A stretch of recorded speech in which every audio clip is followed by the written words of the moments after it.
Our first order of business is ratifying an updated subcommittee roster. Would the clerk please distribute the updated roster?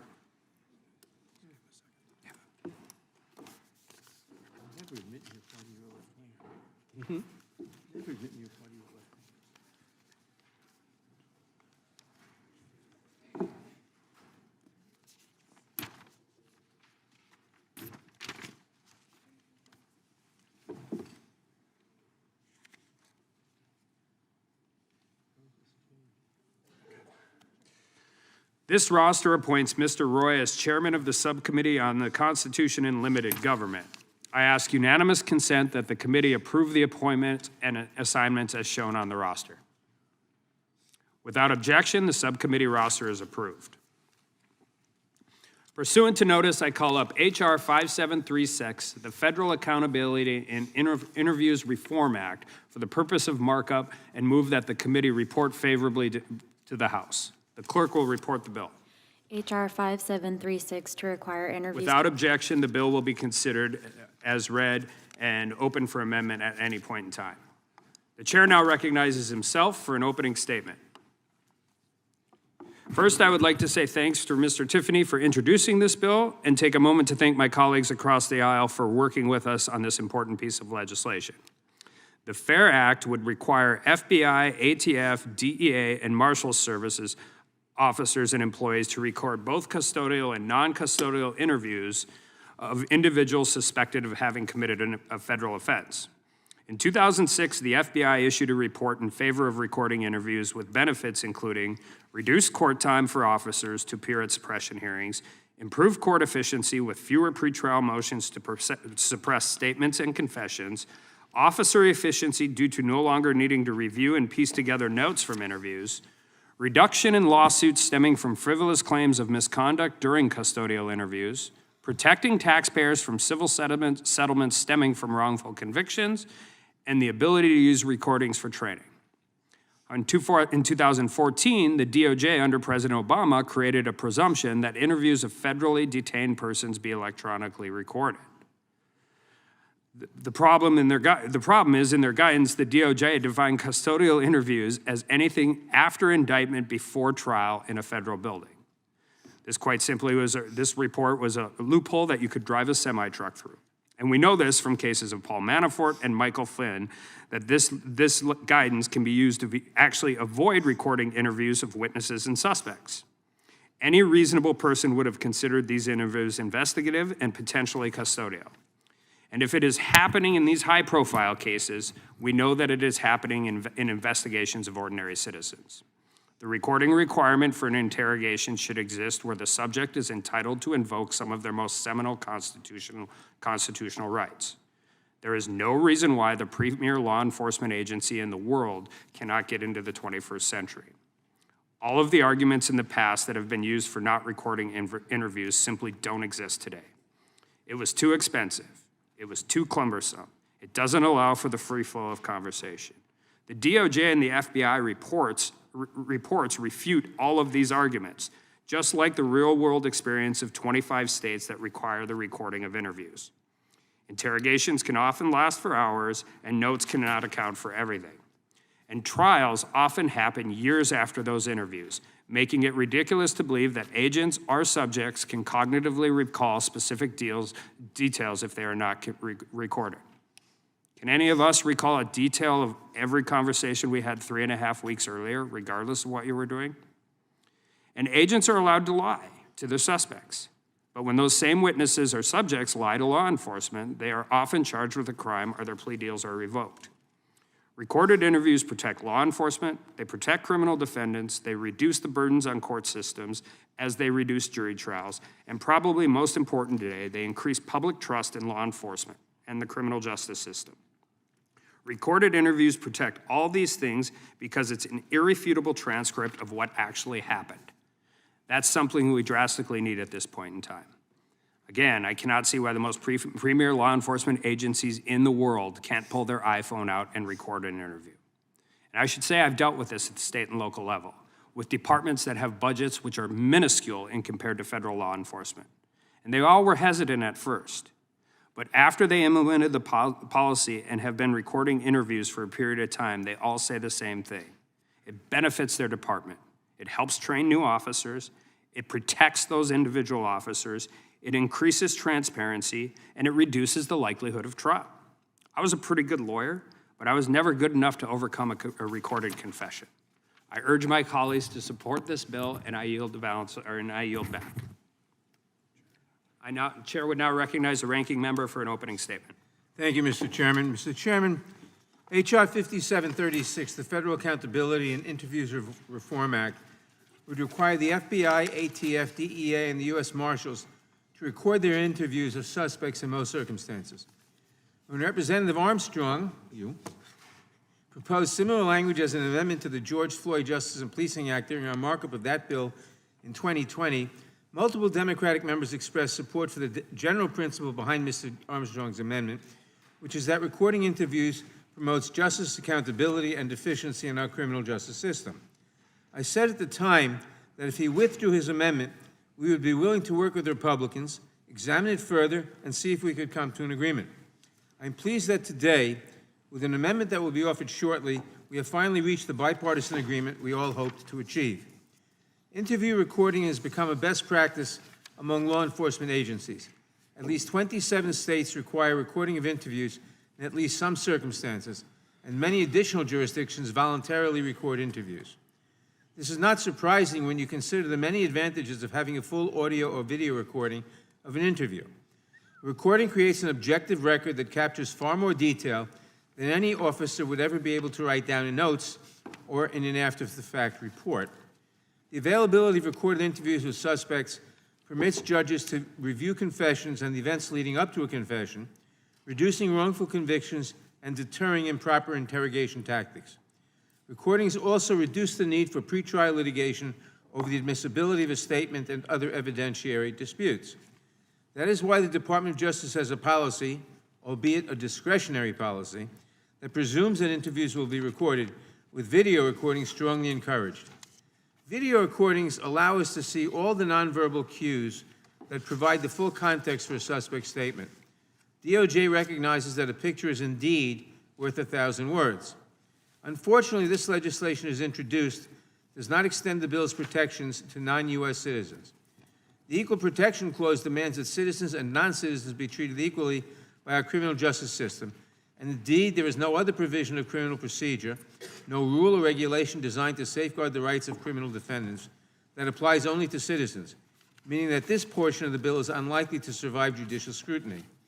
It would also be terribly difficult to enforce in practice, placing an undue burden on law enforcement to attempt to accurately determine a suspect's citizenship before questioning them. I'm therefore pleased that an amendment will be offered shortly to apply the bill's protections to all individuals suspected of a crime and to encourage video recording. With those changes, I will be proud to support this bill. After many years of hard work, I am proud that we could come together and reach bipartisan agreement on this important issue, and I hope that we might find common ground on other issues to prevent wrongful convictions and promote justice. I thank my colleagues across the aisle for working with us in a bipartisan fashion to ensure that we have the strongest possible version of this legislation. Thank you, and I yield back. Without objection, all other opening statements will be included in the record. The chair now recognizes himself for the purpose of offering an amendment in the nature of a substitute. The clerk will report the amendment. Amendment in the nature of a substitute to H.R. 5. Without objection, the amendment in the nature of the substitute will be considered as read and shall be considered base text for the purpose of the amendment. The chair now recognizes himself to explain the amendment. This amendment in the nature of a substitute identifies federal law enforcement agencies within the Department of Justice that will be subject to the recording requirement. It also includes a number of common sense exceptions and other improvements of the bill. I urge my colleagues to support, and I yield back.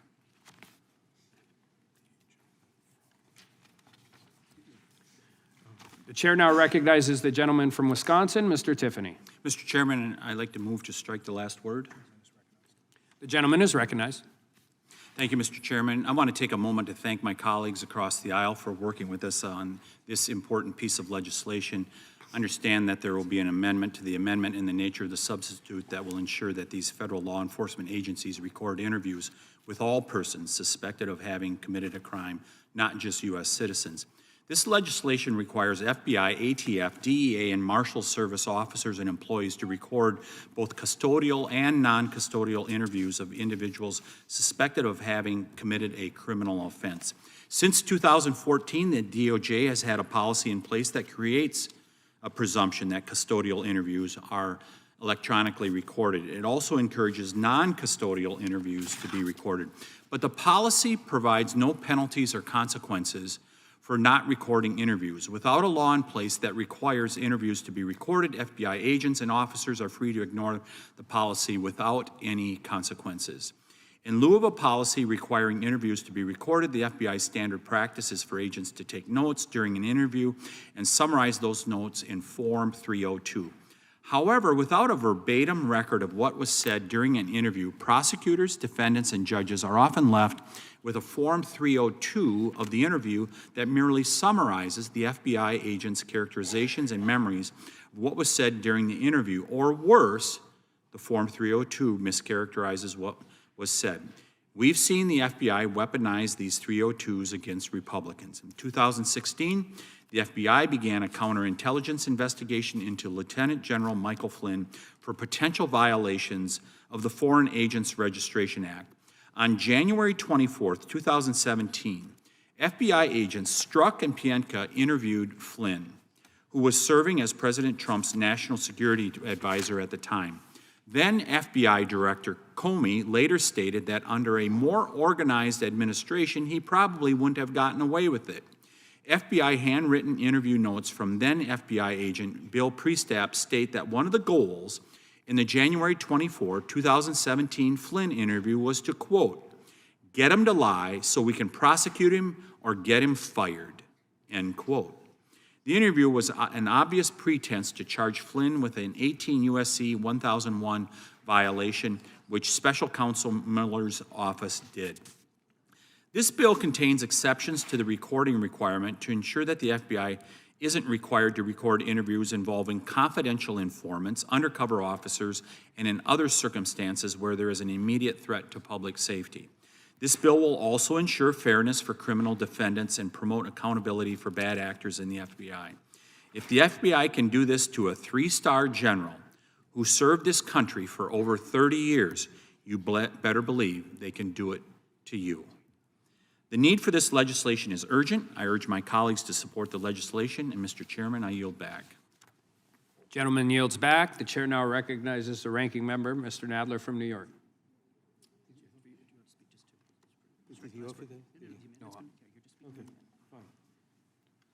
Mr. Chairman, I rise in support of this amendment. This amendment would correct a typographical error in the ANS, and it would make 2 substantive changes. It would encourage video recording, and it would extend the bill's protections to interviews of all individuals, not just United States citizens.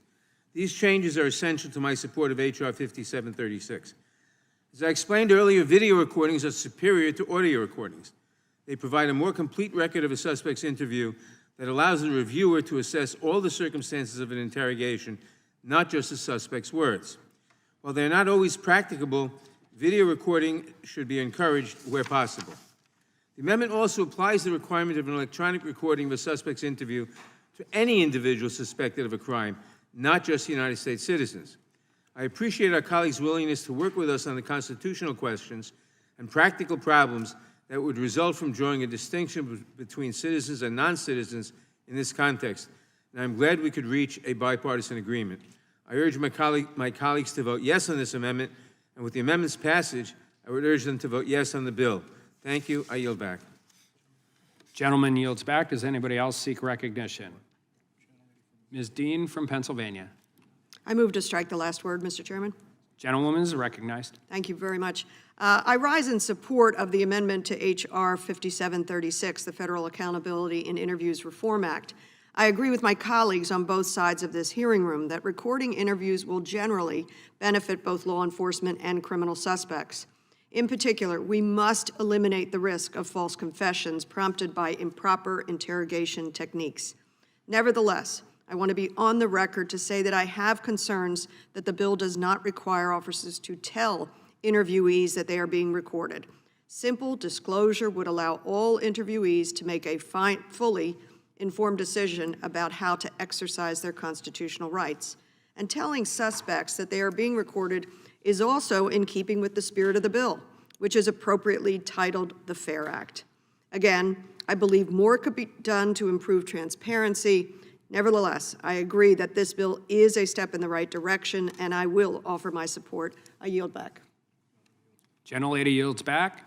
The chair has an amendment at the desk. Clerk will report. Amendment to the amendment in the nature of a substitute to H.R. 57. Without objection, the amendment is deemed as read. Chair now recognizes himself to explain the amendment. This amendment ensures that federal law enforcement agencies record interviews with all persons suspected of having committed a crime, not just U.S. citizens.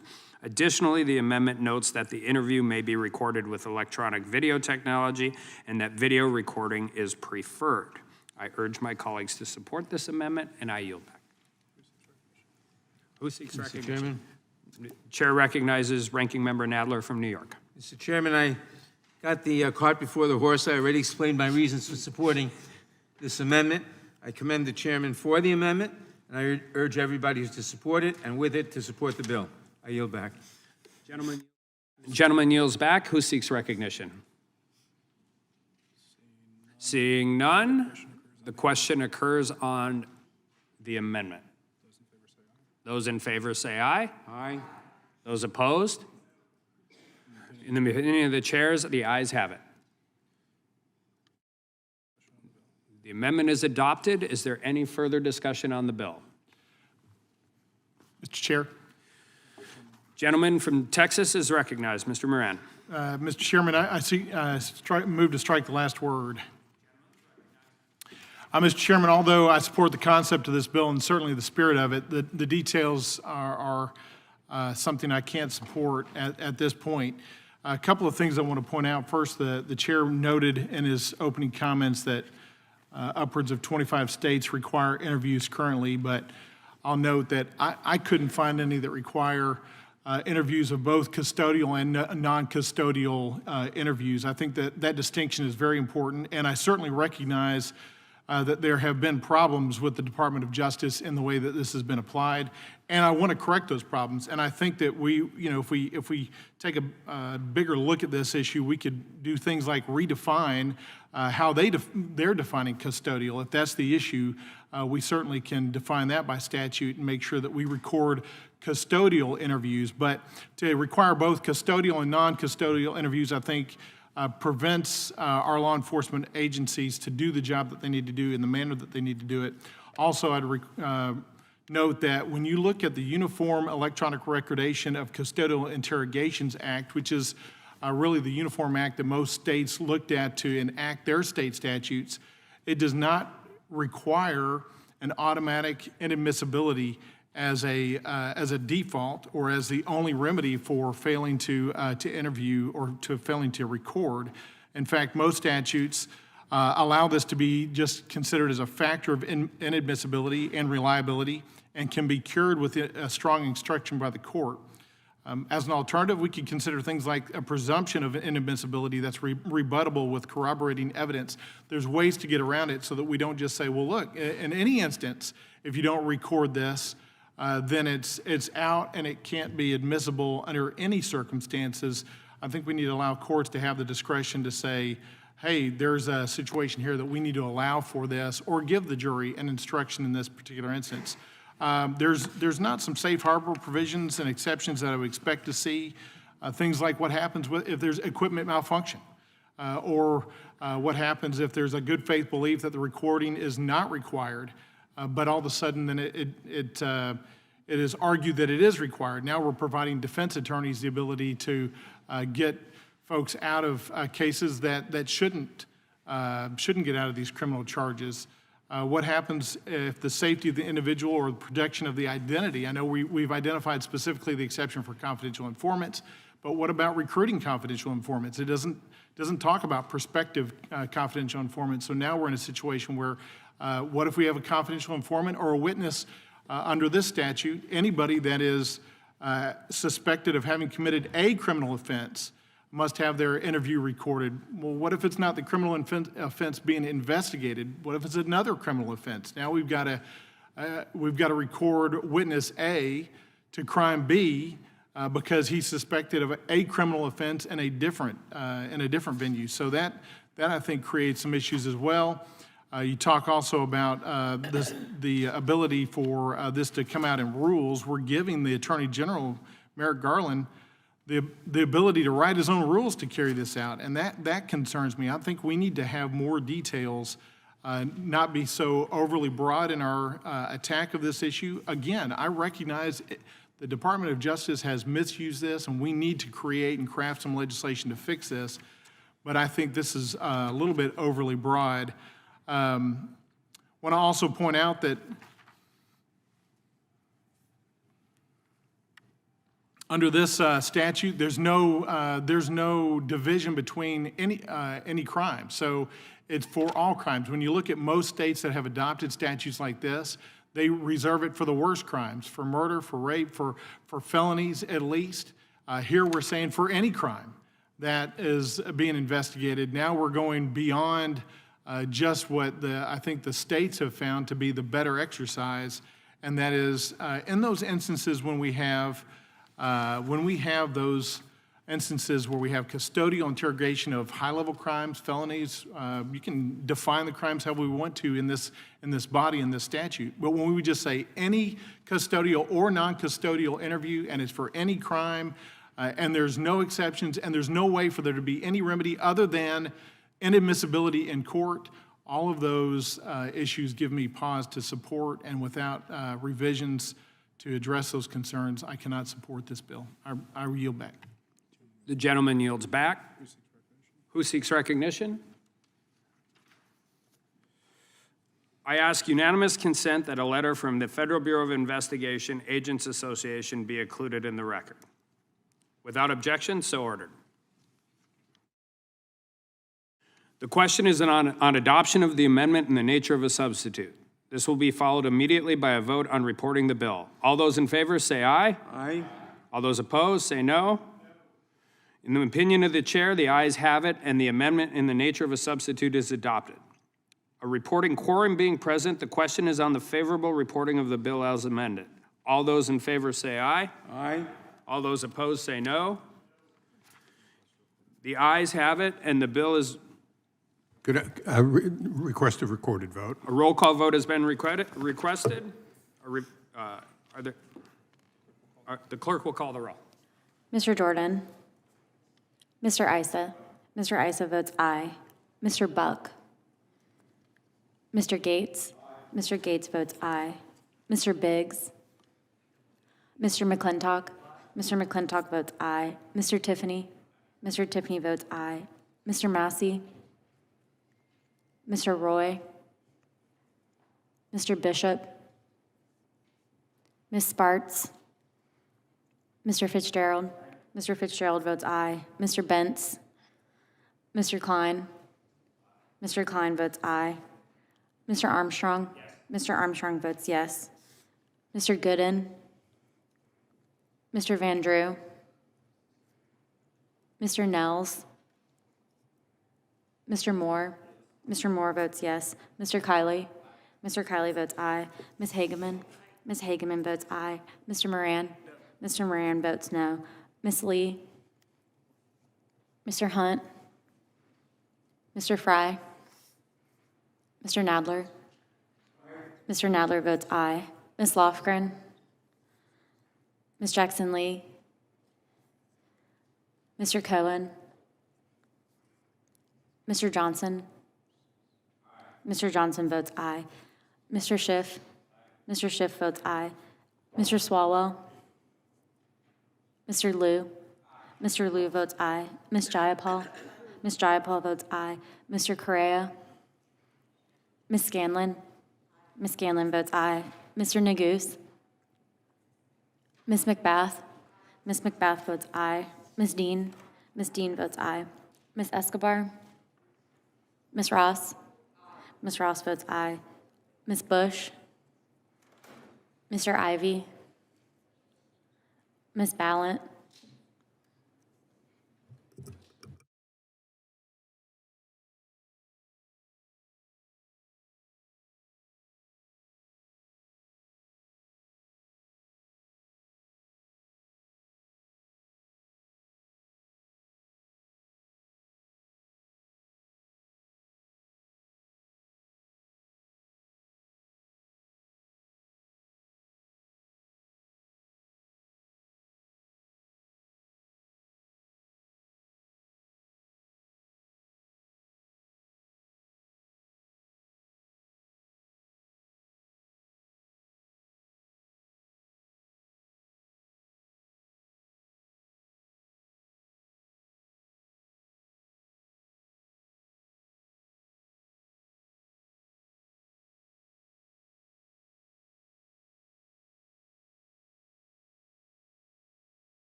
How is Ms. Escobar recorded? Ms. Escobar is not recorded.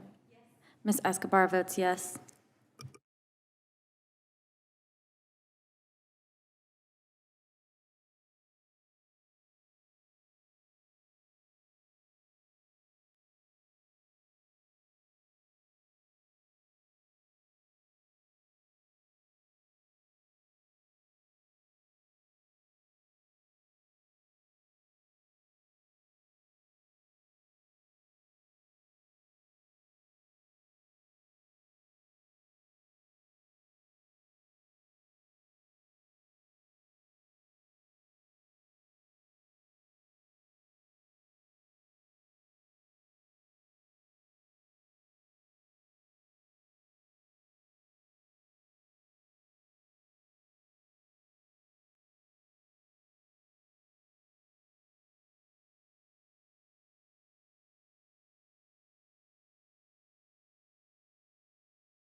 How is the gentlelady from Washington recorded?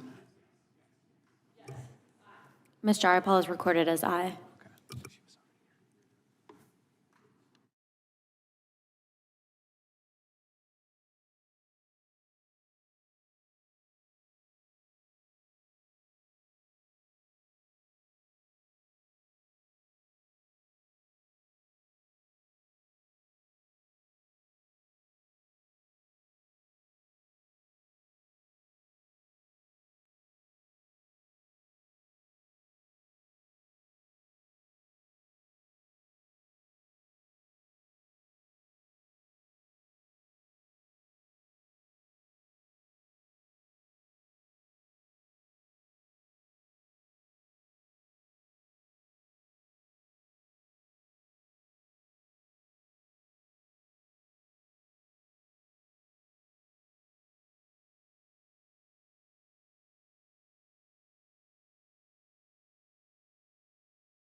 How is Mr. Correa from California?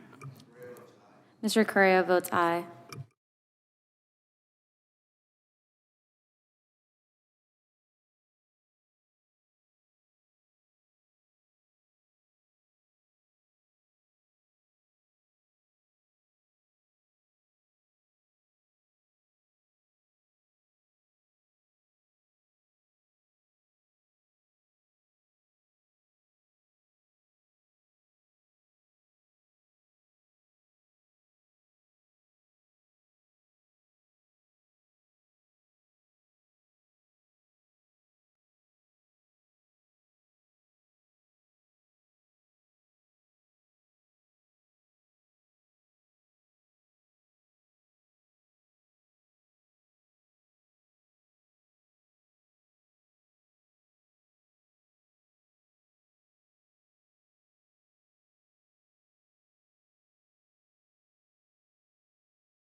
How is the gentleman from North Carolina, Mr. Bishop, recorded? Mr. Bishop is not recorded. Mr. Bishop votes aye. 22, 21. The clerk will report the roll. Mr. Chairman, there are 22 ayes and 1 no. The ayes have it, and the bill is ordered to be reported favorably to the House. Members will have 2 days to submit bills. Without objection, the bill will be reported as a single amendment in the nature of a substitute, incorporating all adopted amendments, and staff is authorized to make technical and conforming changes. Pursuant to Notice 1, I call up H.R. 1709, the Tribal Firearms Access Act, for the purpose of markup, and move that the committee report it favorably to the House. The clerk will report the bill. H.R. 1709 to allow members. Without objection, the bill will be considered as read and open for amendment at any time. The chair now recognizes the gentlelady from Wyoming, Ms. Hageman, for an opening statement. Thank you, Mr. Chairman. H.R. 1709, the Tribal Firearms Access Act, is a simple and straightforward bill that allows members of federally recognized Indian tribes to use their valid identification documents issued by tribal governments to obtain a firearm from a federally licensed dealer. This bipartisan bill was introduced by our friend from South Dakota, Representative Dusty Johnson, and is co-sponsored by a number of members with tribes and reservations in their districts. The right to keep and bear arms secured by the Second Amendment is important to the day-to-day lives of many Native Americans, particularly those who reside in rural areas.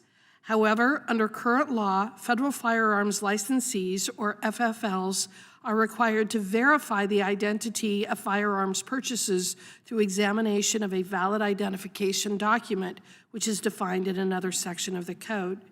That definition does not include identification documents issued by federally recognized tribes, although tribal identification documents can be used for many other purposes. For instance, tribal identification documents are accepted by the Transportation Security Administration, or TSA, to pass through TSA checkpoints. In Washington state, they can be used to verify the age of a person purchasing alcohol or cannabis.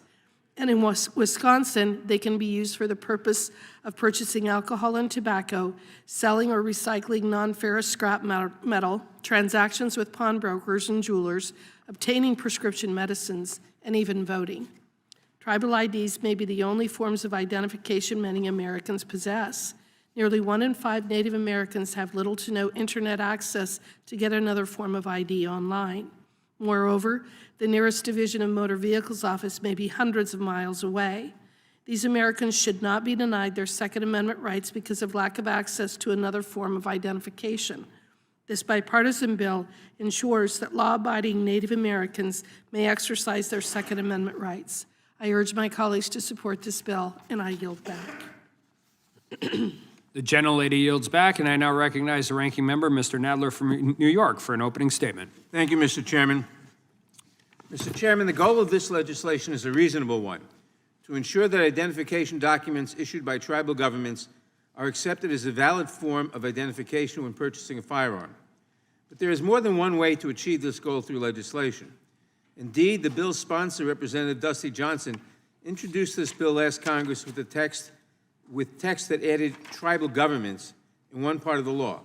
This Congress, he introduced the bill with the same title and the same purpose, but added tribal governments in a different part of the law. Both versions would allow someone to use a tribal ID to buy a firearm, but only the earlier version would extend the inclusion of tribal IDs and tribal governments to other areas of the law, such as making sure tribal documents are included in the federal definitions of identity theft and fraud involving IDs. I was pleased that our colleagues were open to further discussion on this important matter when we raised this issue with them.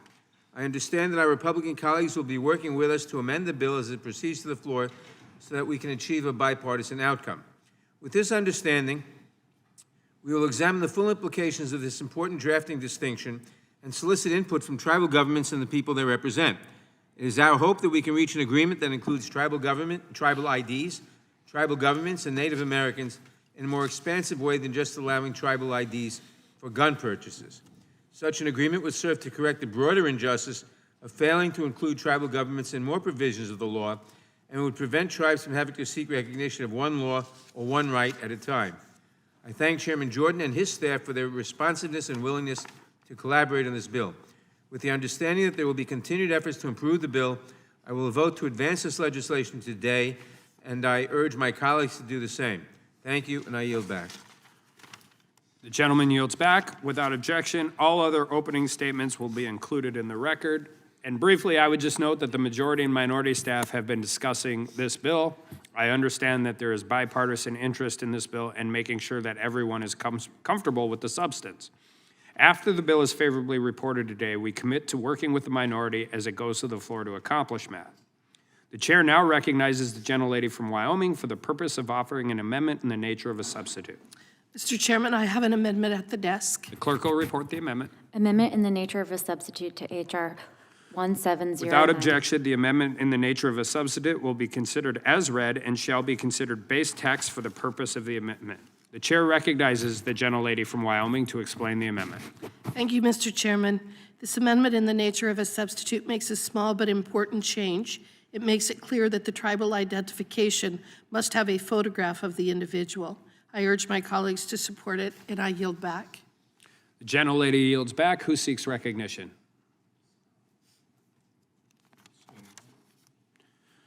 Seeing none, the question is on the adoption of the amendment in the nature of a substitute. This will be followed immediately by a vote on reporting the bill. All those in favor say aye. Aye. All those opposed?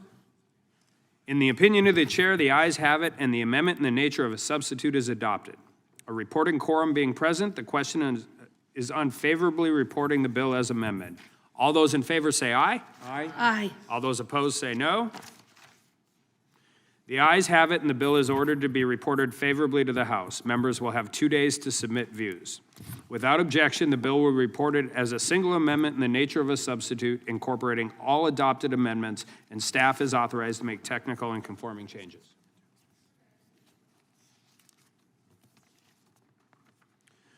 Pursuant to Notice 1, I call up H.R. 1508, the Travelers Gun Rights Act, for the purpose of markup and move that the committee report it favorably to the House.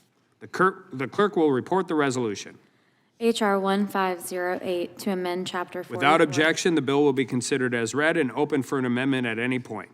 The chair recognizes the gentlelady from Wyoming, Ms. Hageman, for an opening statement. Thank you, Mr. Chairman. H.R. 1508, the Travelers Gun Rights Act of 2024, is a simple and straightforward bill that allows active duty service members, their spouses, full-time RV travelers, and those without a permanent residence to legally purchase firearms with either a private mailbox or a post office box number. This bill is sponsored again by my friend from South Dakota, Representative Dusty Johnson, and is co-sponsored by several members with military members and full-time RV travelers in their districts. Spouses of American servicemen and women, particularly those with permanent residences other than where they are currently stationed, should have the ability to exercise their Second Amendment rights. However, under current law, the ATF mandates firearms buyers to list their legal physical residential address when purchasing a firearm, prohibiting the use of P.O. boxes and private mailboxes.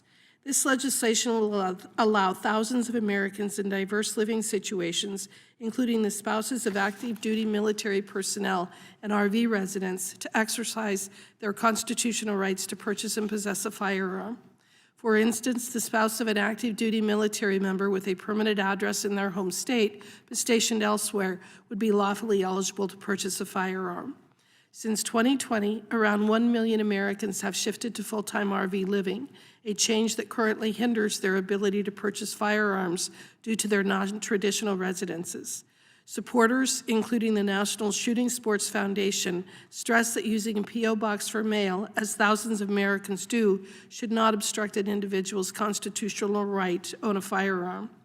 These Americans should not be denied their Second Amendment rights because they lack a permanent residence and have non-traditional living arrangements. I urge my colleagues to support this bill, and I yield back. Yields back, and the chair now recognizes the gentleman from New York, Ranking Member Nadler, for an opening statement. Thank you, Mr. Chairman. Mr. Chairman, H.R. 1508, the Travelers Gun Rights Act, would allow the use of a P.O. box rather than a physical address to prove state residency when purchasing a firearm from a federally licensed firearm dealer. While perhaps well-intentioned, it opens a gaping loophole that would seriously undermine law enforcement's ability to connect a gun at a crime scene to a person at a physical address. Federal law regarding the transfer of firearms turns on the state of residency of the buyer and the seller. While there are many exceptions and caveats, generally a person can buy a firearm only from a seller within the state in which he or she resides. This is true whether the seller is a federal firearms licensee, an authorized gun dealer, or a non-licensed private seller. When a person buys a firearm from a dealer, there are additional rules and procedures related to residency. For example, the dealer has an obligation to ensure the sale does not violate the law. To do that, the dealer must know the buyer's state of residence. Further, dealers must keep sale records so that when a gun is used in a crime, law enforcement can trace where that gun came from. To achieve these goals, the law requires a buyer to fill out a form which requires the buyer to provide a, quote, current state of residence and address, unquote, and prohibits providing only a post office box. The Gun Control Act does not define state of residence except for members of the armed forces on active duty, who are residents of the state in which their permanent duty station is located. For decades, the Bureau of Alcohol, Tobacco, Firearms, and Explosives, or ATF, has filled in the gaps of this law through reasonable regulations and guidance.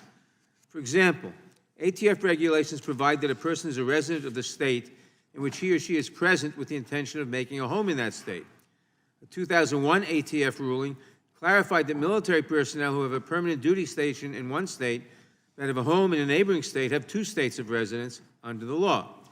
ATF has also clarified that, quote, a U.S. citizen with homes in two states may, during the period of time the person actually resides in a particular state, purchase a firearm in that state, close quote. A portion of this bill codifies these residency regulations. One provision of the bill also extends the dual state residency afforded to active duty military members to their spouses. If that was all that this bill did, I would support it. Unfortunately, this legislation does much more than that. The bill provides that a person who does not have a physical residence in any state can establish residency in a state merely by maintaining a private mailbox or post office box in that state. This would mean that in filling out the required form to purchase a gun from a dealer, a buyer could provide only a P.O. box and no physical location. This is misguided and dangerous for several reasons. First, it is not clear that it is even possible for someone who is legally resident of the United States not to have a physical residence in any state. Everyone lives somewhere. The bill's sponsor said that this bill is intended to help, quote, full-time travelers who may rely on a P.O. box to receive mail. But even these full-time travelers reside somewhere and have a state of residence. Indeed, as he well knows, many of them reside in his home state of South Dakota, a state that has crafted laws for this population. South Dakota is one of a handful of states that issues driver's license for residents with P.O. boxes and treats P.O. boxes as a legal address. But the bill's own text does not apply to these full-time travelers since they have a state of residence in South Dakota. This is true even if they return to the state only occasionally, and even if their physical location changes frequently as they travel by RV, van, or boat.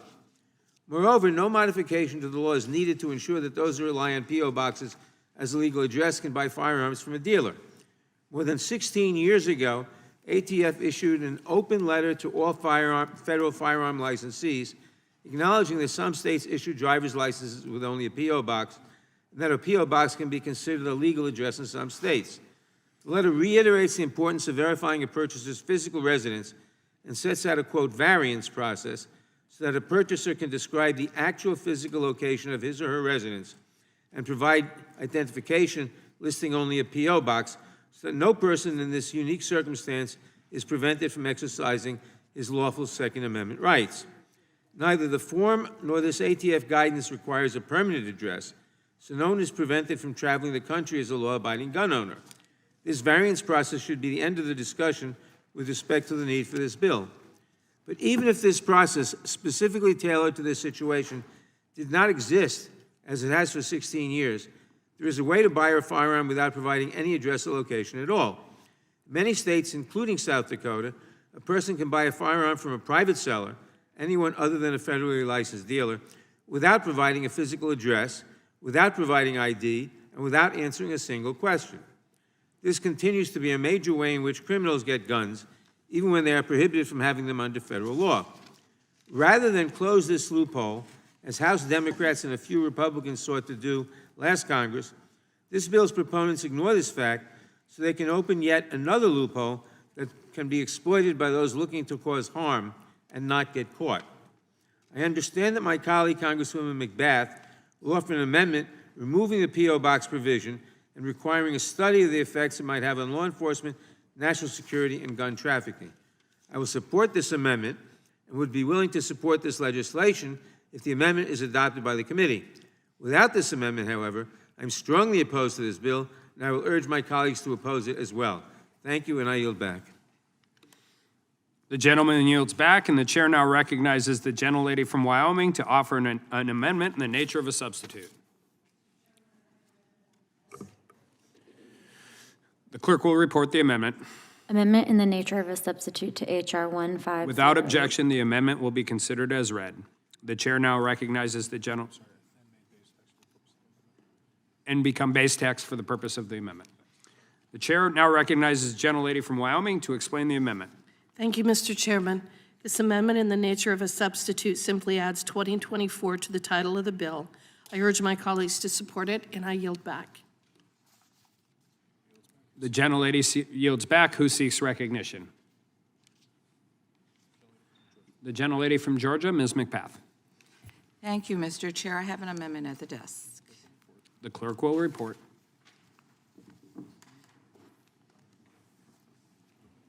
Amendment to the amendment in the nature of a substitute to H.R. 150. Without objection, the amendment is reserved a point of order. Considered as read. Gentlelady is recognized to explain her amendment. Thank you, Mr. Chairman. Before my colleagues undermine our law enforcement's ability to stop dangerous criminals, let's please do our due diligence. We absolutely must consider the unintended consequences this would bring and its effects on law enforcement. Okay. There is a reason physical residences are required for gun purchases, to allow our officers to track down weapons that are used unlawfully. The bill introduced by my colleague could mean more guns crossing our state borders, more jurisdictional issues, and more unresolved crime. Someone could go to a state in which they have no intention of establishing residence, establish a P.O. box, and begin purchasing guns. It's far too easy for this law to be exploited and abused by people with malicious intent. This bill would open interstate escape routes for murderers and violent crime without first finding out if these P.O. box changes would complicate an existing process for our already overburdened police force. Now, I'm sure there's another way to help the law-abiding individuals Mr. Johnson is looking to assist. But enacting this legislation without studying the drawbacks is absolutely not the way. This committee has had countless hearings on safety, yet here we are considering a bill that will complicate law enforcement's ability to trace and track firearms. We need to make sure this Congress fully understands the impacts that this bill will have on police efforts to get violent criminals and weapons of war off of our streets. This is an issue of national security, and as lawmakers, we should not cut off the ability of our officers to properly do their jobs and keep our communities safe, especially as this bill makes it easier for those planning to use the firearm in a criminal act to get away with murder. In fact, ATF 17 years ago sent a letter explaining why gun purchase forms needed a physical residence and provided guidance for those without a residential address as they began the lawful gun purchasing process. The ATF has said that the 4473 form, the same form that needs to be filled out for a lawful purchase, can be completed by these individuals using descriptions or directions from the nearest post office or landmark to their residence. This committee has had a number of hearings surrounding safety since this Congress began, yet this bill would take away a process law enforcement uses to keep us safe. My amendment is a study. It is just a study to review the effects this law will have on our police and our safety. And I urge you all to vote to incorporate this amendment, and I yield back. The gentlelady yields back. Draw the point of order. Point of order is withdrawn. The gentlelady from Wyoming is recognized. I'm going to respond to several of the statements that have been made today by both the ranking member as well as the gentlelady in support of her amendment. The ATF guidance only allows for the purchase of a firearm if the state the buyer is in recognizes a P.O. box as a lawful residence, but not all states recognize a P.O. box as a lawful residence.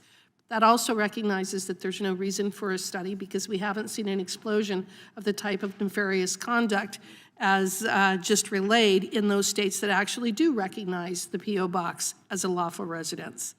The firearms buyer must have an identification document issued by the state their P.O. box is in, and restricting the freedom of RV living and forcing spouses of U.S. military personnel to obtain new driver's licenses in every state they're stationed in is just not appropriate. Law enforcement officers can already track firearm purchases through NICS, credit card data, cell phone pings, and other techniques. This legislation will not make it more difficult for law enforcement personnel to locate firearms buyers.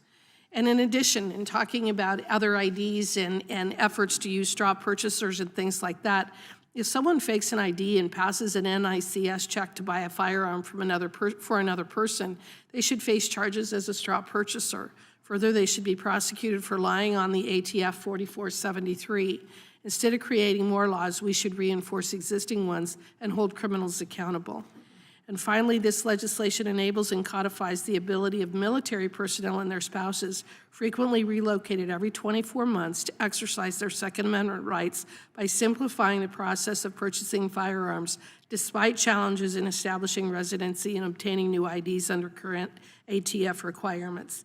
The fact is that this bill just merely codifies and clarifies existing ATF guidance. And finally, at a time when we're seeing rising crime and prosecutors refusing to prosecute, people need to be able to defend themselves. And there's probably nobody who's more vulnerable than those who live in the RV setting. So with that, I would urge my colleagues to support this bill and reject the amendment. Thank you. And I yield back. Gentlelady yields back. For what purpose does the gentlewoman from Pennsylvania seek recognition? I move to strike the last word. Gentlelady is recognized. I thank you, Mr. Chairman. I rise in support of my colleague, Ms. McBath's amendment. It is a common sense, logical amendment. What it does is create a study, but importantly, what it does is take out something that is extraordinarily illogical. If you see in the underlying bill, Section 2, definitions around state of residence, there is little 3I. In the case of an individual who does not have a physical residence in any state, the state in which an individual maintains a private mailbox or post office. Let's be clear. That is not a residence. That's not a state of residence. People live at residences. And so a P.O. box is a very dangerous move. I'm troubled that the bill would allow the use of a P.O. Box to just prove state of residency, rather than a physical address when purchasing a firearm from a federally licensed firearm dealer. It will seriously hurt law enforcement's ability to trace guns at a crime scene to a person at a physical address. What are they to do? Go visit the P.O. box and make some inquiry? There is no inquiry to be made. Criminals know about such loopholes, like the private sale loophole, and they exploit them. We are all too familiar with this problem in my home state of Pennsylvania, where the private sale of long guns costs lives. Private sale of long guns in Pennsylvania requires no background check. When we do it that way, when we allow more and more guns to come onto the street without any ability to trace, we are actually costing lives. I do support the other piece of this bill that is in support of our armed forces. That is a worthy pursuit, but this P.O. box risk is just far too great. It is critical that we protect law enforcement's ability to effectively trace crime guns to physical locations. When lives are on the line, is a physical address really too much to ask? With that, I yield back. The gentlelady yields back. For what purpose does anyone seek to be recognized? Gentlelady from Pennsylvania, Ms. Scanlon. Thank you. I move to strike the last word. Gentlelady is recognized. So in my district and communities across the country, our communities are in pain because too many people have lost loved ones, children, neighbors, and friends to gun violence. Every day, my constituents reach out to me in my office calling on Congress to pass common sense and constitutional gun legislation that would promote responsible gun ownership and keep guns out of the hands of dangerous individuals who we all agree should not have them: violent criminals, terrorists, children, and others. That's not what this bill would do. While I certainly appreciate the portions of the bill that would ease some of the burden on our military families, the P.O. box provisions here would make it easier for dangerous individuals to evade state gun laws, to stockpile weapons, and to evade background checks. These are the kinds of loopholes that we need to close, not create more of.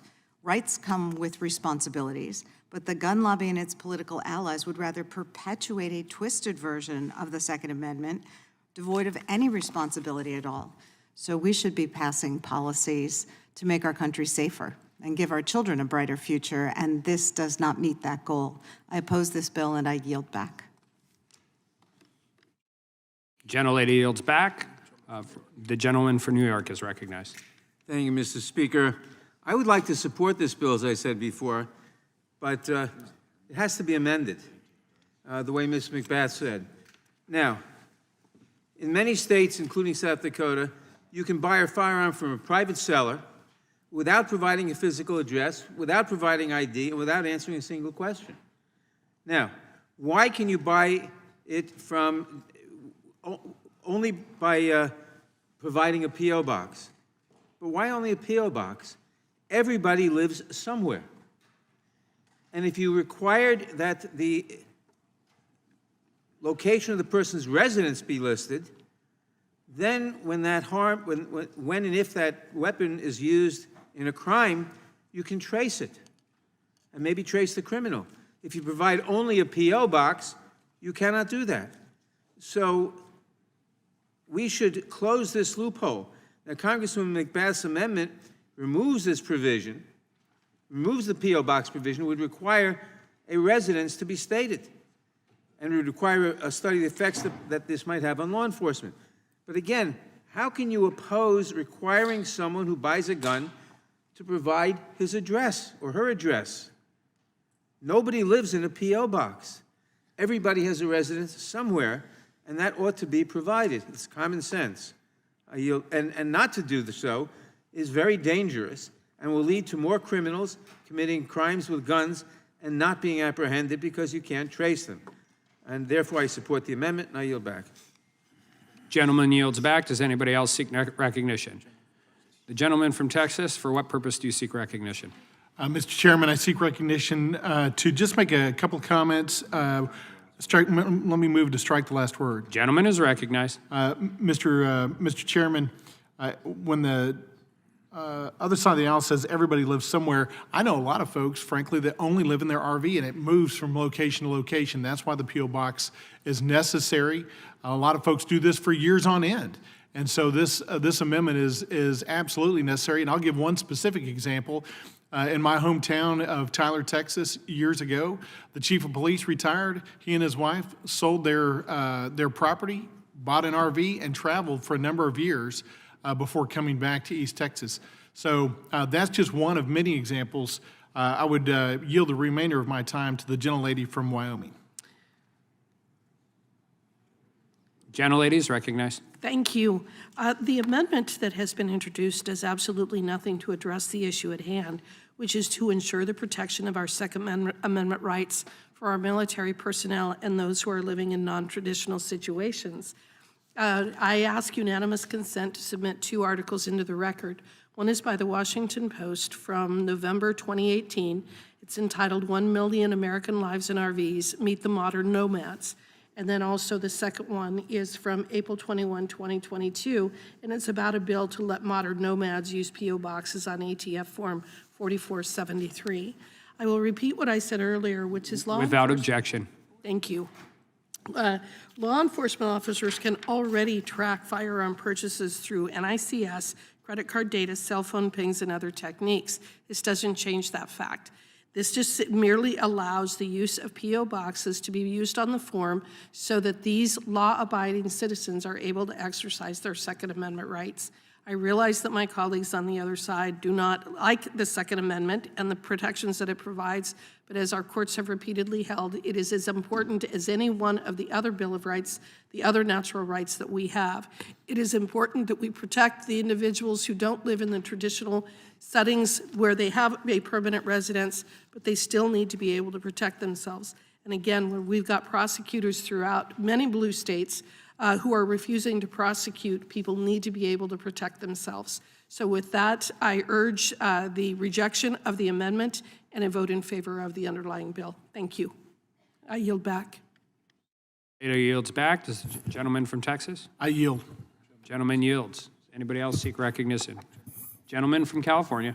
Mr. Chairman, I have an amendment at the desk. Oh, we're Okay. anyone else seek recognition? Gentleman from Texas, Mr. Roy. Move to strike the last word. Gentleman is recognized. I speak in opposition to the amendment and in support of the underlying legislation. The people I represent, the people of Texas, people across this country are increasingly put in danger as a direct consequence of the federal government inaction to secure the border of the United States, to protect their freedoms and protect the ability of the American people to defend themselves. It's critically important that our constitutional right to keep and bear arms not be interfered with paperwork and other burdens that frankly need to be lessened even more so than even this amendment does. The fact of the matter is that constitutional right exists so that individuals can be able to take care of themselves, protect themselves from dangers, including and up to the government itself, but certainly the individuals that are on the loose as a result of the government failing to do its constitutional duty to defend the people, defend the country. That's what's happening. It's happening right now in the people of Texas. This administration is suing to try to stop the people of Texas from doing what they need to do to secure the border. So the last thing I want to see is the inability of the American people to be able to have firearms, to be able to defend themselves when the federal government itself is not just at odds, but at war with the very well-being, freedom of the American people. So I think this legislation is important. I think we need more legislation like it. I think we need the full constitutional recognition of the right and the ability to be able to keep and bear arms so that we can defend ourselves when the federal government refuses to do so. Yield back. Gentleman yields out back. Who seeks recognition? Chair recognizes himself for the purpose of striking the last word. Been through a lot of gun conversations in this committee over the years and been a part of them, and I think one of the things that we fail to recognize is how different things are in rural America. The ATF recognizes it. The ATF has been advised that a number of states issue driver's licenses with only a P.O. box or a rural route number as the residence for a holder. ATF has also been advised that persons in rural and undeveloped areas may only have a P.O. box or a rural route number as their legal address. Transient populations, often lower income, switch apartments very often. Unfortunately, military personnel, we've heard that. Tribal communities in both South Dakota and North Dakota. We're working on getting more and more, but we live in a very rural place. When you say everybody lives somewhere, that is absolutely true, but some of them don't have addresses. And in places where I live, people do not have addresses. They still have to fill out a form. They still run ATF background check, still run a NICS check, still can't be addicted to drugs or alcohol, cannot have renounced their U.S. citizenship. All of the same questions that are on every FFL form still exist. But you're accounting for a segment of the population that either lives in a place that hasn't gotten there yet or simply is transient or serving our country in the military. None of those other things go away when you buy a firearm from someone with an FFL license. And indeed, that background check has to be cleared before you can sell or purchase that license. We are simply accounting for a segment of the population that doesn't live in Chicago or Minneapolis or Manhattan, but they might live 35 miles away from the closest town, who, by the way, that closest town may only have 100 people. These are varying different places, and we all live in different communities. But what we do know is the federal background check is run uniformly on everyone. All you have to do is be able to prove you're a resident of a state. And in states like mine and in states like South Dakota, sometimes the only way you can do that is with a rural route address or a P.O. box. This is a common sense bill for people who don't necessarily live in the same places that we all consider. And I oppose the amendment and I support the underlying bill. I yield back. Or I would yield to the gentlelady from Wyoming. Thank you, Mr. Chairman. It's ironic that you say that because I happen to be one of those people who grew up in a rural area. And in fact, my address when growing up was Fort Laramie, Wyoming. We didn't have a P.O. box. We didn't have any kind of an address. We lived 5 miles outside of the closest town of 350 people. And everybody within the entire community, that was their address, was just merely Fort Laramie, Wyoming. There was no other identification of what our address was. I just received some letters from my 100-year-old mother, and the address is Fort Laramie, Wyoming. And so it is ironic that you say that. With that, I yield back. Thank you. Thank you. And I will say, as somebody who used to drive from Dickinson, North Dakota to Gillette, Wyoming to coach American Legion baseball, it is definitely God's country, but at certain points in time, you think you're on the surface of the moon. I yield back. Who seeks recognition? Seeing none, the question occurs on the amendment offered by the gentlelady from Georgia. Those in favor say aye. Aye. Those opposed say nay. No. In the opinion of the chair, the noes have it. Roll call vote's been requested. Clerk will call the roll. Mr. Jordan. Mr. Issa. Mr. Buck. Mr. Gates. Mr. Biggs. Mr. McClintock. Mr. McClintock votes no. Mr. Tiffany. Mr. Tiffany votes no. Mr. Massey. Mr. Roy. Mr. Bishop. Mr. Bishop votes no. Ms. Sparts. Mr. Fitzgerald. Mr. Fitzgerald votes no. Mr. Bentz. Mr. Klein. Mr. Klein votes no. Mr. Armstrong. Mr. Armstrong votes no. Mr. Gooden. Mr. Van Drew. Mr. Nels. Mr. Moore. Mr. Moore votes no. Mr. Kiley. Ms. Hageman. Ms. Hageman votes no. Mr. Moran. Mr. Moran votes no. Ms. Lee. Mr. Hunt. Mr. Fry. Mr. Fry votes no. Mr. Nadler.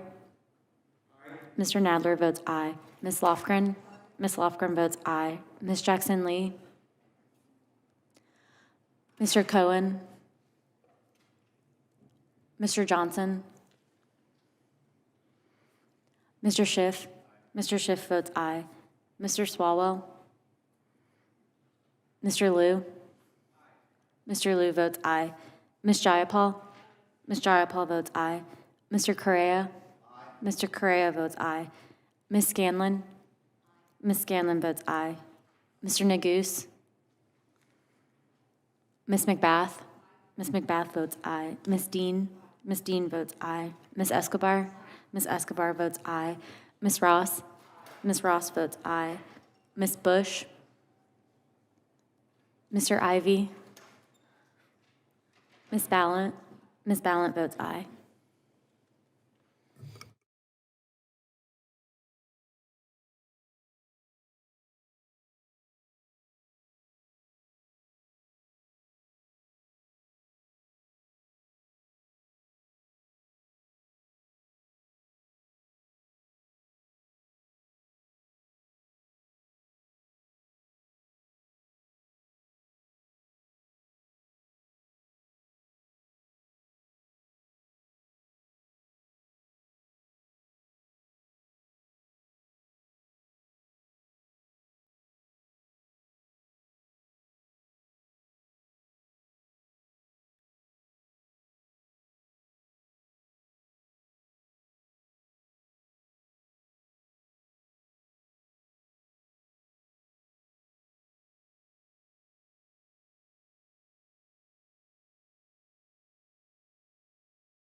How's the gentleman from Florida recorded?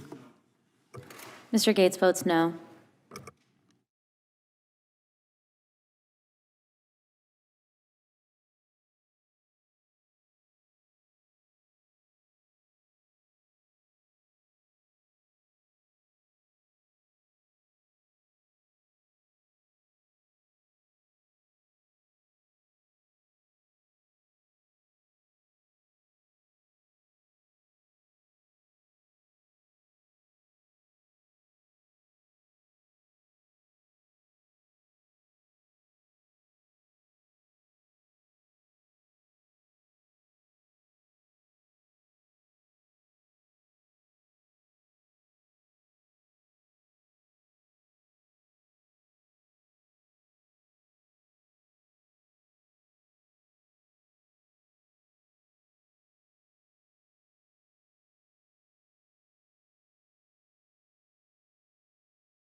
How's the gentleman from California recorded?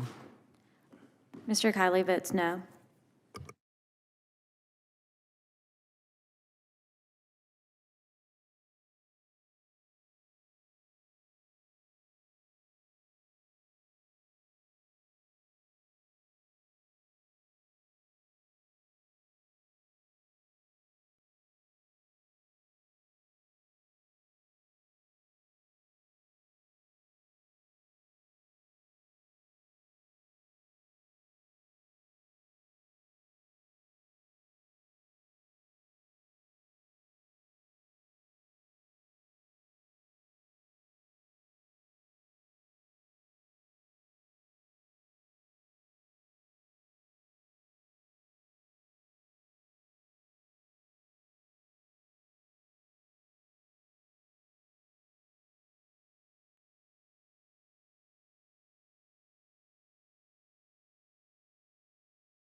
Have all members voted? Does any member wish to change their vote? Clerk will report. Mr. Chairman, there are 12 ayes and 12 noes. The amendment is not agreed to. Who seeks recognition? The gentleman from California, Mr. Schiff. Mr. Chairman, I have an amendment at the desk. Clerk will report.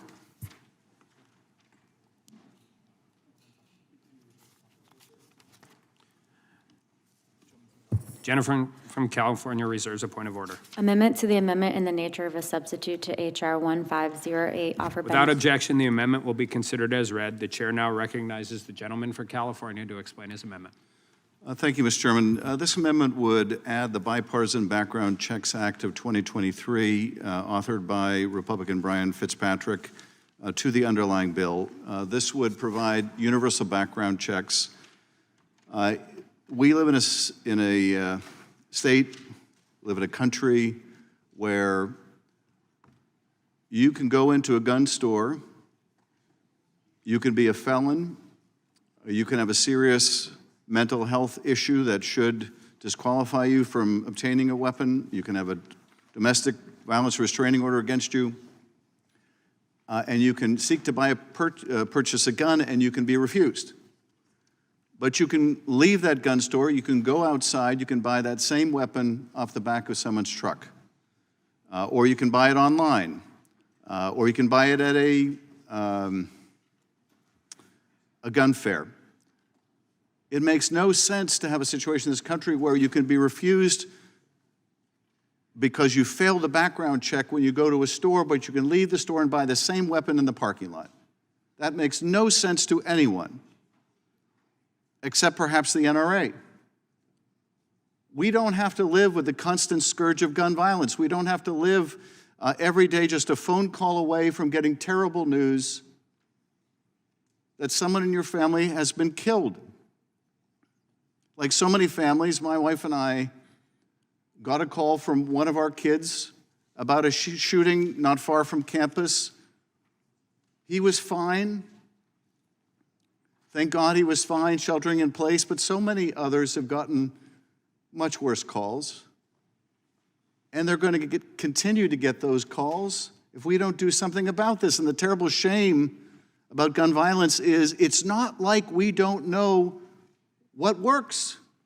We know universal background checks work. We know an ban on assault weapons works. We know a ban on extended ammunition clips would work. We just have lacked the political will and courage to get it done.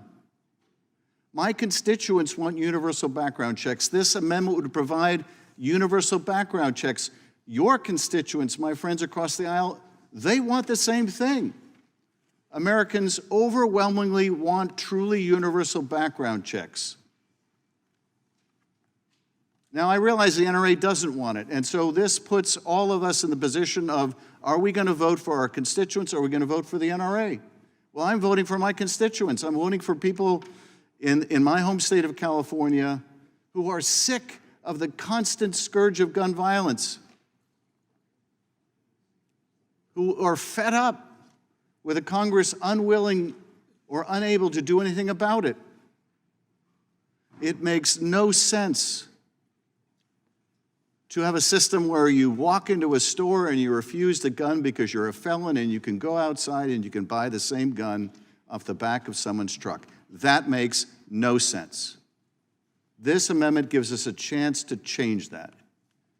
Gives us a chance to do something about this terrible, all-too-American problem of mass gun violence and everyday gun violence. Can we please do something? Protect the lives of our family and our neighbors. Protect the lives of people in their churches and their synagogues. Can we please just do something basic? Something simple, something universal, something that makes sense. I urge support of the amendment, and I yield back. Gentleman yields back. I withdraw the point of order. Gentleman withdraws a point of order. Who seeks recognition?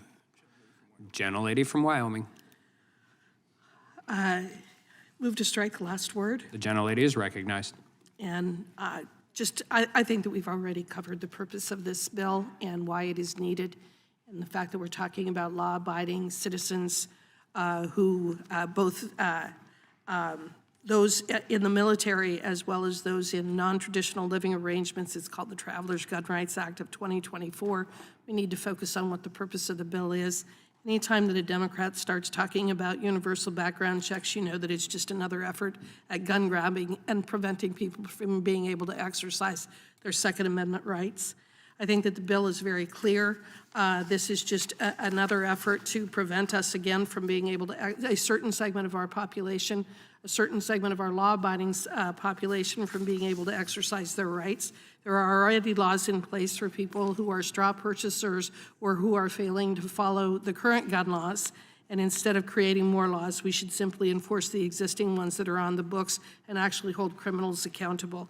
With that, I urge rejection of this amendment and a yes vote on the underlying bill. Thank you. And I yield back. The gentlelady yields back. For gentleman from New York. For New York, what purpose does he seek to be recognized? Strike the last word.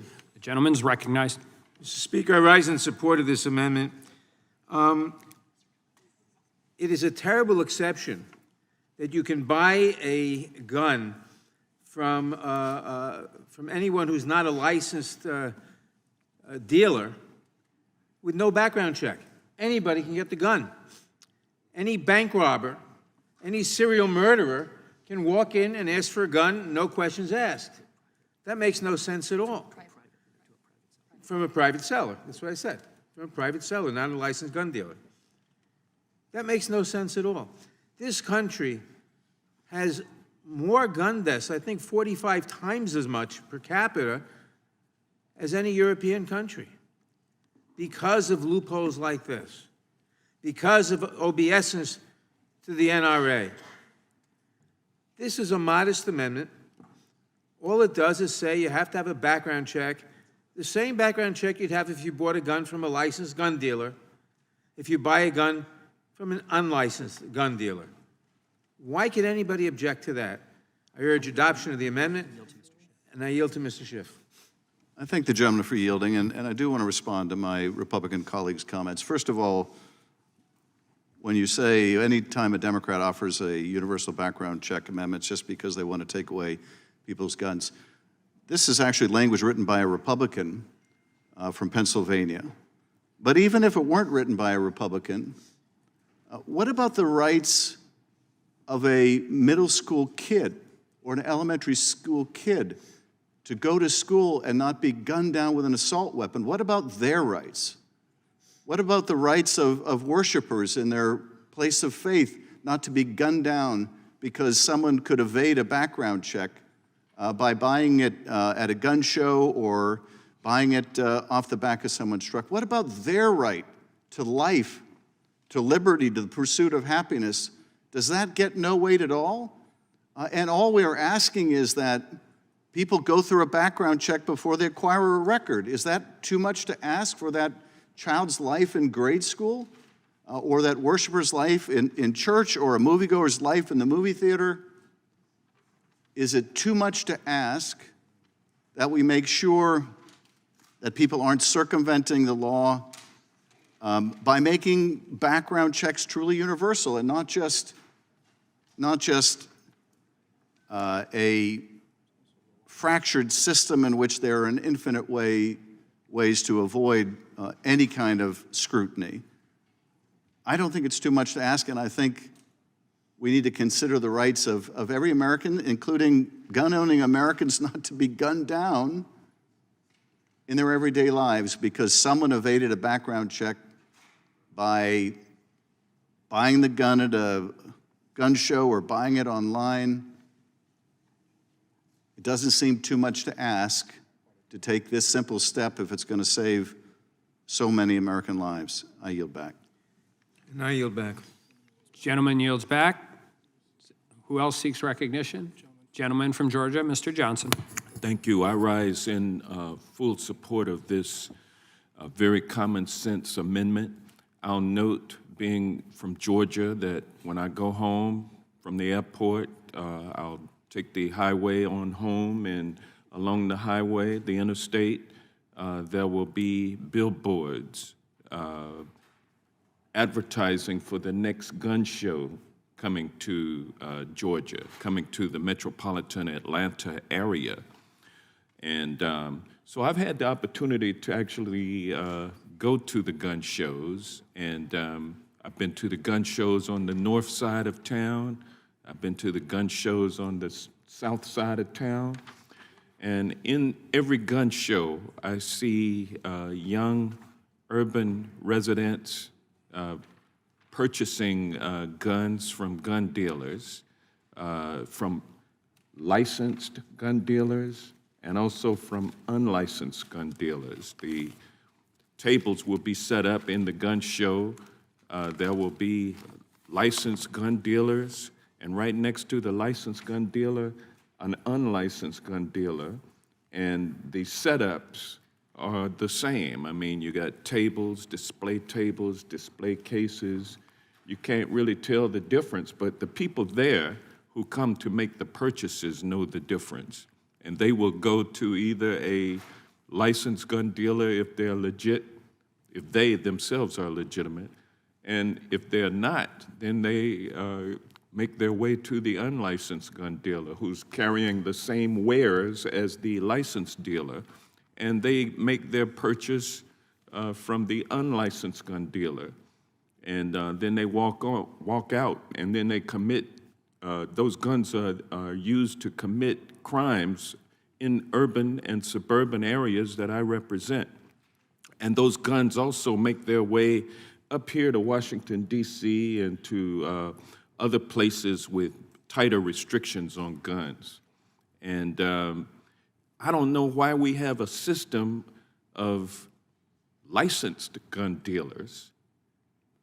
I mean, there had to have been a reason why we originally licensed or we originally set up a regime whereby gun sellers had to be licensed. There was some usefulness in that setup, but the NRA came along and voila, a loophole inserted to allow unlicensed gun dealers.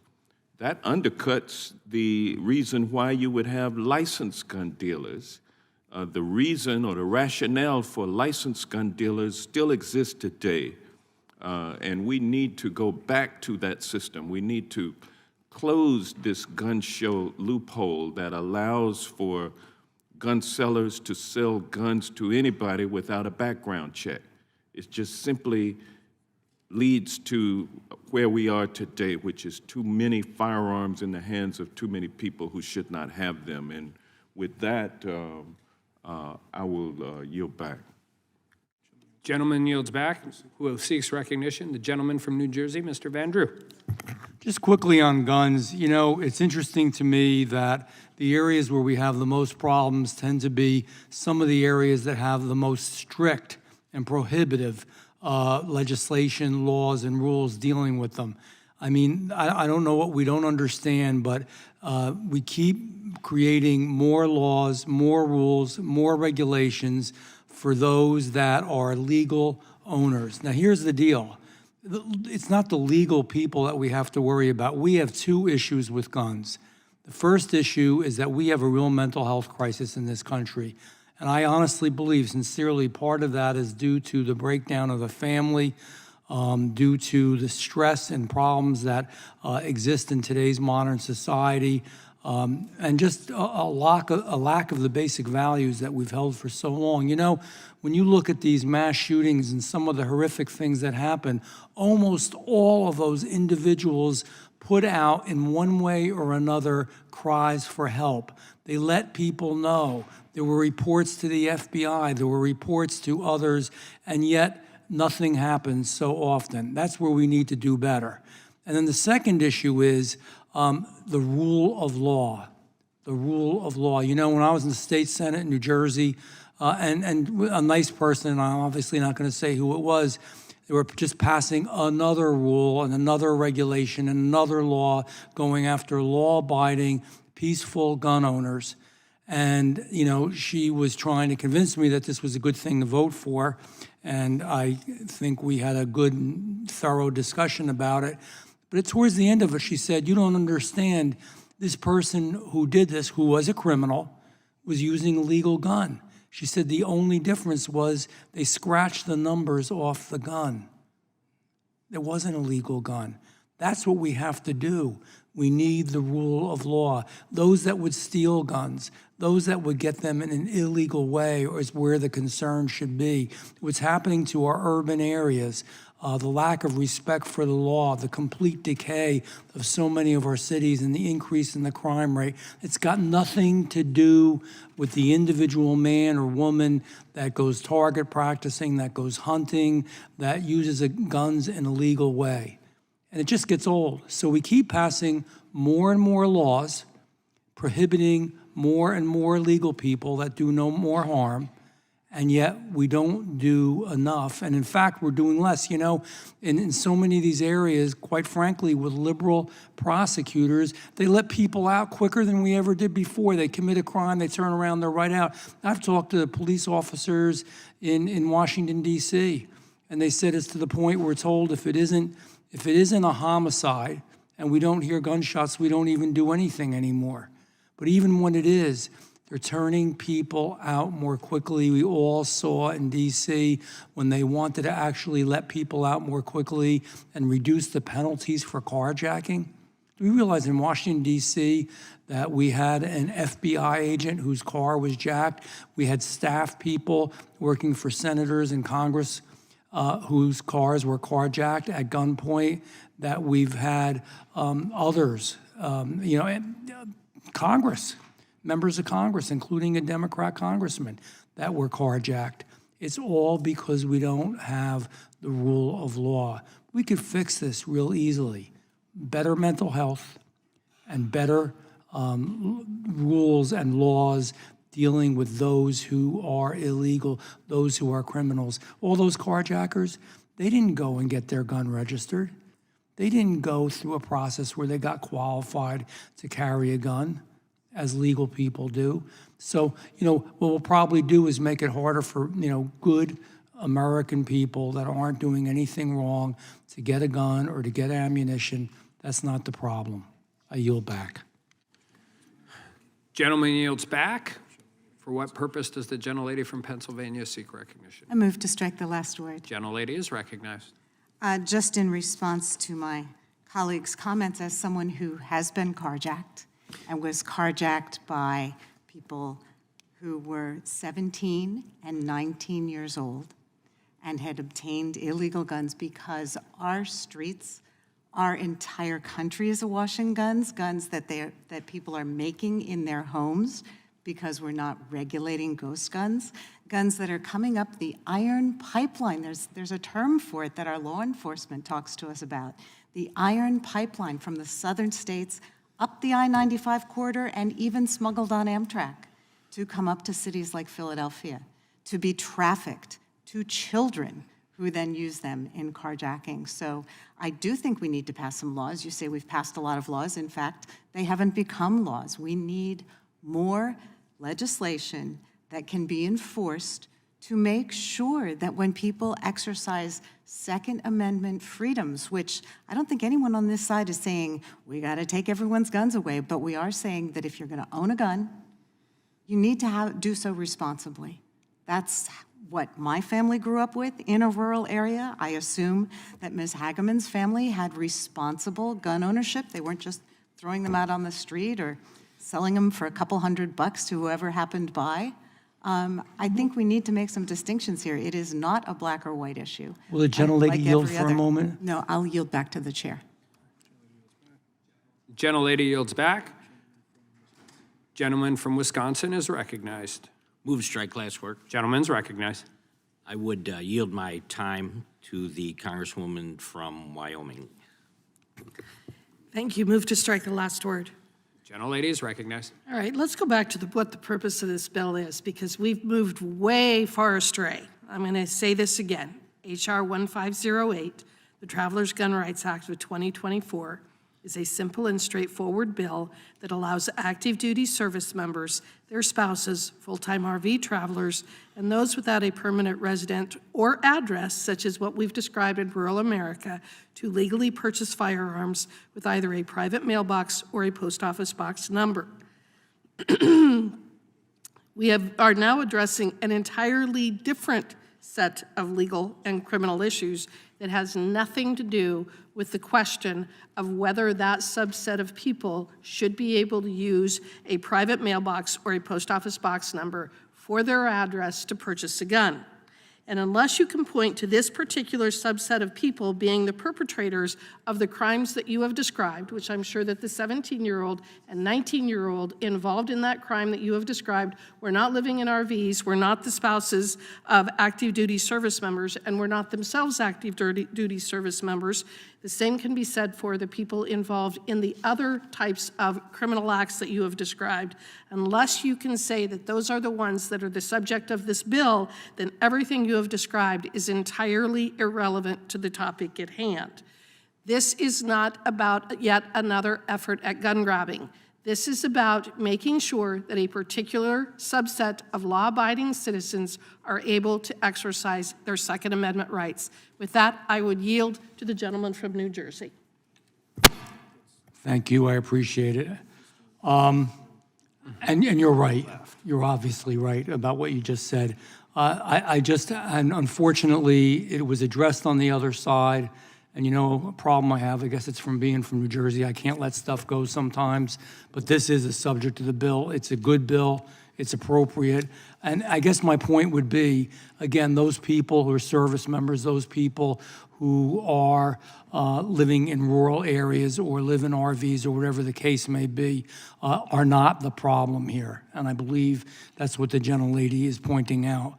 And in general, the gun issue is not the problem, is not those who legally obtain guns. There's no reason that these people can't obtain guns as well just because of their particular address.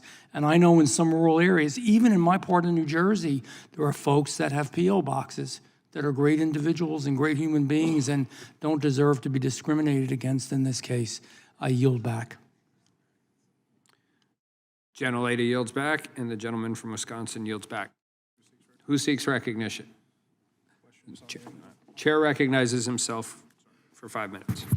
I do think there's one place where this amendment is relevant to the underlying bill, and it is where the same people charged with enforcing this, which would be the federal government, are the same people who wrote it, and it's abundantly clear they don't understand rural America. The exceptions that are written allow for a federal government on interpretation of state law, whether it's farming law, whether it's domestic violence law, whether it's hunting, fishing, trapping laws. And it puts a tremendous burden shift on a citizen exercising their Second Amendment rights to qualify that they have the ability for a temporary transfer. First of all, there are no shooting galleries in North Dakota. I think you'd get beat up if you said the word shooting gallery in North Dakota. The vast majority of people who do these types of things in rural America do them in rural areas, on farms, on different places.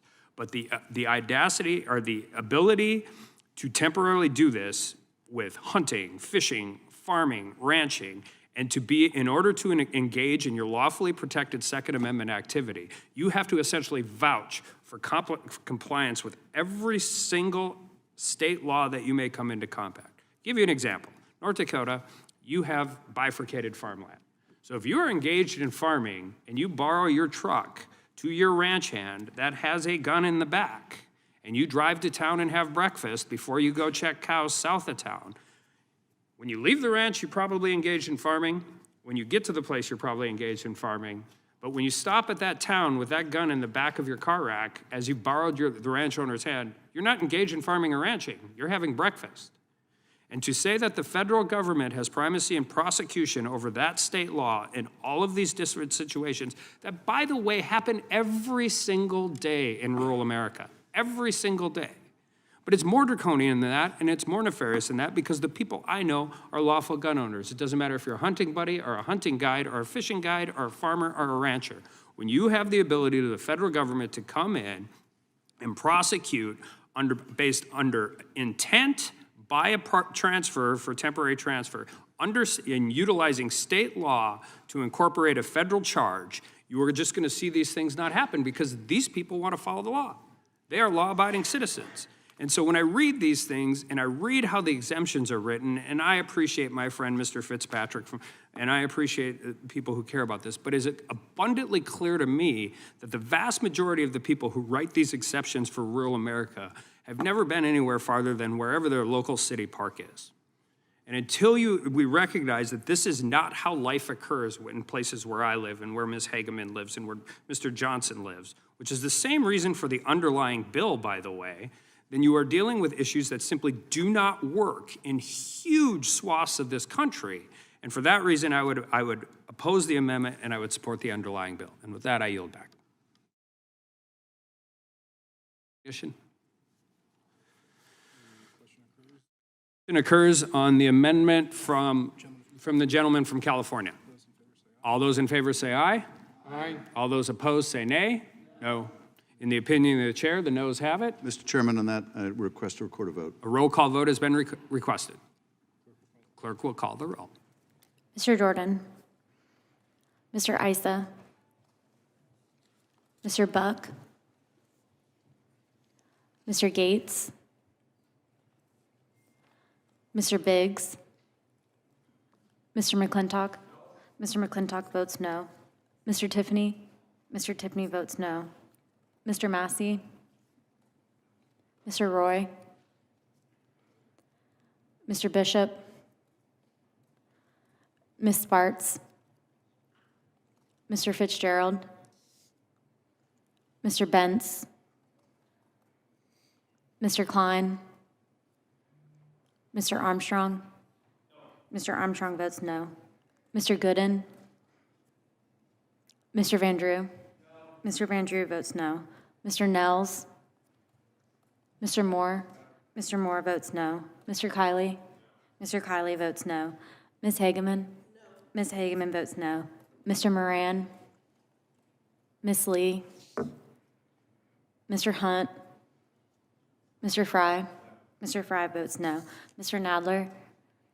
Mr. Nadler votes aye. Ms. Lofgren. Ms. Lofgren votes aye. Ms. Jackson Lee. Mr. Cohen. Mr. Johnson. Mr. Johnson votes aye. Mr. Schiff. Mr. Schiff votes aye. Mr. Swalwell. Mr. Liu. Mr. Liu votes aye. Ms. Jayapal. Ms. Jayapal votes aye. Mr. Correa. Ms. Scanlon. Ms. Scanlon votes aye. Mr. Neguse. Ms. McBath. Ms. McBath votes aye. Ms. Dean. Ms. Escobar. Ms. Escobar votes aye. Ms. Ross. Ms. Ross votes aye. Ms. Bush. Mr. Ivy. Mr. Ivy votes aye. Ms. Ballant. Ms. Ballant votes aye. Mr. Klein. Mr. Klein votes no.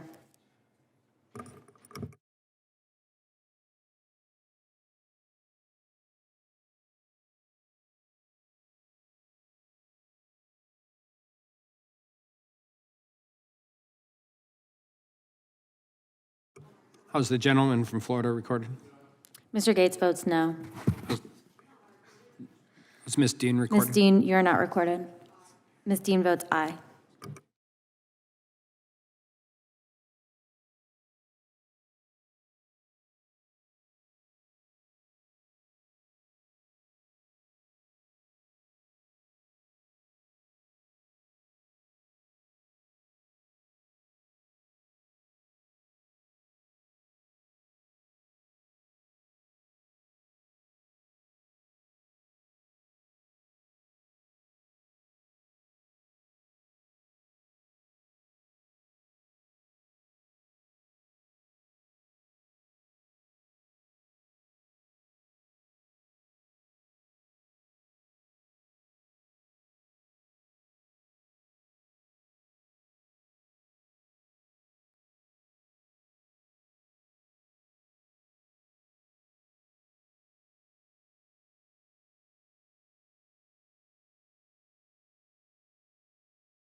Mr. Correa, you are not recorded. Yes. Mr. Correa votes yes.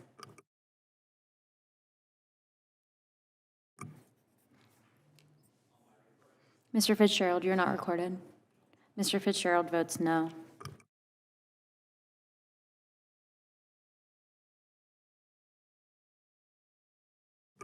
How's Mr. Mr. Moran, you are not recorded. Mr. Moran votes no.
How's the gentleman from North Carolina, Mr. Bishop, recorded? Mr. Bishop votes no.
How's Chairman Jordan recorded?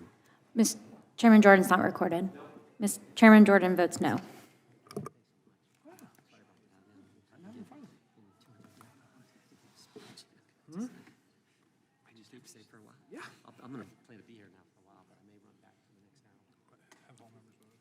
Have all members voted?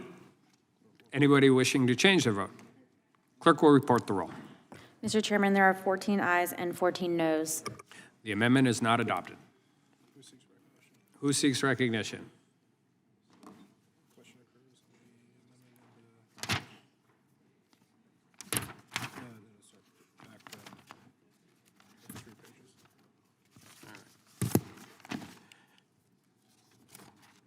The question.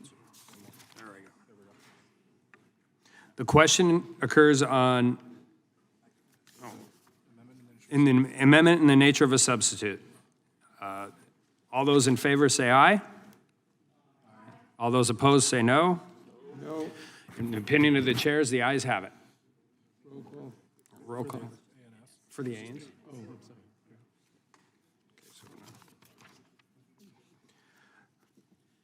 A reporting quorum has been being present. The question is on favorably reporting the bill as amended. All those in favor say aye. All those opposed say no. In the opinion of the chair, the ayes have it. A roll call vote has been requested. The clerk will call the roll. Mr. Jordan. Mr. Jordan votes yes. Mr. Isa. Mr. Isa votes yes. Mr. Buck. Mr. Gates. Mr. Biggs. Mr. McClintock. Mr. McClintock votes aye. Mr. Tiffany. Mr. Tiffany votes aye. Mr. Massey. Mr. Roy. Mr. Bishop. Mr. Bishop votes aye. Ms. Sparts. Mr. Fitzgerald. Mr. Bentz. Mr. Klein. Mr. Armstrong. Mr. Armstrong votes yes. Mr. Gooden.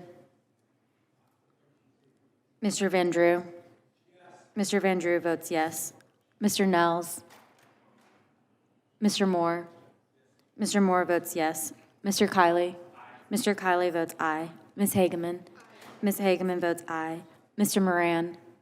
Mr. Moran votes yes. Ms. Lee. Mr. Hunt. Mr. Fry. Mr. Fry votes aye. Mr. Nadler. Mr. Nadler votes no. Ms. Lofgren. Ms. Lofgren votes no. Ms. Jackson Lee. Mr. Cohen. Mr. Johnson. Mr. Johnson votes no. Mr. Schiff. Mr. Schiff votes no. Mr. Swalwell. Mr. Swalwell votes no. Mr. Liu. Mr. Liu votes no. Ms. Jayapal. Mr. Correa. Mr. Correa votes no. Ms. Scanlon. Ms. Scanlon votes no. Mr. Neguse. Ms. McBath. Ms. McBath votes no. Ms. Dean. Ms. Escobar. Ms. Escobar votes no. Ms. Ross. Ms. Ross votes no. Ms. Bush. Mr. Ivy. Mr. Ivy votes no. Ms. Ballant. Ms. Ballant votes no. Ms. Jayapal. Ms. Jayapal votes no. Mr. Fitzgerald. Mr. Fitzgerald votes aye. How's Mr. Gates recorded? Mr. Gates is not recorded. Mr. Gates votes aye.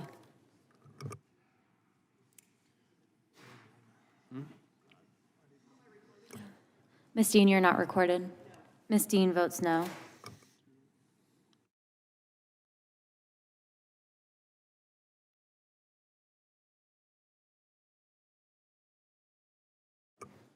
How's Mr. Klein recorded? Mr. Klein, you're not recorded. Mr. Klein votes aye.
How's the gentlelady from Texas recorded? Ms. Jackson Lee is not recorded.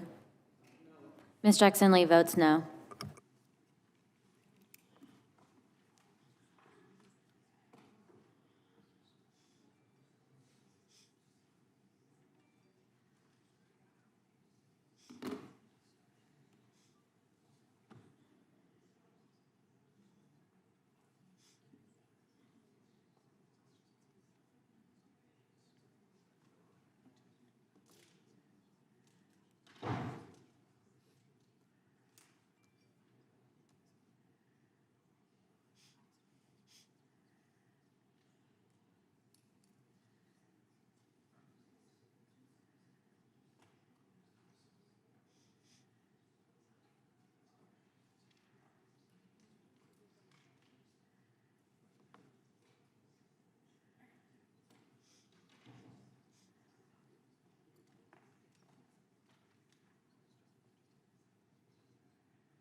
Mr. Gates, you're recorded as aye.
How is Mr. Nagus recorded? Mr. Nagus is not recorded.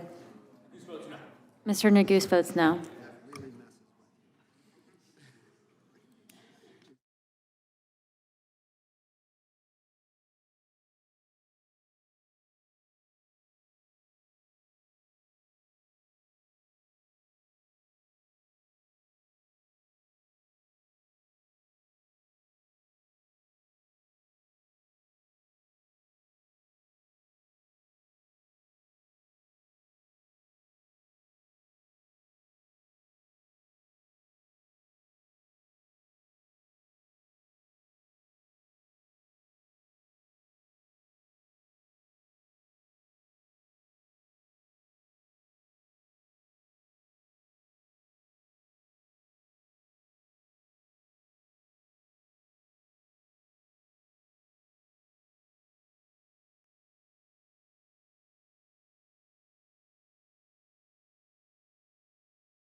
Mr. Roy, you're not recorded. Yes. Mr. Roy votes aye.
How is Mr. Bentz recorded?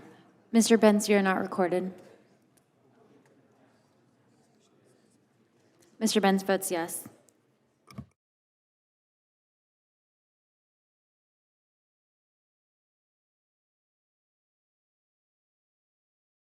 Ms. Bush, you are not recorded. Ms. Bush votes no.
Mr. Massey, you're not recorded. Mr. Massey votes yea.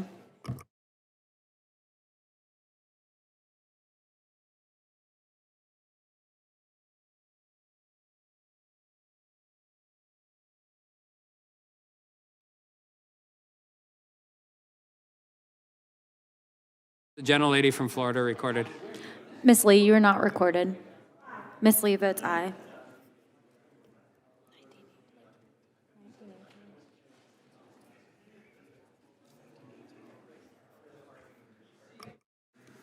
Have all members voted? Clerk will report. Mr. Chairman, there are 19 ayes and 18 noes. The ayes have it, and the bill is ordered to be reported favorably to the House. Members will have 2 days to submit views. Without objection, the bill will be reported as a single amendment in the nature of a substitute incorporating all adopted amendments, and staff is authorized to make technical and conforming changes.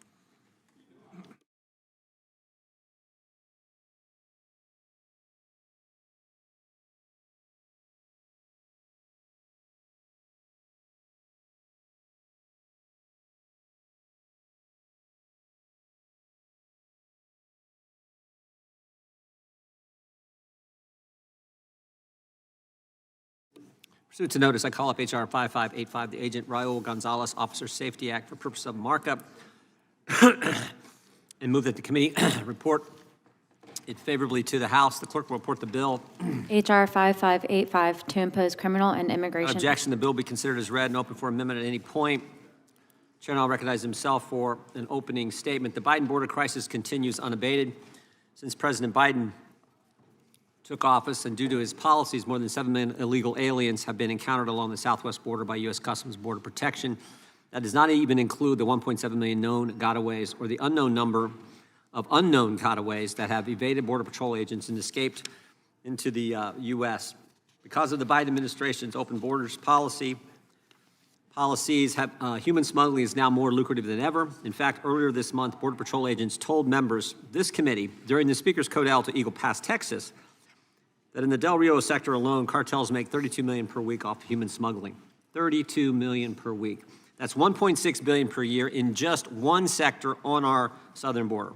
Open borders embolden criminals. High-speed chases with smugglers occur daily in border communities, placing both law enforcement officials and American citizens at risk. Sadly, there are too many tragic examples to count. Just 2 days ago, criminals led Texas Department of Public Safety officers on a high-speed chase outside of Del Rio, Texas, as they attempted to smuggle half a dozen illegal aliens into the interior of the country. At least one of the smugglers was himself a foreign national from Nicaragua. Amazingly, this criminal alien had been granted work authorization by the Biden administration in October. Last February, Cochise County, Arizona Sheriff Mark Daniels, a 38-year veteran of law enforcement, testified before this committee at our first hearing on the Biden border crisis. Sheriff Daniels told us about a woman from his county named Wanda, who was killed on the way to her 65th birthday party. She had hoped to enjoy some time with her son, who was receiving treatment for stage 4 cancer. According to the sheriff, the criminal who caused the crash was smuggling illegal aliens when he fled from law enforcement officers, blew through a red light, and crashed into Wanda's car, cutting it in half and instantly killing her. These dangerous car crashes don't kill just everyday Americans. They kill our law enforcement heroes, too. While on duty in the Rio Grande Valley sector in South Texas last December, Border Patrol agent Raul Humberto Gonzalez Jr. was killed while pursuing a group of illegal aliens who were evading Border Patrol. During the pursuit, Agent Gonzalez crashed his ATV into a gate. He succumbed to his injuries just hours later. Authorities do not have the tools to fully prosecute and punish these criminals. Currently, the failure to yield to a Border Patrol agent or other law enforcement officer assisting Border Patrol is not explicitly criminalized under federal law, nor does it carry specific immigration consequences. In other words, criminals and foreign nationals have little incentive not to evade Border Patrol agents. Let us be clear. These bad actors must be held accountable. H.R. 5585 does just that. The Agent Raul Gonzalez Officer Safety Act ensures that those who endanger border communities by failing to yield to Border Patrol agents will face meaningful consequences, ensuring aliens who endanger American communities can be prosecuted and ineligible for certain immigration benefits under our laws. I want to thank Arizona Representative Juan Ciscomani for his leadership on this bill. It's time we stood strong against the criminals who cause fear, devastation, and harm to our law enforcement officials and to people in our border communities. With that, I would yield back and now recognize the ranking member for an opening statement. Thank you, Mr. Chairman. Mr. Chairman, H.R. 5585, the Agent Raul Gonzalez Officer Safety Act, would establish harsh criminal and immigration penalties for flight while operating a motor vehicle from a pursuing U.S. Border Patrol agent or other law enforcement officer assisting in that pursuit. To begin with, let me be clear that the death of Agent Gonzalez in the performance of his duties is a tragedy, and our hearts go out to his family and friends. I appreciate the sentiment behind honoring him through legislation. But H.R. 5585 is not the best or even a viable answer to the perceived problem giving rise to this bill. The most aggressive immigration enforcement tactics are often employed in the border region of the United States, including high-speed vehicle pursuits. And the risk inherent to such vehicle pursuits is borne most heavily by migrants, civilians, and innocent bystanders. As our colleague Representative Escobar has previously pointed out, these chases can be incredibly dangerous, often ending in horrific accidents with serious injuries or even the deaths of individuals being chased by law enforcement. The number of fatalities resulting from Border Patrol vehicle pursuits grew from 2 deaths in 2019 to 22 deaths in 2021. In the subsequent 2-year period, 44 people were killed in these pursuits. The deadly consequences of vehicle pursuits have been well documented by advocacy and civil rights organizations, particularly the ACLU of Texas and the ACLU of New Mexico. According to the CBP Fatal Encounters Tracker maintained by the ACLU of Texas, Border Patrol-involved vehicle pursuits resulted in 107 deaths not including law enforcement officers, between January of 2010 and November of 2023. Following public outcry as the number of deaths continued to rise, and the urging of members of Congress, including Representative Escobar, CBP conducted a review of its vehicle pursuit policy. The review resulted in a newly revised directive published in January of last year, just 1 month after Agent Gonzalez was killed. The net effect of the new policy is to discourage the number of high-speed pursuits. Let me be clear. My concern about the possibility of harm from high pursuits extends both to law enforcement, the CBP officers working every day to secure our borders, and the public at large. Statistics have shown that high-speed chases have historically been one of the leading causes for law enforcement fatalities. When weighing the potential risks to the safety of the public and law enforcement officers, many jurisdictions have determined that the risks are far too great to justify a vehicle pursuit. That is why we should be careful that we do not, through this legislation, appear to encourage Border Patrol agents to engage in high-speed vehicle pursuits, or for state and local law enforcement officers to look for opportunities to participate in vehicle pursuits with the Border Patrol agents. Moreover, I question whether it is wise to create what amounts to a special protection or status for Border Patrol agents and outside agencies that provide assistance in a pursuit. I'm also unaware of any circumstances in which a federal officer could give commands or orders to a state or local officer other than when state and local law enforcement officers serve in a federal task force. In addition to the problematic premise on which this legislation is built, I'm very concerned that this bill would require mandatory sentences of at least 5 years or 10 years, depending on whether serious bodily injury or death occurs, without requiring intent to cause injury or death. For more than a decade, mandatory minimums have been widely condemned for many reasons, including the disproportionate application in cases involving people of color and the resulting mass incarceration and over-policing of marginalized communities. We must continue to resist every urge to add to the list of federal criminal offenses subject to mandatory minimum penalties because they have served to perpetuate injustice and inequity within our criminal justice system. Turning to the immigration provisions of this bill, the justification for such harsh penalties is similarly lacking. People who are convicted of fleeing law enforcement are already deportable and inadmissible.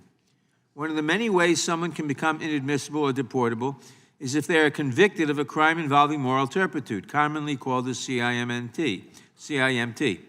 While the term is quite vague, courts have previously determined that knowingly fleeing or eluding law enforcement is a CIMT.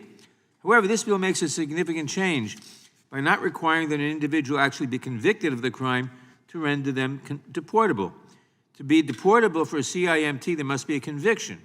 But this bill would erase that conviction requirement, allowing someone to be rendered deportable even if they have never been convicted of a crime. Being classified as deportable is not about undocumented immigrants who are, of course, already removable. And this is not about people who are seeking to enter the United States. This is about people who are already here. By and large, we are talking about lawful permanent residents, people who have put down roots in our communities, many of whom have U.S. citizen spouses and children, and who have truly established themselves here in the United States. Many of these individuals are eligible to become U.S. citizens today. If they are convicted of evading or fleeing law enforcement, they are generally already removable. Rendering such a person deportable without requiring a conviction may be a violation of their due process rights.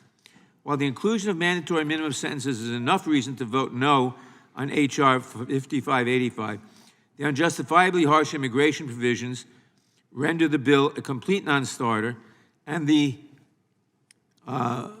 provision to penalize someone who is not convicted of a crime should be a non-starter. And while this legislation might be noble in its goal to memorialize a fallen CBP officer, it is both flawed and problematic in application. I urge my colleagues to vote no.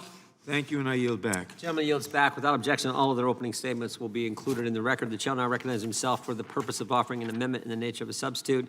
Clerk will report the amendment. Amendment in the nature of a substitute. Without objection, the amendment in the nature of a substitute will be considered as read and shall be considered base text for the purpose of the amendment. The chair now recognizes himself to explain the amendment. This amendment adds grounds of inadmissibility and removability to ensure aliens who evade Border Patrol officers are inadmissible to and removable from the United States. This amendment also makes clarifying changes to ensure that aliens who evade Border Patrol are ineligible for immigration relief. In addition to small technical changes, urge my colleagues to support this amendment in the nature of a substitute and yield back. Who seeks recognition? Gentlelady from Texas is recognized. Mr. Chairman, I have an amendment at the desk. The clerk will report. Gentleman from California reserves a point of order. Mr. McClintock. Amendment to the amendment in the nature of a substitute to H.R. 5585. Without objection, the amendment will be considered as read. The gentlelady from Texas is recognized to explain her amendment. Thank you, Mr. Chairman. And as I have said many times before, I believe I'm the only member of this committee who lives on the U.S.-Mexico border. I have the incredible privilege of representing my hometown of El Paso, Texas. And before I begin to explain my amendment, I would like to enter an article into the record, and I ask unanimous consent. And the article is from El Paso Matters. DPS rammed family vehicle, pointed guns in mistaken Operation Lone Star Stop, El Paso and say. Without objection. Thank you so much, Mr. Chairman. I have some very serious concerns about this bill, and I appreciate the ranking member outlining the ways that communities like mine along the U.S.-Mexico border frequently are targets of these kind of high-speed chases. And in fact, as I've said many times before, in my community of El Paso, there are frequent high-speed chases by the Texas Department of Public Safety in very dense urban areas. They have caused fatalities, significant property damage, and one family, the Ayalas in El Paso, were subjected to serious civil rights violations. And while the serious concerns that I have about the bill are significant, I am attempting to address one of those concerns with my amendment. My amendment ensures that any legal permanent residents suspected of fleeing or evading law enforcement under this bill must first be convicted of a crime before being rendered deportable. While there are exceptions, the majority of deportability grounds require a conviction. The conviction requirement is there for an important reason: to protect the due process rights of legal residents. Republicans on this committee love talking about having immigrants do things the right way, but they continue to find ways to leave even those immigrants who have successfully obtained green cards vulnerable to deportation. Bills like H.R. 5855 target communities with large immigrant populations, communities where people have valid reasons to be wary of being pulled over by law enforcement or immigration enforcement, as cited in the article that I entered into the record, even those who are citizens of this country and even those with legal permanent residency status. Many legal permanent residents have lived in the United States for years, have jobs, families, and well-established communities. Many are currently eligible for U.S. citizenship, and rendering them deportable without requiring a criminal conviction raises serious due process issues. By requiring a conviction, we can ensure that anyone impacted by this law has their day in court and that due process rights are respected before we consider removing someone. I urge my colleagues to support this amendment, and I yield back. Gentlelady yields back. Is there any discussion on the amendment? The chair withdraws a point of order and would recognize himself for 5 minutes. I need to point out, first of all, I have to look to the ranking member's argument, which I find is one of the silliest, most bizarre I think I've ever heard in the Congress. His argument against the bills is that by increasing the penalties for evading the Border Patrol, we're going to encourage more people to evade the Border Patrol. Does he really believe that by increasing the penalty against fleeing the Border Patrol, we're going to encourage that behavior? The logic behind that is pretty simple. The higher the penalty, the greater the incentive to break the law. That is ludicrous. But getting to the gentlelady's amendment, I need to point out that the Agent Raul Gonzalez Officer Safety Act requires that aliens be convicted of or at least admit to evading arrest or detention while operating a motor vehicle.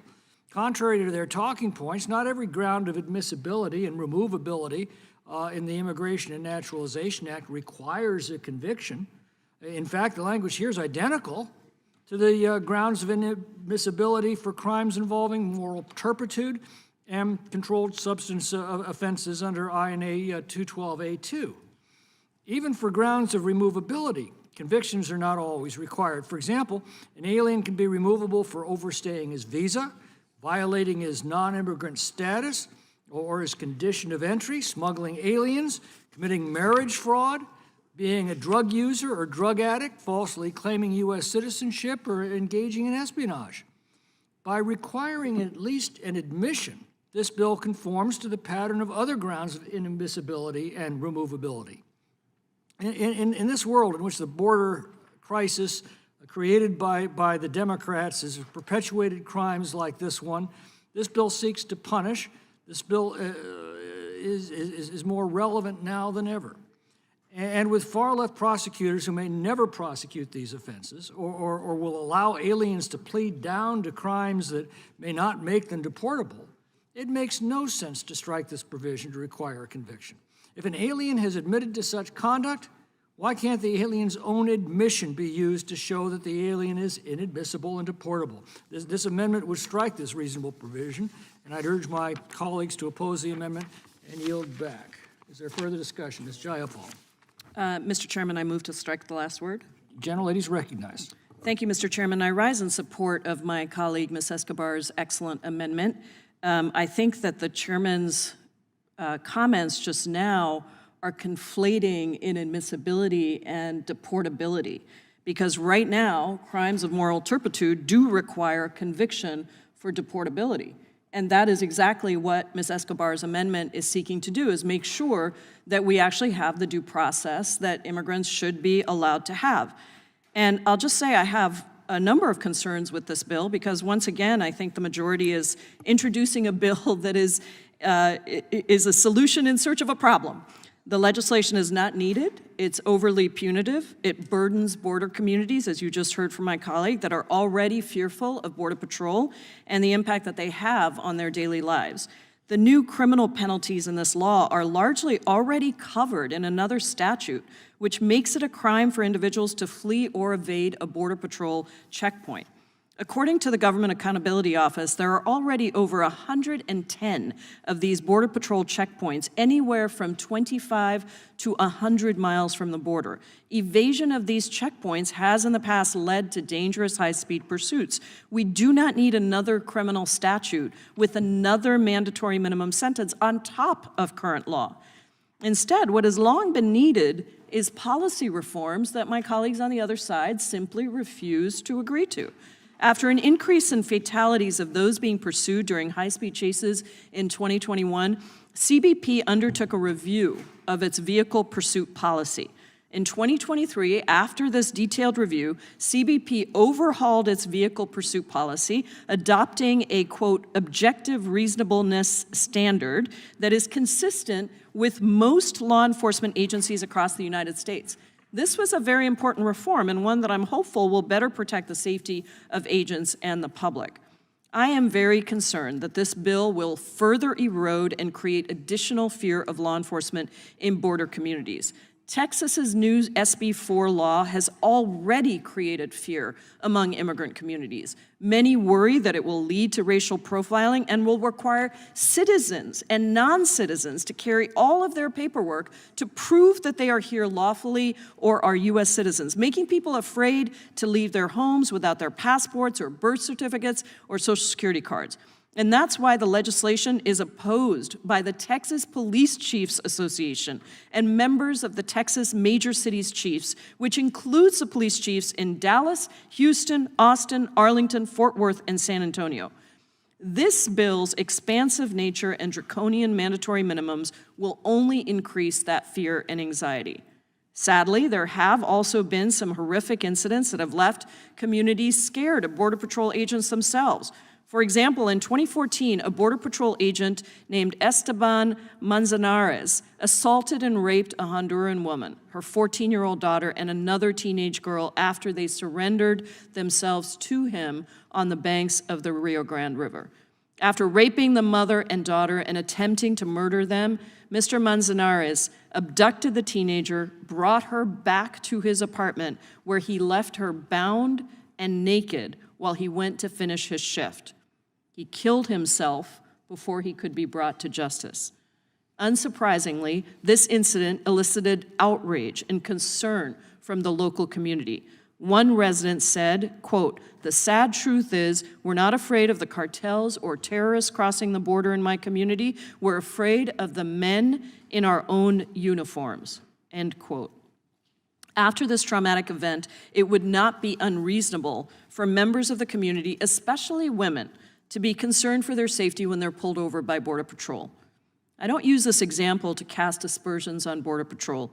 We know that the overwhelming majority of agents grew up and live in border communities and are beloved members of their communities, and they serve our country every day. I use this example only to show why some members of border communities may have a legitimate fear of law enforcement, which only further highlights why, if we're going to make fleeing from Border Patrol a deportable offense, as this bill does, then we need to at least require a conviction and provide for basic due process and a day in court for people. I hope my colleagues will reconsider this unnecessary and unneeded legislation, but at a minimum, I hope that we can approve and vote through Congresswoman Escobar's amendment. I yield back the balance of my time. The lady yields back. Is there further discussion? Mr. Biggs. Thank you, Mr. Chairman. Move to strike last word. The gentleman's recognized. Thank you. I rise in opposition to this amendment, and I do take some umbrage with taking a particularly egregious bad actor, and no matter how innocent you claim it is with regard to all the rest of the CBP agents, basically inflicting that person's horrific misconduct and criminal conduct and dangerous conduct as representing the CBP, and that's why people are afraid. But let me tell you who else is afraid. I want to tell you who's afraid. People in Arizona cities and towns and in their counties. I'm thinking of Cochise County, where you have one municipality that has at least 2 high-speed chases a day. They average 2 high-speed chases a day and have had multiple crashes, including fatalities. And what is happening is this recruitment of these drivers that the cartel engages in. They're using social media to recruit youthful drivers out of Phoenix area and Tucson area high schools to come to the border or come to a certain location within the state of Arizona, go to a mile marker on I-8 or I-19, and then you will meet somebody and you'll get paid anywhere from $500 to $2,000 per passenger, per load, and then deposit them at some other place, notably usually close to a stash house in Phoenix. What this bill seeks to do is to provide a reasonable deterrent to those who would engage in chases to avoid detection. We have seen people from all over the country come in, and also people from across the border come in and drive these vehicles. The dangers in these communities, whether it's Sierra Vista, Naco, Douglas, Yuma, Nogales, all of which sit right on the border, from the chases that take place as people run, has got to end. And this notion that if you have an increased penalty or an enhancement to a penalty, you're not going to see deterrence doesn't seem to actually logically make sense. Everywhere that you actually enforce the law and you actually impose punishment, then you actually have general and specific deterrence. And even if you don't get general deterrence with this bill, I would suggest to you, you will get specific deterrence, and that will make these communities along the border safer. With that, Mr. Chairman, I will yield to the gentleman from California. I just wanted to point out that the gentlelady seems to be surprised that people who break the law are fearful of law enforcement. Well, of course they are. They're supposed to be. They're breaking the law. They're being called to account for it. Lawbreakers should fear the law. But the point that this is not welcomed by law enforcement, I simply reminder that Chief Rodney Scott, the former chief of the Border Patrol, has been asking for this provision for years on behalf of his officers. So it's very much welcomed by the line officers whose lives are daily placed in jeopardy by these lawbreakers. I yield back to the gentleman. Thank you. I'll yield back. Thank you, Mr. Chairman. Chair recognizes Ms. Scanlon. Thank you. I move to strike the last word. The lady is recognized. And I would yield to Ms. Escobar. Thank you so much, Ms. Scanlon. One of our colleagues just mentioned that someone on this side of the aisle used one egregious example to inflict it across an entire group of people. That was what one of our Republican colleagues just said. I would say that is exactly what my Republican colleagues do over and over and over again when it comes to immigrants and migrants. How many subcommittee hearings, how many committee hearings have we had where my Republican colleagues want to try to paint every immigrant with a broad brush, making Americans believe they are all criminals, that they all should be feared? So I would say it's really an opportunity for my Republican colleagues to take a look at exactly what they're accusing this side of doing. Also, I think it is really important to state, I would like to see an end to human trafficking. I would like to see an end to the inhumanity that's happening at our nation's front door. I witness it every time I'm home. I have lived it as a border resident. But the best way to do that is to open up legal pathways, because what incentivizes illegal human trafficking is the closing off of legal pathways, which is exactly what's been happening for decades by the federal government. Lastly, I would say, I just have to wonder, at what point do our colleagues want to stop complaining about this and actually want to solve the issue? And you all can point, our Republican colleagues can point to H.R. 2 as their solution, but as I have said over and over again, I would encourage you all to read it. Fundamental to H.R. 2 is that Mexico will accept every single migrant this country decides to send them. That's never happened. It will never happen. So when you take that component out of H.R. 2, all of it falls apart. So I would welcome our Republican colleagues to join with us in a real solution. And right now, there's only one bipartisan comprehensive immigration reform bill that addresses the border and beyond. It's a bill called the Dignity Act of 2023. My Republican colleague, Maria Salazar, and I worked on it. It is a real solution, a real compromise.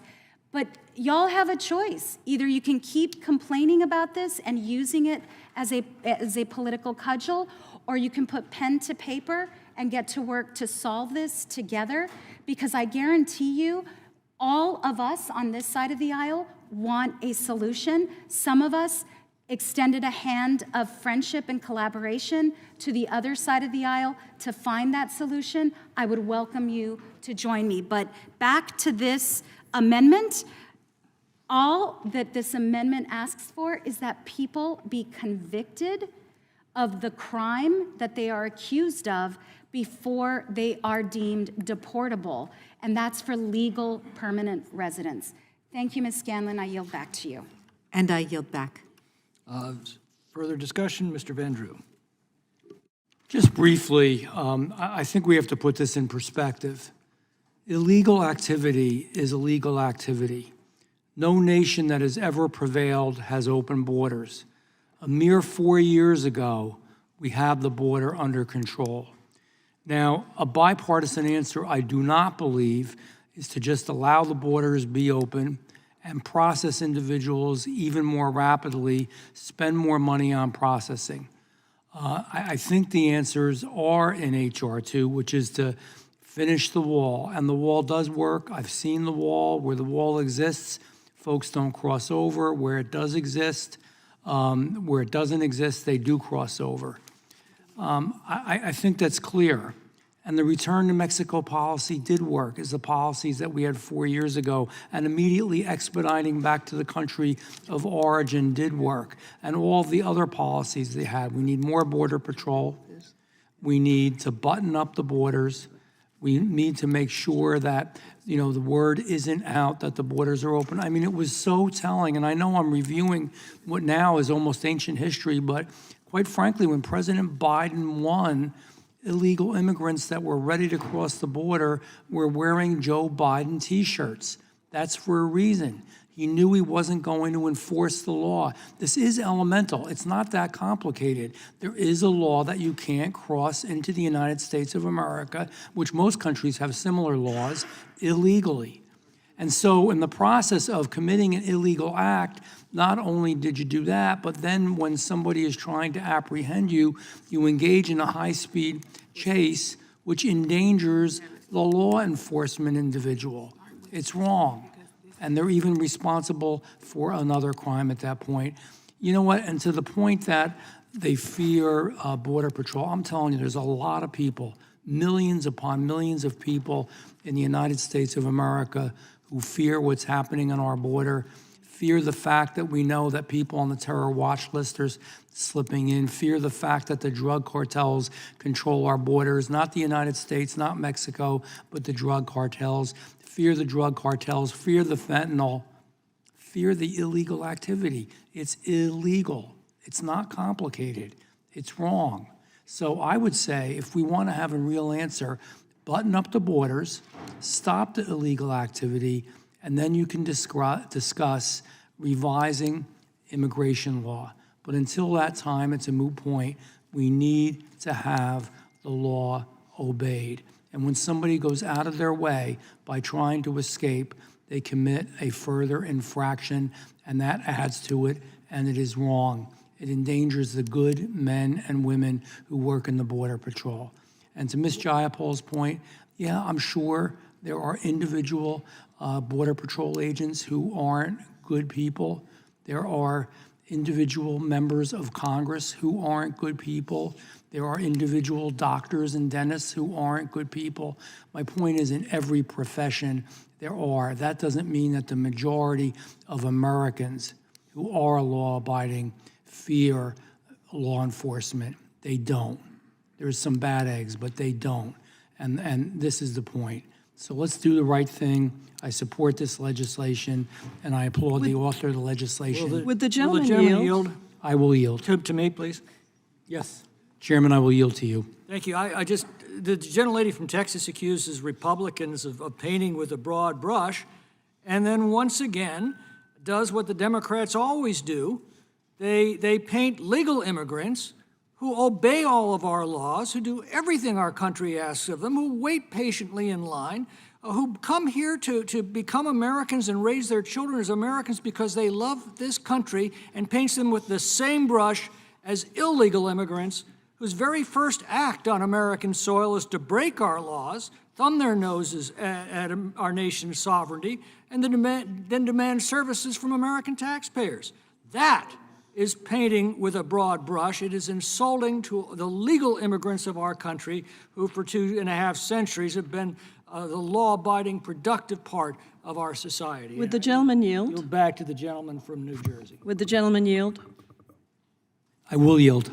Thank you, Mr. Van Drew. I think I heard you say that you thought that we shouldn't reform our immigration laws until we secure the border. Is that accurate? It's your time. Yes, I'll yield back to myself. Absolutely. Well, the situation is totally out of control. Yeah, and this bill actually does reform our immigration laws. Paul, the gentleman is out of time, but one of your members can yield you more time if you wish. Is there any further discussion? Did you want to speak?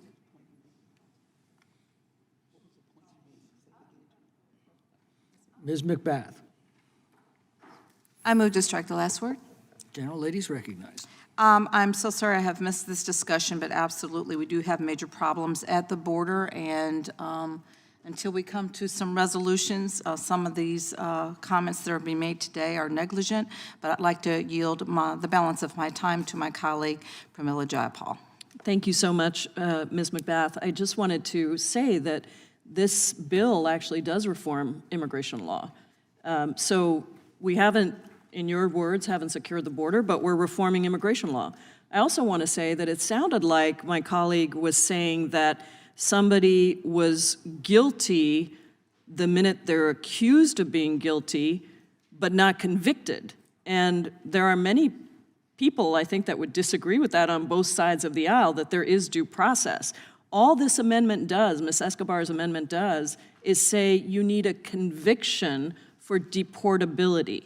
That is important. That is a big change that the other side is making to say if somebody is just accused of something, that immediately makes them deportable. All we're saying is there are many problems with this bill, but at a minimum, let's stick to due process. Let's make sure that we require a conviction for deportability. The chairman conflated admissibility and deportability. For deportability, it is required for crimes of moral turpitude that you have a conviction. And that is what the majority is trying to change in this bill. I think it's unacceptable that we would somehow say due process doesn't apply anymore the minute somebody is accused of a crime, that would immediately lead to being deportable. That's just not acceptable. So that's the amendment. And I think we should be clear that it's a minimum requirement of due process to at least be convicted. And I hope that the majority would agree and vote for this amendment. I yield back to Ms. McBath. I yield back the balance of my time. Gentlelady yields back. Is there further discussion? Mr. Bishop. Oh, I'm sorry, Ms. Bartz. No, you were next, Ms. Bartz. I'm going to strike the last word.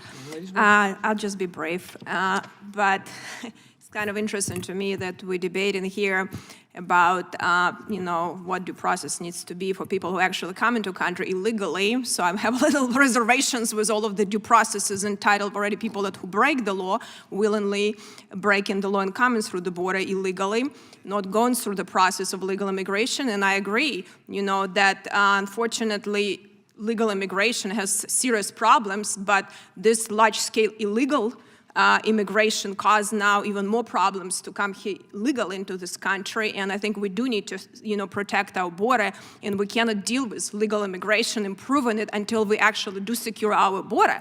But people actually, it's interesting enough, people actually now who come here with no bad records and bad intent, they try to be caught by Border Patrol because you get a lot of free benefits. We now have immigration to welfare. You actually get more benefits if you're here illegally than if you're here legally, and less responsibility to your judgment proof. So they actually try to be caught by Border Patrol because that's how they get the NTAs and everything else. So people, when they try to escape that, generally would be more likely to have some ill intent and some problem with them, because as I've seen that, unfortunately, now the Border Patrol and everyone else and the orders of this administration let everyone in, even people that don't claim asylum, because they come in large quantities and cartels are using these people as pawns for a lot of illegal activity, including distracting our Border Patrol from doing their duties. So it's a very serious situation, but I don't think we can even have a conversation what to do with legal immigration, which needs to be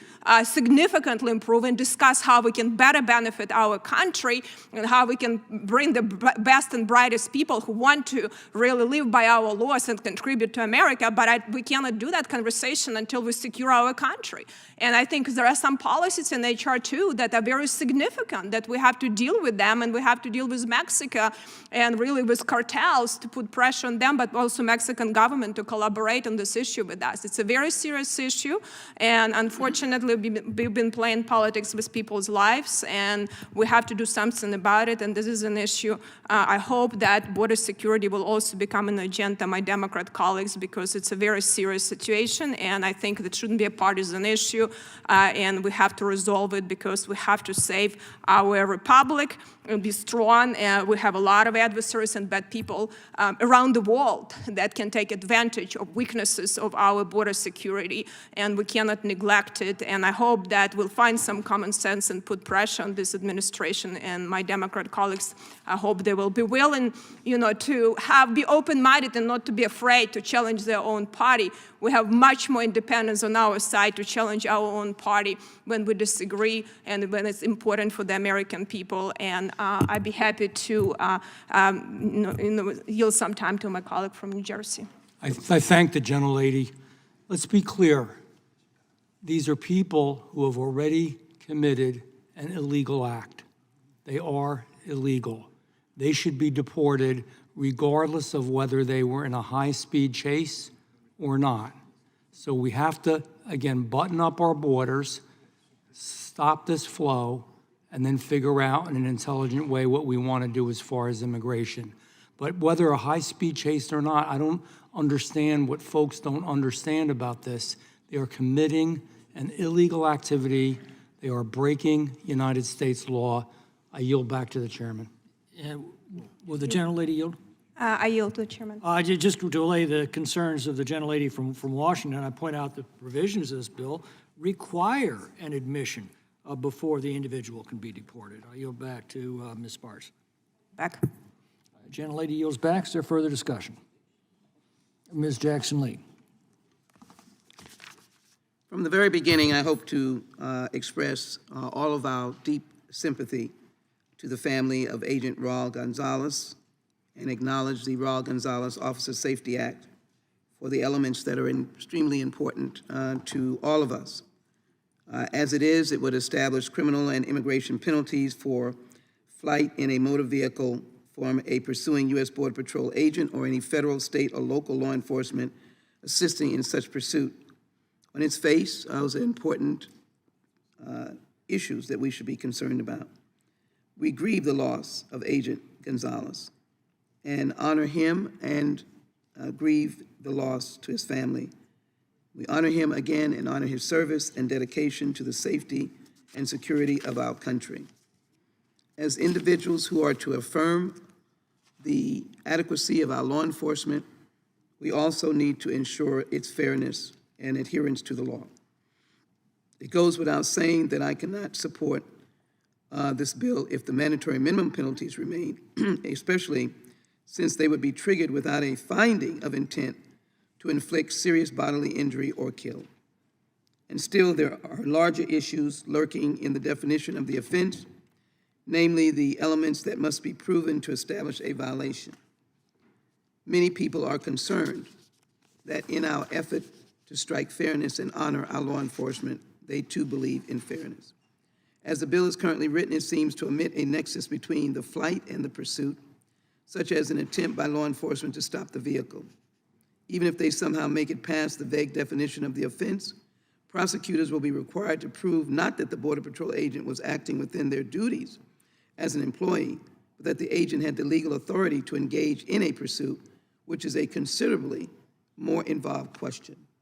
I want to believe H.R. 5585 is a legitimate effort by my colleagues to protect not only our very valuable law enforcement officers at the border, but the safety of other human beings, migrants, citizens.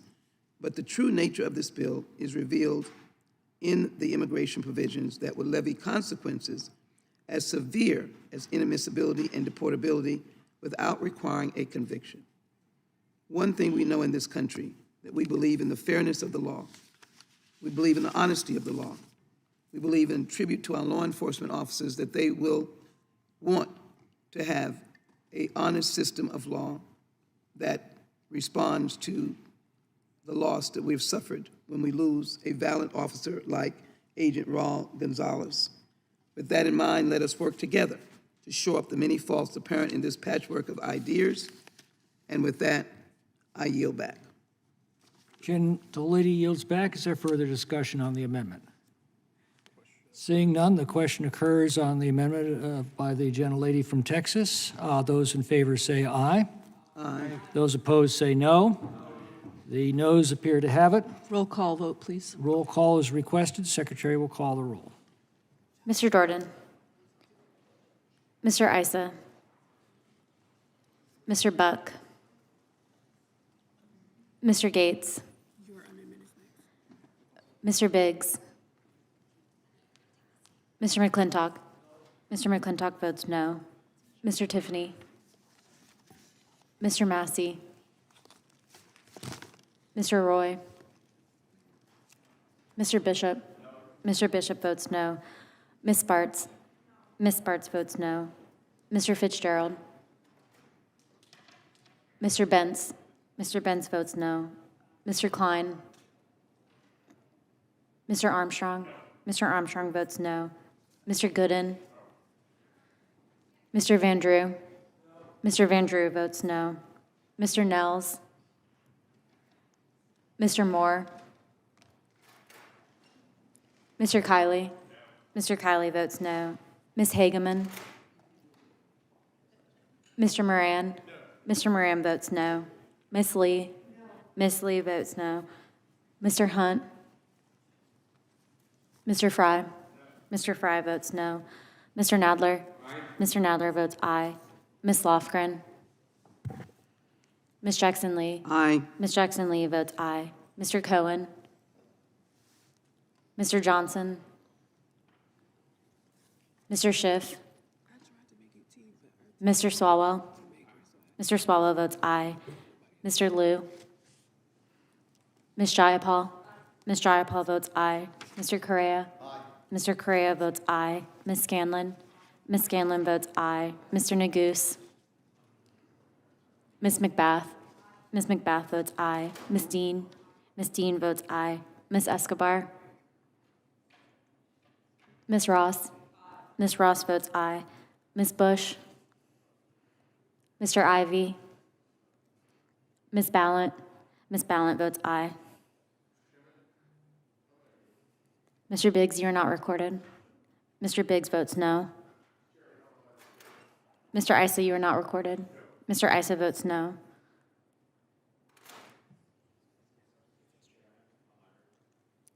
Mr. Fitzgerald, you are not recorded. Mr. Fitzgerald votes no. Ms. Escobar, you are not recorded. Ms. Escobar votes yes.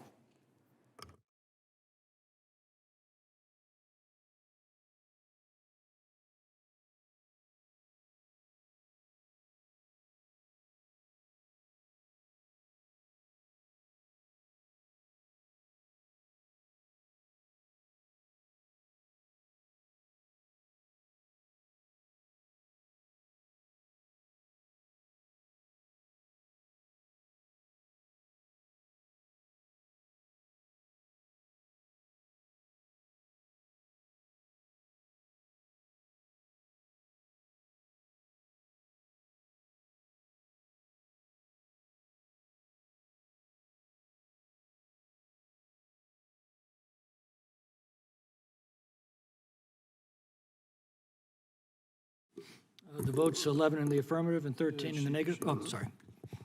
Clerk will announce the vote. Mr. Chairman, there are 11 ayes and 13 noes.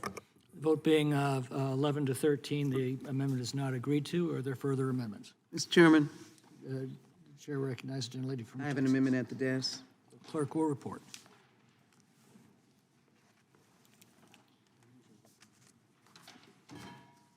Amendment to the amendment in the nature of a substitute to H.R. 5585, offered by Ms. Jackson Lee of Texas. Page 1, beginning on line. I reserve a point of order. Be regarded as Gentleman read. reserves a point of order. Without objection, the amendment will be considered read. The gentlelady is recognized for 5 minutes. I thank you very much, Mr. Chairman. We all continue to offer our deepest sympathy to the family of Agent Raul Gonzalez and all of those who have fallen in the line of duty, either serving in the United States military or any number of law enforcement, federal, state, and local throughout the nation. We know that they love their country, love their states, and love their communities. And I say that again about Agent Raul Gonzalez, to his family.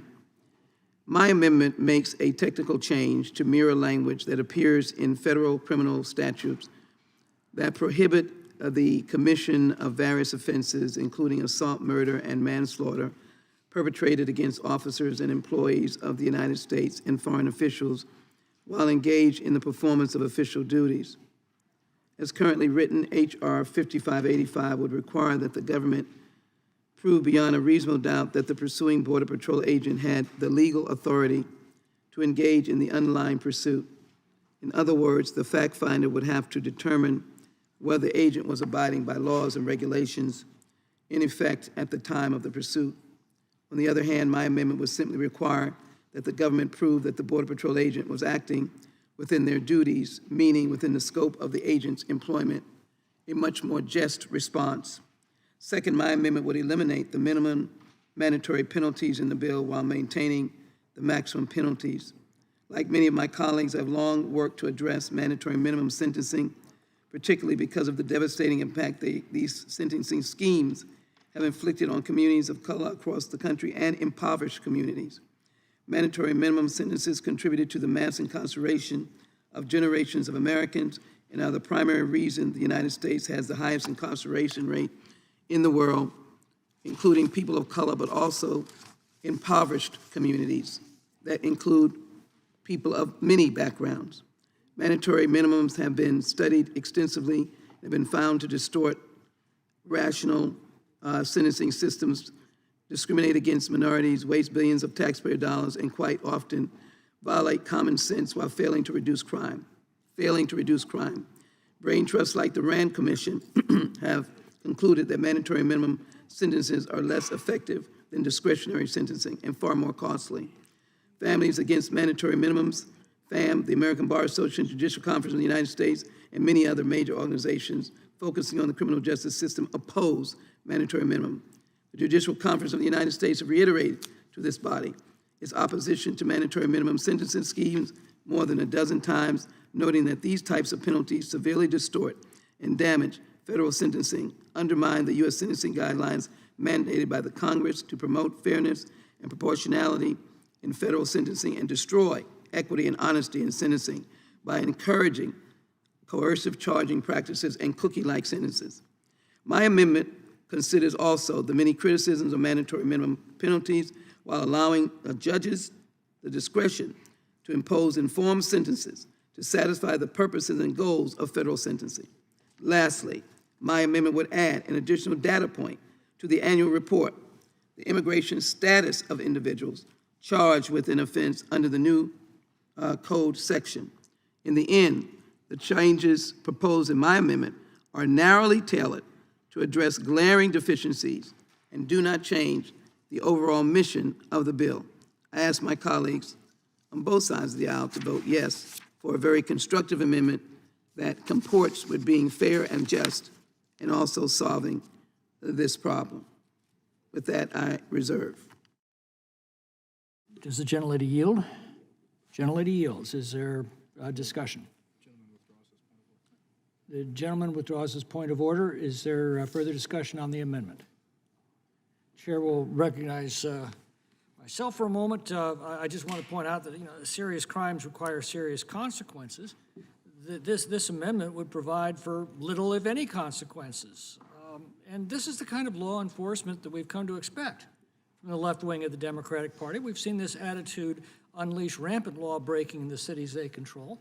And we're now seeing it once again seep into the deliberations of this committee as well. I think the American people have had enough of this, and they will want us to reject it here as they will reject it at the polls. I'll yield back the balance of my time and ask if there's further discussion. Ms. Macbeth. Thank you, Mr. Chairman. I move to strike the last word. And ladies recognized. I do hope that we can come to some resolutions today. We've been, spending a lot of time and effort over the years here, and we still haven't been able to solve this crisis. And I really hope that meaningful words are spoken here today and with commitment towards making sure that we find these resolutions. But with that, I will yield the balance of my time to my colleague from Houston, Sheila Jackson-Lee. The gentlelady is much appreciated both for her leadership on so many issues and her yielding on this very important issue. Let me clarify to the gentleman his misinterpretation of my amendment or intent. the legislation stands, but we make the legislation certainly more effective because my amendment makes a technical change to mirror the language that appears in federal criminal statutes that prohibit the commission of various offenses, including assault, murder, and manslaughter perpetrated against officers and employees of the United States and foreign officials while engaged in the performance of official duties. And the RAND Corporation is no liberal bastion, and this is not left or right. It is only fair, because my amendment would, in fact, equate to realizing that mandatory minimums are less effective than discretionary sentencing and far more costly. Organizations like FAM and the American Bar Association, Judicial Conference of the United States, that's judges, and many other major organizations focusing on criminal justice oppose mandatory minimums. That is what we're trying to do, give the judge the opportunity to render that strong judgment or not. The Judicial Conference, that is made up of judges appointed by all presidential persons of all parties, has reiterated to this body its opposition to mandatory minimum sentencing schemes more than a dozen times, noting that these types of penalties severely distort and damage federal sentencing, undermine the U.S. sentencing guidelines mandated by Congress to promote fairness and proportionality in federal sentencing, and destroy equity and honesty in sentencing by encouraging coercive charging practices. And we want to hold people accountable. I would hope all of us, Republicans and Democrats, but we would not want a distorted system. Mandatory minimums have been studied extensively and been found to distort rational sentencing systems, discriminate against minorities, waste billions of taxpayers' dollars, and quite often violate common sense while failing to reduce crime. And so all that this legislation indicates in its fairness is to ensure that the judges proceed in their duty of sentencing and be able to maintain maximum penalties as needed, and as well to realize that the issue of providing penalty does not weaken when a judge uses all of the information that they would have. And this bill, as presently written, would require that the government prove beyond a reasonable doubt that the pursuing Border Patrol agent had the legal authority to engage in the underlying pursuit. In other words, the fact finder would have to determine whether the agent was abiding by laws and regulations in effect at the time of the pursuit. My amendment instead would simply require that the government prove that the Border Patrol agent was acting within their duties, meaning within the scope of the agent's employment. Could you not see the rationale and reason in that? That is being more fair. Would the gentlelady yield? I'll be happy to yield to the gentleman. But leave aside that point, which I don't contest, but it also strikes out the 5-year minimum. I mean, I understand you talked about mandatory minimums a minute ago, but as far as administering a stiff penalty, it takes that away, right? Well, regaining my time, what it does do is to give to the federal system where judges are appointed by presidents from both sides of the aisle the opportunity to render a fair sentence, and I would have confidence that they would render a sentence that would be appropriate and above the 5-year if called for. And that is the point that is being made, that would occur, as well as simply require that the government prove the level of participation of Border Patrol agent rather than a more extreme level of proof. You'd be able to have one that was not. This protects the Border Patrol agents more than the present language that we have. Gentlelady's time has expired. Is there further discussion? Move straight list. Yes. Mr. Bishop. Thank you. I'd like to debate the motion or the amendment. You know, it's interesting. I was in Homeland Security earlier today where the issue is, of course, Secretary Mayorkas's brazen and historically unprecedented defiance of the laws statutes Congress has passed to limit the executive's discretion in certain ways and require detention of certain illegal immigrants. And there, the comments have been much as the minority's comments have been here. In every case, in every point under discussion, the proposition is offered that Democrats would like to work with Republicans to solve this problem, but the Republicans won't work to solve the problem.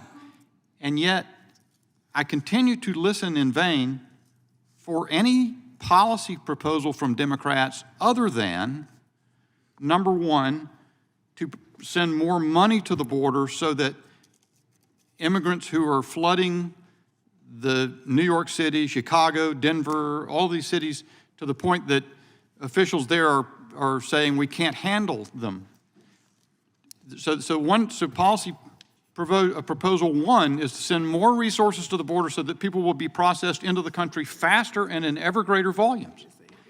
And then number two, the other proposal that is offered persistently and has been for many years is to say, and we want to confer legal status of one form or another to legitimate what is now illegal immigration by the people that are coming. And I just don't understand. Here's what's happened in this administration. In a historically unprecedented way, Secretary Mayorkas, with the leave of the president, has defied any limitation on allowing people to enter the country.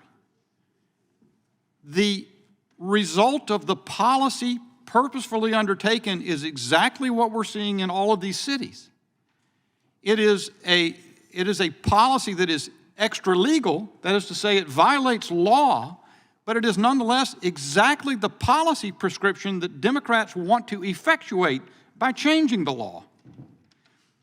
This is in every single respect a policy disaster that is owned by the Democratic Party and by the policy that the Democratic Party has persistently pursued for all of my adult life, certainly since the mid-'80s, when President Reagan first acceded to the idea of granting amnesty in return for the elusive promise that we would secure the border.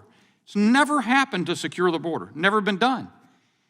The proposal that is currently before us is about administering a stiffer penalty for a specific, very precise micro problem, which is because high-speed chases are occasioned by this gross disorder on the border, and people are being killed in the process. So it is trying to administer something of a stiff penalty to try to deter just that one little form of misconduct. And what is the response? Every response from the Democrats is we don't want to have any stiff penalties because stiff penalties are bad. You're over-policing communities. Communities will be frightened because one time in history a Border Patrol agent went rogue and did something awful to somebody. And so people might legitimately fear. Look, this persistent pursuit of disorder, a policy of cultural and civic disorder, undermining law enforcement mechanisms across the country that Democrats insist on persistently maintaining and pursuing, is creating victims. It is killing people. It is killing the country. Your own Democrat-run cities are experiencing crises because of it. And still, your only answer is to say, we need to make what we've done outside the bounds of law, within the bounds of law. How in the world will that solve the problem that you have created? That's the question that I think is always begged, never answered. I hope someone will take the opportunity to tell me where I'm wrong and cite an example of where that you're departing from that. Either one of the two things always. Send more money so we can process people in faster and confer legal status so that any the illegality goes away. How does that solve the problem that New York has with migrants on the sidewalk outside the hotels that are being rented by the federal government? The gentleman's time has expired. Mr. Nadler. Move to strike the last word. Gentleman's recognized. Mr. Chairman, I find Mr. Bishop's words very enlightening.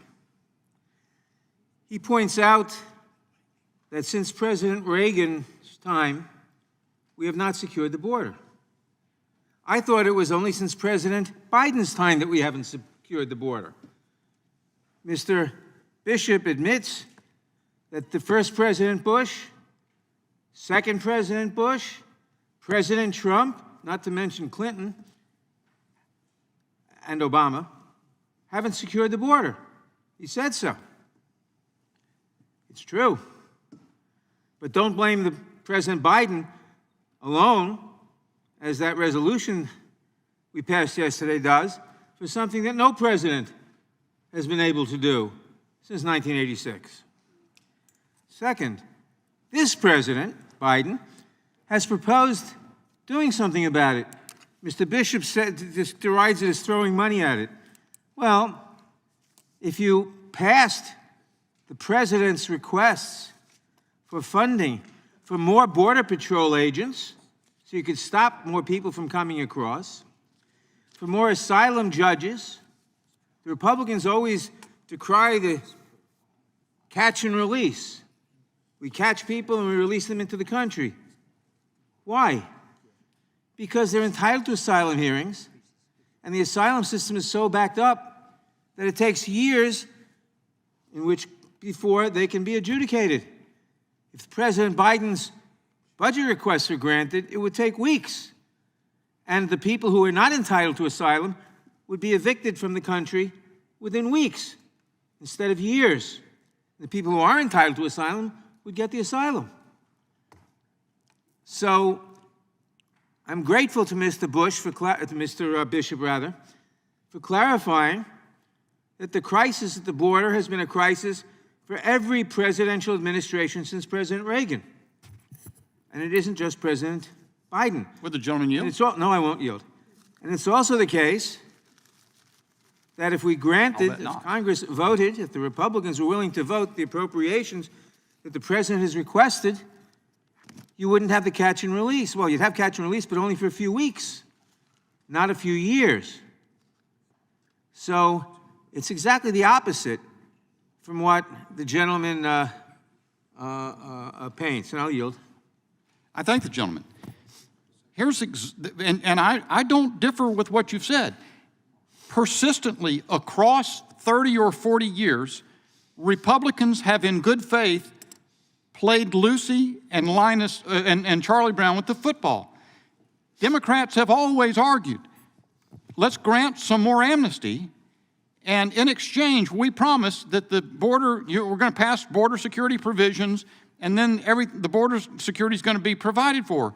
It never occurs, and that is the point that I've made is Democrats have been willing, as Secretary Mayorkas has done, to say even if you take the I forget the name of the law passed in the statute passed in 1996 that the Supreme Court spoke to last June in United States versus Texas. Secretary Mayorkas has completely disobeyed Congress's mandate to detain certain illegal migrants. He's just ignored it. So he's done it, as I say, extra legally. It's not, I mean, look, there are Republicans who are also at fault here. There's no doubt about it. But that is what has not been ever done. And so, and now, in the Biden administration, it is a difference of kind because it is a difference of scale. Would the gentleman yield? Mr. Bishop, would the gentleman? It's the gentleman's time. I'm sure he'll take back from you. Thank you, Mr. Nadler. I just wanted to say that I want to draw people's attention back to 2013. In 2013, there was a bipartisan immigration bill passed. It had a lot of bipartisan votes, 68, as a matter of fact, which is hard to imagine today. It had legalization. It had many of the modernization that the immigration laws needed. And in exchange, it had a number of border security provisions, money, but also provisions to secure the border. Passed the Senate with 68 bipartisan votes, and you know what happened? It came to the House, and John Boehner was the Speaker. And John Boehner did not bring the bill to the floor because Republicans said, we don't want to fix this problem. Don't bring the bill to the floor. And so John Boehner didn't bring the bill to the floor. And so the reality is we have sat here with a broken immigration system because Republicans like having this out there so that you can continue to blame immigrants for everything that's wrong with the country. And that I find really outrageous, because you can't say that when it takes 20 years, 25 years for somebody to be able to bring their adult child to this country, that's an immigration system that works. Yeah. I mean, I came here at 16 years old. I am one of those people that the chairman refers to as a legal immigrant. I am not outraged by Paul, people the who are gentleman's at the time- border. The gentleman's time has expired. Mr. Moore. Mr. Armstrong. Move to strike the last word. Gentleman's recognized. Thank you. Well, allocating more money to bad policies just accelerates the outcome of those terrible policies. But after that, I would yield to my friend from New Jersey, Mr. Van Drew. I thank the gentleman from North Dakota. Let me be clear again. 4 years ago and now. 4 years ago, we were using Title 42. 4 years ago, we had the stay in Mexico policy. 4 years ago, we were letting Border Patrol do their job, not to process more and more illegal activity, but to make sure they were protecting the border. 4 years ago, we were immediately expediting wherever we could back to the country of origin.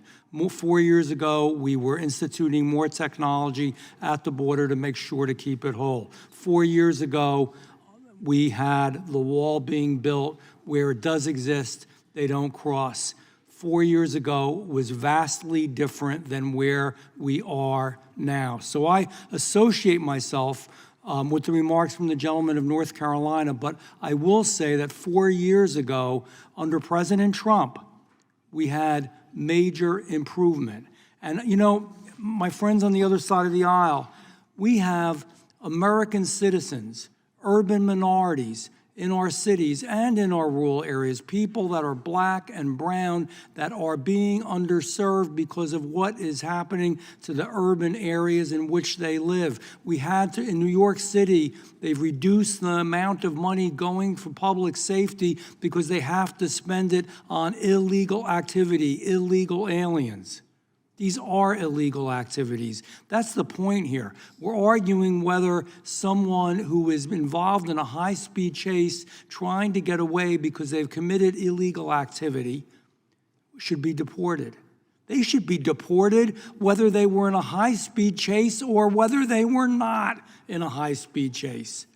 They shouldn't be in the United States of America. We can't have open borders allowing everybody from every place in the world to come to this country. Certainly, I believe in immigration legally. I love it. And as was said here before, it is an insult. It is an insult to the millions of legal immigrants who waited in line, who pledged their support to the United States of America, who believe in our flag, who believe in our Constitution, who believe in our Declaration of Independence, and learned about it, and want to become part of America. That's the kind of immigration I believe in. In order to accomplish that goal, we must close down and button up our borders to illegal activity. And I yield back to my friend from North Dakota. Gentlemen, yield. Just a second. And I would also point out that under current border policy, if you turn yourself into Border Patrol, you're getting an amnesty date 5, 6, 7 years away. You're getting catch and release into the interior of the country. It's not like a ton of people who are showing up or being put on a train and sent back home or a plane being sent back home. So one would have to wonder what kind of activity is required in order for you to try and evade law enforcement. What kind of activity? Is it fentanyl? Is it opioids? Is it human trafficking? Is it something more nefarious than that? Because if you are going and applying for amnesty, you're not running. You're turning yourself in. You're turning yourself into the first person wearing a federal law enforcement uniform, because you know you're going to get released and you know you're not going to have a court date for years. So the people running from law enforcement aren't asking for amnesty.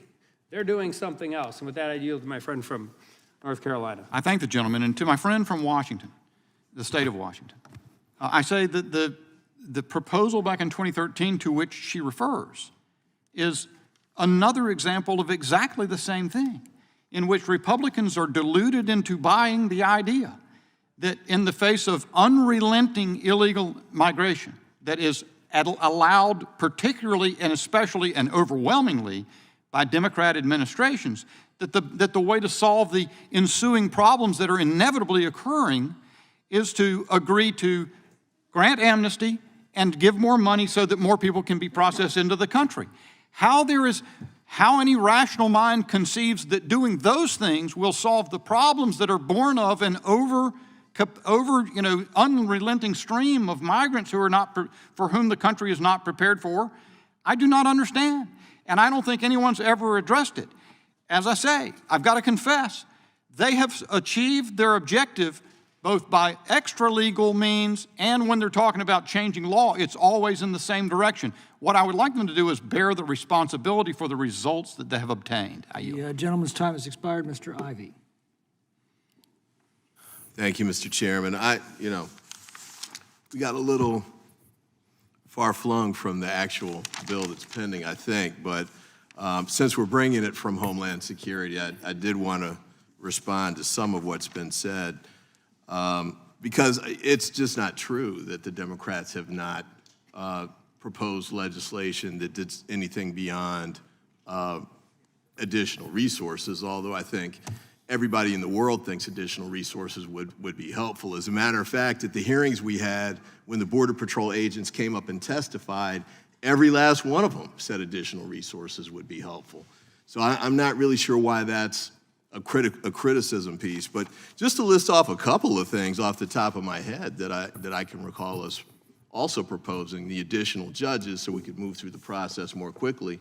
As the ranking member mentioned, we've got 6-year backlogs. Let's get additional judges so we can resolve these cases more quickly without violating the pending law with respect to asylum. We know the law's there. Why don't we just move these cases more quickly? But we also propose things too, like additional technology for scanning the trucks, which 92% of the fentanyl comes through, not in between the ports, but through the ports. And we went down to the border. That's exactly what Border Patrol told us. They've got a couple of them covering a couple of the ports, but not the others. So guess what? The cartels are now diverting their trucks and cars to the other ports. So, I mean, there's a variety of things like that. Drones was another big one that troubled me.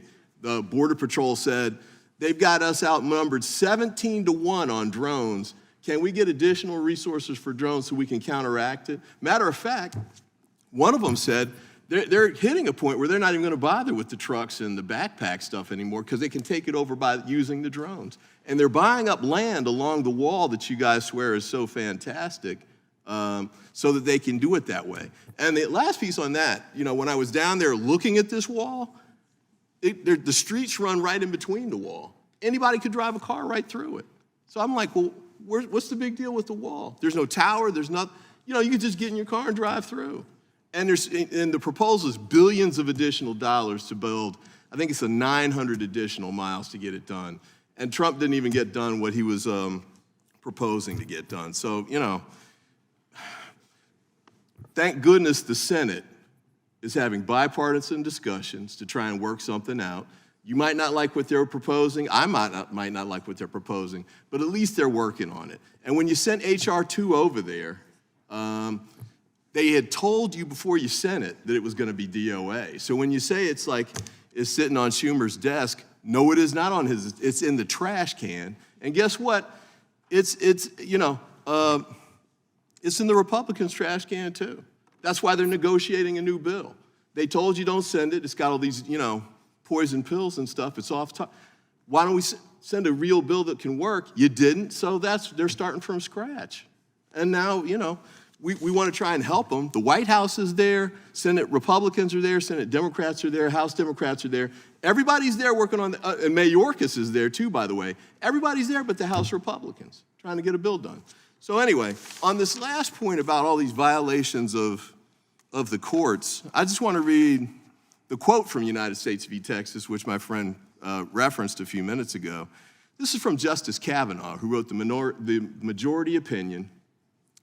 By the way, it was an 8-1 opinion, so clear-cut winner in throwing out the state of Texas's complaints. But he wrote this: the executive branch does not possess the resources necessary to arrest or remove all of the non-citizens covered by current federal immigration law.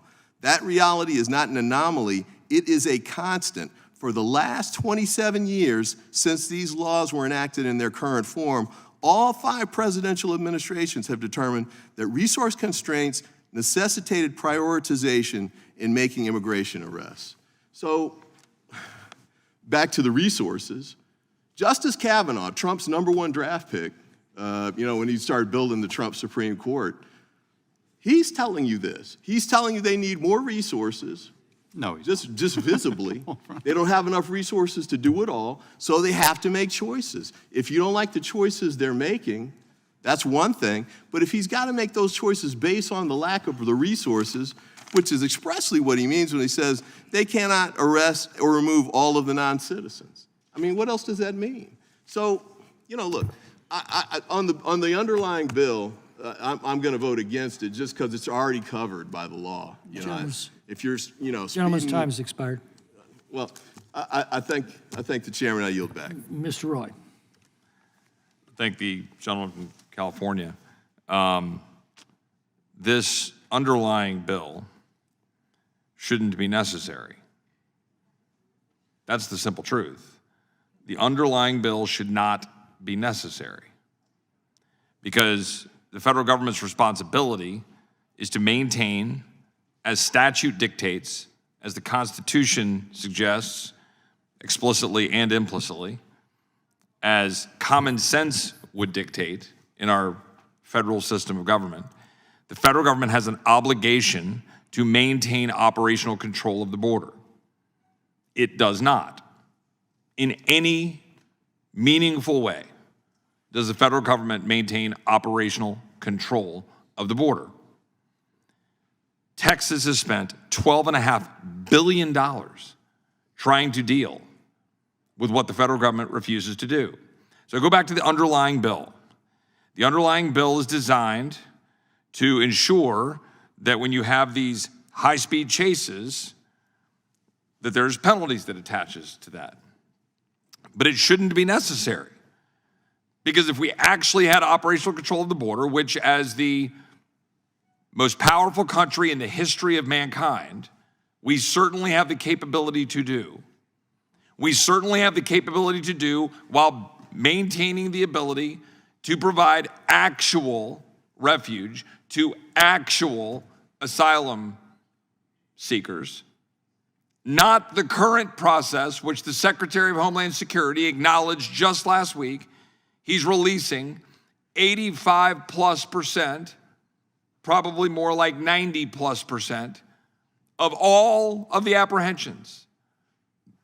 And when my colleagues on the other side of the aisle just dismiss this as saying, well, this has been a problem since the mid-'80s. Well, first of all, as my colleague from North Carolina pointed out, the order of magnitude is quite different. But even if you go back to the early 2000s when there was a fairly sizable spike at the end of the Clinton administration with the numbers, virtually all of those individuals, if you look at the data and anybody who experienced it living in Texas, those were Mexican nationals, almost entirely, looking to come to the United States for work. Now, there are things that flow from that, Plyler v. Doe, education, birthright citizenship, anchor babies, all the things that flow from that problem. But now, as everybody knows, it is vast majority what the Border Patrol refers to as other than Mexican. People from all over the world. And so you've got this rush at the border that is perpetuated and caused by the policies of this administration to release individuals. And as the ranking member of the committee referred to the right or expectation of getting a hearing, you are supposed to provide or be able to make a determination of credible fear of actual persecution for your religious or political beliefs. Anybody talking to any of the people coming across the Rio Grande into Texas, these are individuals who will say almost universally, I want a job. I want a better way of life. Those are the ones you talk to. Those are the ones that go seek Border Patrol, not the gotaways, not the $50,000 a month plus gotaways, but those seeking Border Patrol. Now, I, again, as I've stipulated in this committee hearing and countless times on the floor, I do not begrudge any of the individuals seeking a better way of life. But that is not what our law says. It's just simply not. So what did we do in sending H.R. 2 to the Senate? We tried to make clear and tighten the existing laws. Any administration could stop the flow today under current law, as they should, as the Trump administration did, using Remain in Mexico, negotiating with the Mexican government, and application of Title 42 during the COVID. But you can certainly tighten the, right now, enforcement under current law. H.R. 2 is designed to ensure that we actually get the job done. A colleague said it's filled with poison pills. What are those poison pills? That they would work? The poison pills are that this would actually get the job done? Would the gentleman yield? I mean, I don't have enough time to yield to you, but 20 seconds. It would work. That's the thing. It would work. You know, people don't like E-Verify.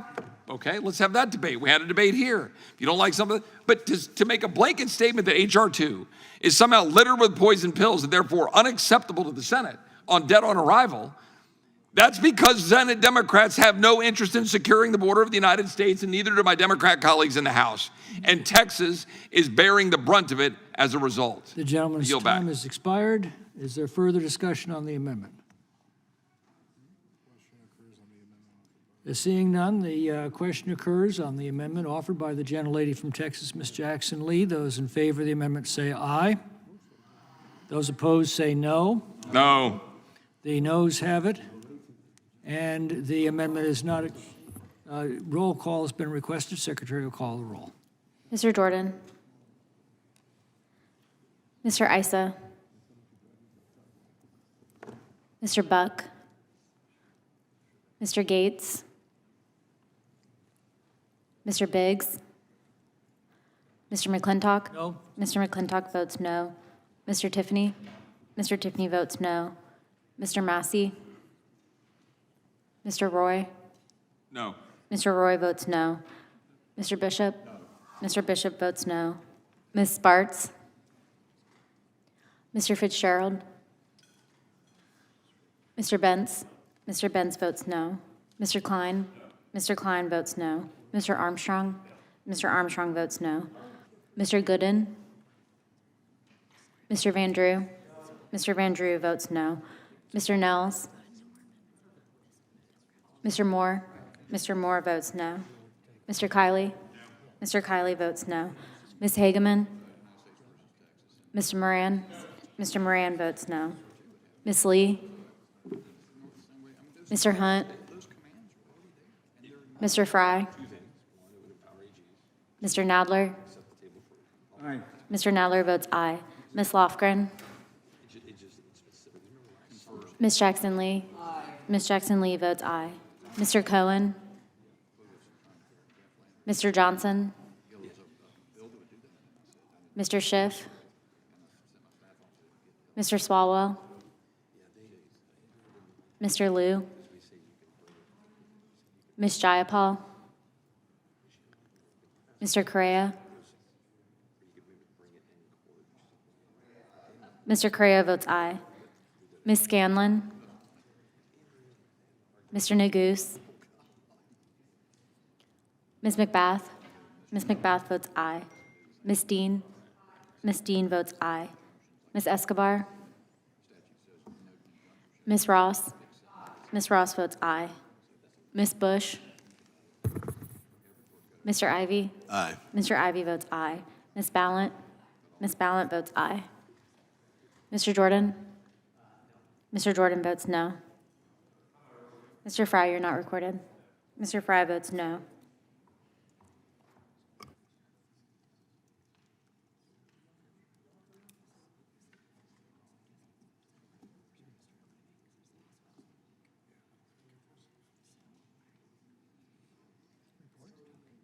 Secretary report? No. How is Ms. Escobar recorded? Ms. Escobar, you are not recorded. Ms. Escobar votes yes. Secretary report. Mr. Chairman, there are 9 ayes and 13 noes. The vote being 9 to 13, the amendment is not agreed to. There are no further amendments. The question is on the adoption of the amendment in the nature of a substitute. This will be followed immediately by a vote on reporting the bill. Those in favor of the ANS say aye. Aye. Those opposed say no. No. In the opinion of the chair, the ayes have it, and the amendment in the nature of a substitute is adopted. A reporting quorum being present, the question is on favorably reporting the bill as amended. Those in favor say aye. Aye. Those opposed say no. No. The noes appear to have it. Oh, pardon me, the ayes, sorry. Ayes appear to have it, and a roll call has been requested. Should have let it go. Secretary, call the roll. Mr. Jordan? Yes. Mr. Jordan votes yes. Mr. Issa? Mr. Buck? Mr. Gates? Mr. Biggs? Mr. McClintock? Aye. Mr. McClintock votes aye. Mr. Tiffany? Mr. Tiffany votes aye. Mr. Massey? Mr. Roy? Aye. Mr. Roy votes aye. Mr. Bishop? Aye. Mr. Bishop votes aye. Ms. Sparts? Mr. Fitzgerald? Mr. Bentz? Mr. Bentz votes aye. Mr. Klein? Mr. Klein votes aye. Mr. Armstrong? Mr. Armstrong votes yes. Mr. Gooden? Mr. Van Drew? Mr. Van Drew votes yes. Mr. Nels? Mr. Moore? Mr. Moore votes yes. Mr. Kiley? Mr. Kiley votes aye. Ms. Hageman? Mr. Moran? Mr. Moran votes aye. Ms. Lee? Mr. Hunt? Mr. Fry? Mr. Nadler? No. Mr. Nadler votes no. Ms. Lofgren? Ms. Jackson Lee? Ms. Jackson Lee votes no. Mr. Cohen? Mr. Johnson? Mr. Schiff? Mr. Swalwell? Mr. Liu? Ms. Jayapal? Mr. Correa? Mr. Correa votes no. Ms. Scanlon? Mr. Neguse? Ms. McBath? Ms. McBath votes no. Ms. Dean? Ms. Dean votes no. Ms. Escobar? Ms. Escobar votes no. Ms. Ross? Ms. Ross votes no. Ms. Bush? Mr. Ivy? No. Mr. Ivy votes no. Ms. Ballant? Ms. Ballant votes no.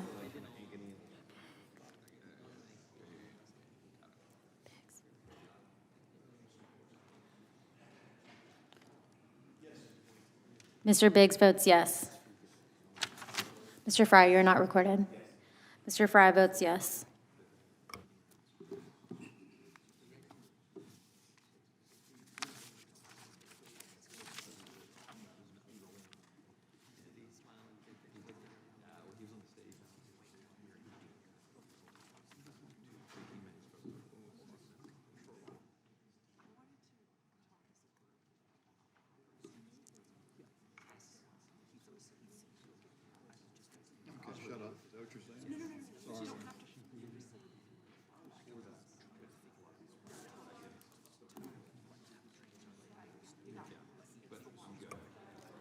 Ms. Jayapal votes no.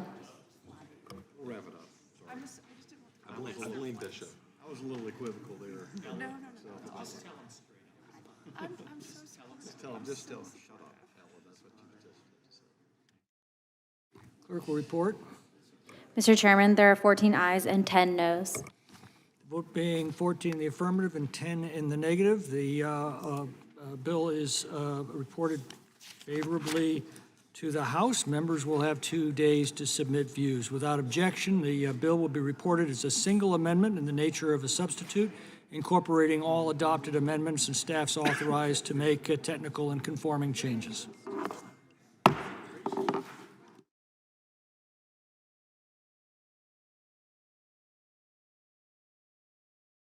It's not an adjournment. It's not an adjournment. We are not adjourned.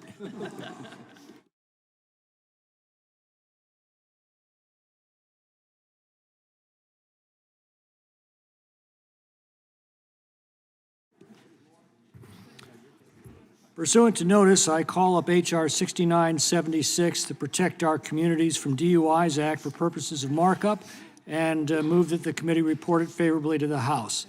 The clerk will report the bill.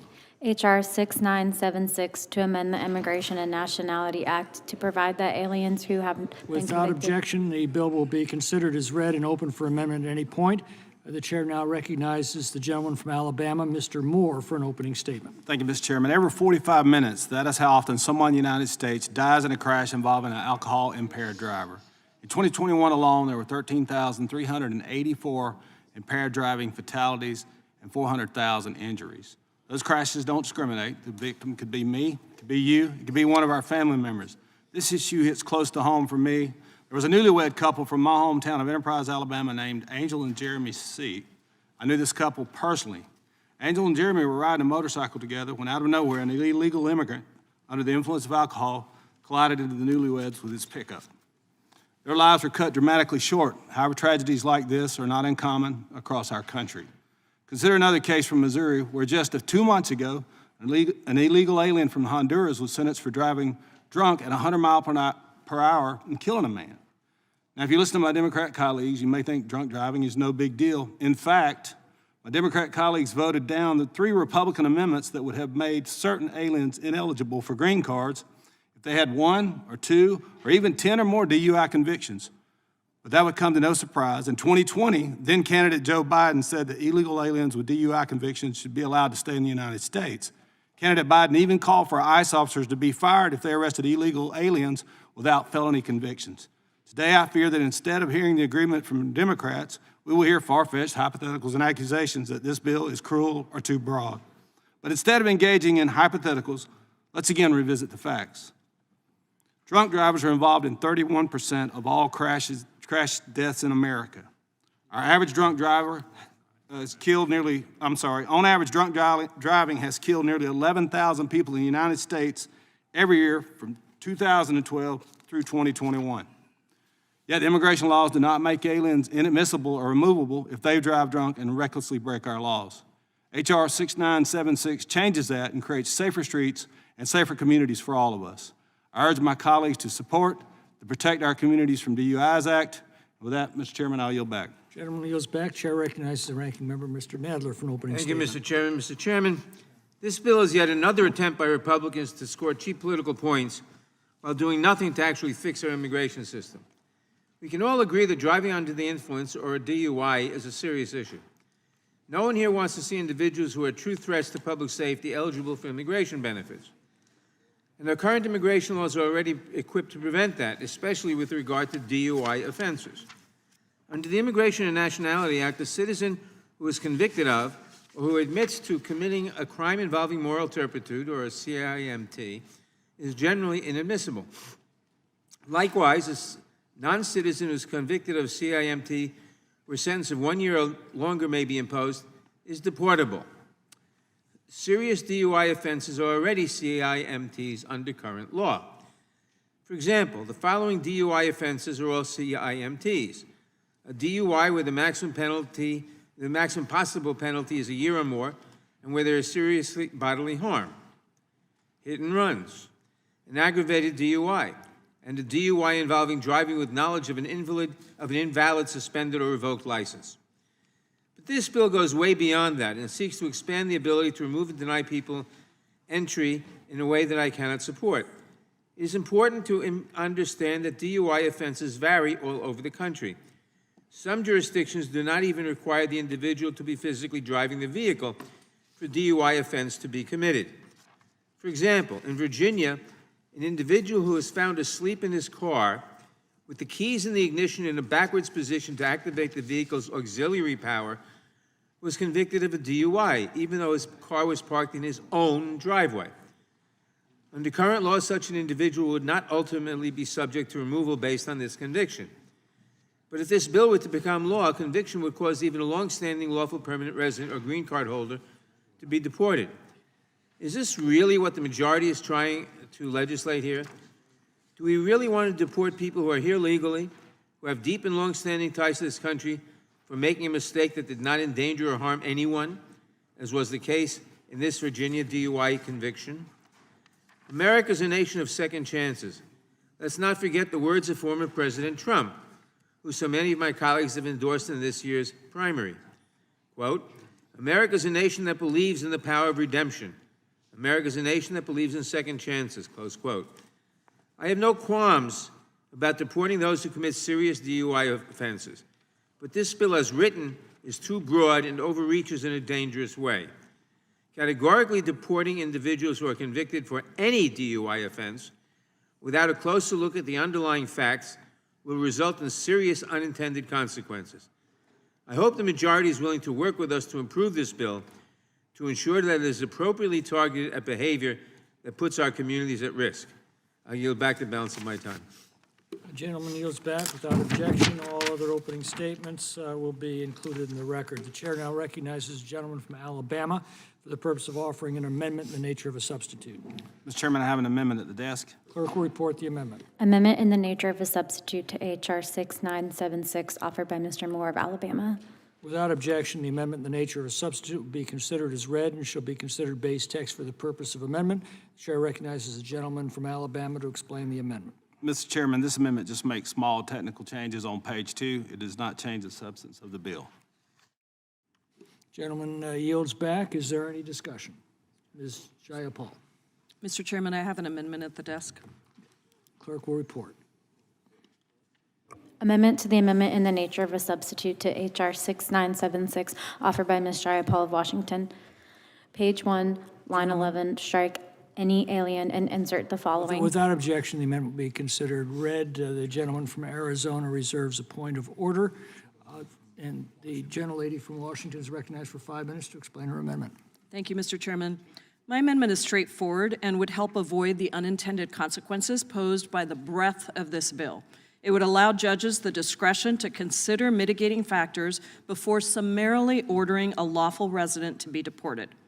I take DUIs extremely seriously. As my colleague across the aisle said, according to the National Highway Traffic Safety Administration, approximately 37 people die in drunk driving accidents per day in the United States. We can and should do more to prevent driving under the influence. But scapegoating immigrants over this serious problem is not a solution. As the ranking member discussed in his statement, many DUIs are already considered crimes involving moral turpitude, or CIMTs, and are already grounds for removal or inadmissibility. Serious public safety threats are already deportable offenses under current law. Unfortunately, that's not what this bill does. This bill would make anyone convicted of a single misdemeanor or felony DUI subject to deportation. I'm pleased that the majority is at least requiring a conviction, something we tried to have on an earlier bill, before making someone deportable, and not repeating the mistakes that it made in those earlier bills that we marked up today by mandating that folks be deported without having been convicted of a crime. But I am deeply concerned that they have not considered carefully the impact of DUI statutes across the country. You see, states have all sorts of different interpretations over what constitutes a DUI. The ranking member spoke about how the Commonwealth of Virginia interprets and prosecutes its DUI statute.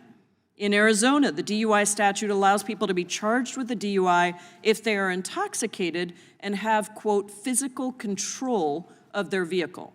The Ninth Circuit, in reviewing an appeal of a removal case for a non-citizen charged under this law, found that the physical control language meant that under this statute, and I quote, one may be convicted under it for sitting in one's own car in one's own driveway with the key in the ignition and a bottle of beer in one hand.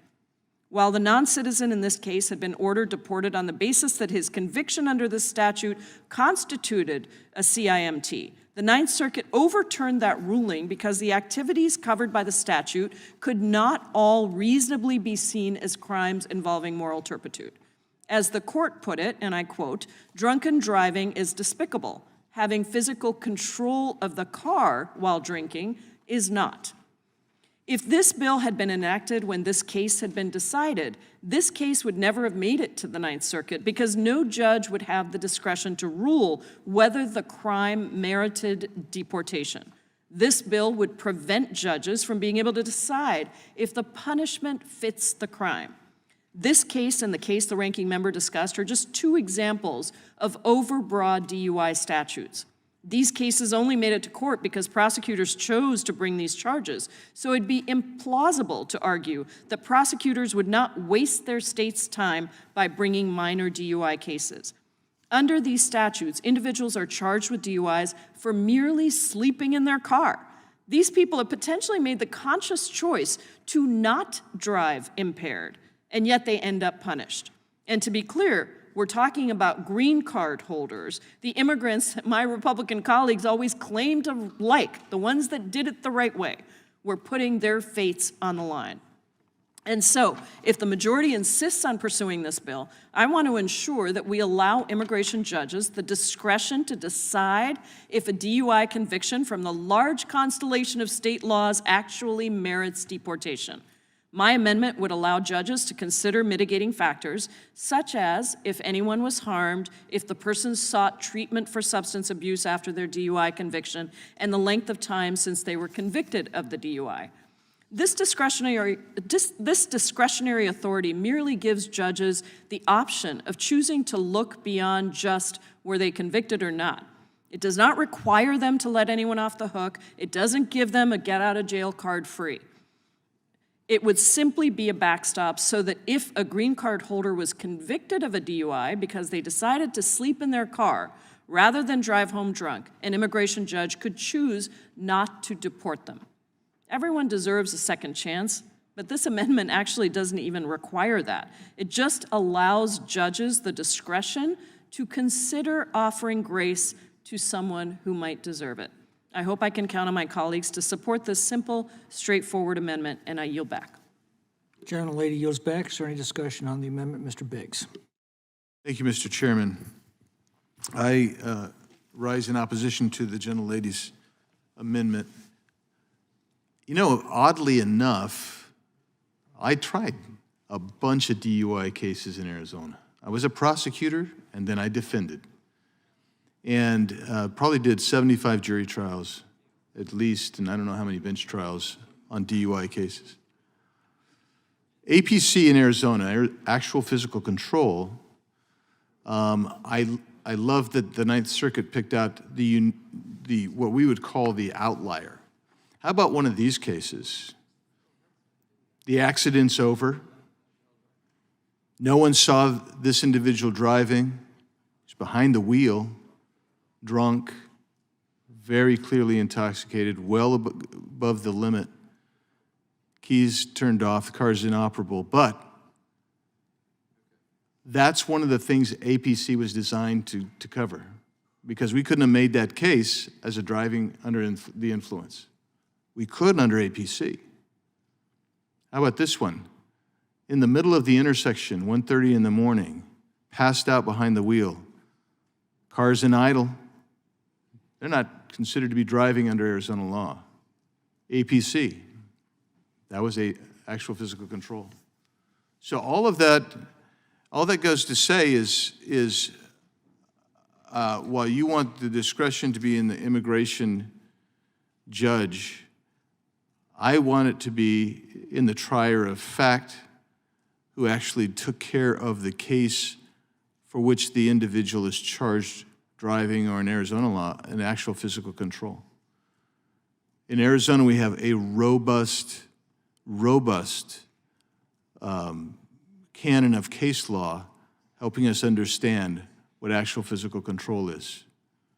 There's a reason that we have it in Arizona, and it's consistent with what NHTSA, and I understand that some of you cited NHTSA previously, it's consistent with what NHTSA would say is a good practice, best practice. I think that the fact that somebody is convicted in Arizona for DUI, even if it's an APC case, should warrant removal from the United States of America. And I'll tell you why. The same NHTSA that you alluded to has done numerous studies indicating that the first time someone gets a DUI arrest is not the first time that that individual has been driving under the influence of alcohol and been a hazard on the streets. I think of Brandon Mendoza driving home after a shift in the Mesa Police Department. hit and killed by a drunk driver who had been driving the wrong way on a Phoenix freeway for miles. I think of several other people I've known who were killed by drunk drivers who were in the country illegally. I would suggest that the best person to make the determination on the type of DUI claim would be the judge who's actually sitting in either in the plea proceeding or in the trial. The immigration judge then would be able to, and under this law, do what's necessary, and that'd be to remove this individual, this hazardous, dangerous individual from the United States of America. I support the gentleman's underlying bill, and I oppose this amendment. I yield back. Gentleman yields back. Is there further discussion? Mr. Ivey. Thank you, Mr. Chairman. This isn't a hypothetical to me. I had lots of these come across my desk when I was the state's attorney in Prince George's County, which is the eastern border of Washington, D.C. here. And we've had a very large immigrant population for more than 2 decades there, many from Central America and the like. Couple of quick points. One is there's a conflation of drunk driving and vehicular manslaughter or homicide in the way that you all are discussing the underlying provision. And by that I mean DUIs, which are serious offenses, but you're always talking about the number of deaths caused by drunk drivers, which is vehicular manslaughter or homicide, depending on your state. Now, there's a lot of those. We prosecute them. I don't think there's any doubt that if somebody gets prosecuted for a vehicular manslaughter, that's a deportable offense for sure.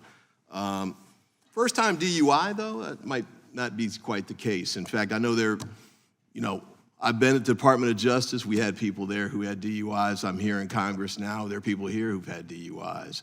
I've been worked with professors at schools. There have been folks there that have had DUIs as well. So having that DUI, especially the first one, doesn't mean you're a vehicular manslaughter person. So if we could take a look at the cases that this bill actually covers, which is like everything, anytime somebody has a DUI, and consider a couple of these scenarios, like some that I had come across the desk. Person's illegal, been in the country for, 20 years, something along those lines. Been a pillar of the community, has employers that are willing to come in and talk about the great job they've done and please don't have them deported. Neighbors, churches, the like, all come in support of letting them stay while they're sometimes they're waiting to try and get their status corrected or whatever. But, these are not evil people per se.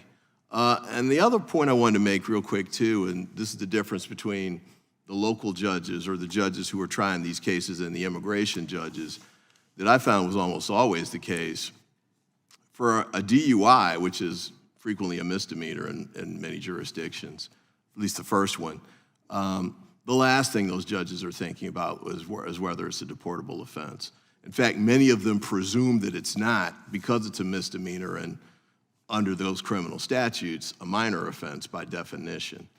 So, look, I'm not saying that anybody that gets a DUI, whether it's the first one or not, shouldn't be deported. It shouldn't be treated seriously. I'm not saying that at all. Some of your scenarios, DUI is driving 100 miles an hour wrong way down the highway. That's one difference that's very different from somebody's, woman who weighs 100 pounds, had one glass of wine, and she blows positive. So I just think it's reasonable to let a judge take a look at the facts and make a determination based on that. Because the facts that you're talking about over there, I think everybody would agree. Go ahead and deport them, sure. Somebody gets killed or something like, absolutely. But everybody? I mean, and it's, to say that every time somebody has one, that means they're automatically, they're just a recidivist waiting to happen, I think is demonstrably false. I just think that is not true. And in fact, most systems are structured around not that. That's why they have escalating sanctions as you have additional offenses. Instead of starting with the highest possible offense. And for a DUI, with nothing else there, a misdemeanor DUI, deportation is about as serious as a sanction as you can get. There really isn't anything that's going to be more severe for most of these people, especially folks who haven't lived in whatever that country was for 10 or 20 years, or they grew up here, or just whatever it is. Let a judge consider it and consider the facts. They're worried about the communities that they live in, just like you're worried about the communities we're elected from. Let's give them a chance to make the decision that they think is best on the circumstances in that case that they're presented with for that individual and for that community. And with that, I yield back. Gentleman yields back. Is there further discussion?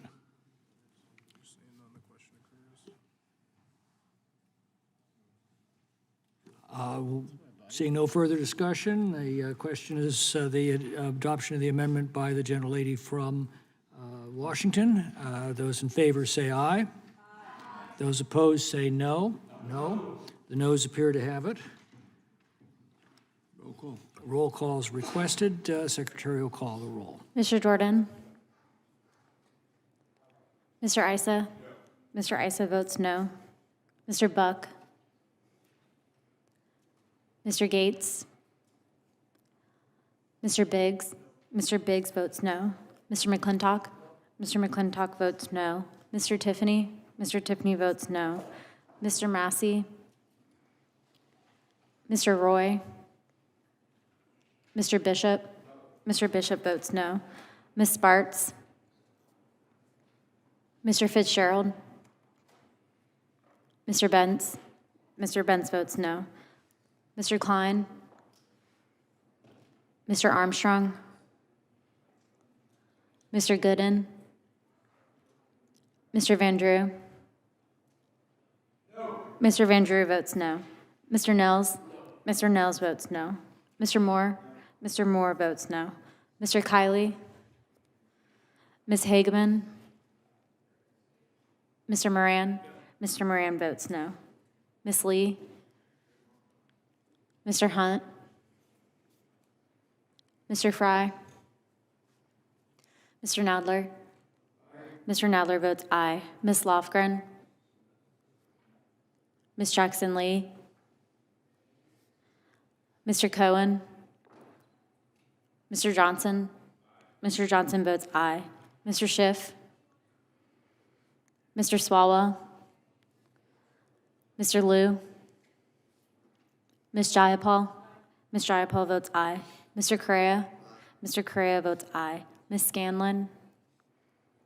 Mr. Neguse? Ms. McBath? Ms. McBath votes aye. Ms. Dean? Ms. Escobar? Ms. Escobar votes aye. Ms. Ross?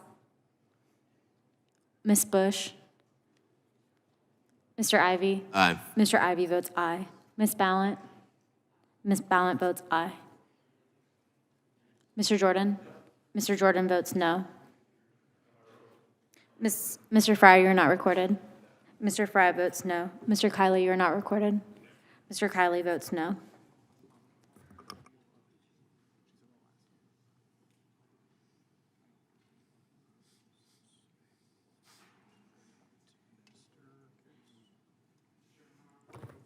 Mr. Gates, you're not recorded.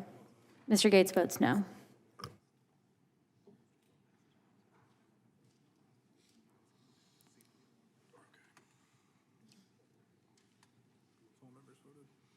All members voted. Secretary will report. Mr. Chairman, there are 8 ayes and 14 noes. The vote being 8 in the 8 in the affirmative and 14 in the negative, the amendment is not adopted. Are there any further amendments? Seeing none, the question is on the adoption of the amendment in the nature of a substitute. This will be followed immediately by a vote on the reporting of the bill. Those in favor say aye. Aye. Those opposed say no. No. In the opinion of the chair, the ayes have it, and the amendment in the nature of a substitute is adopted.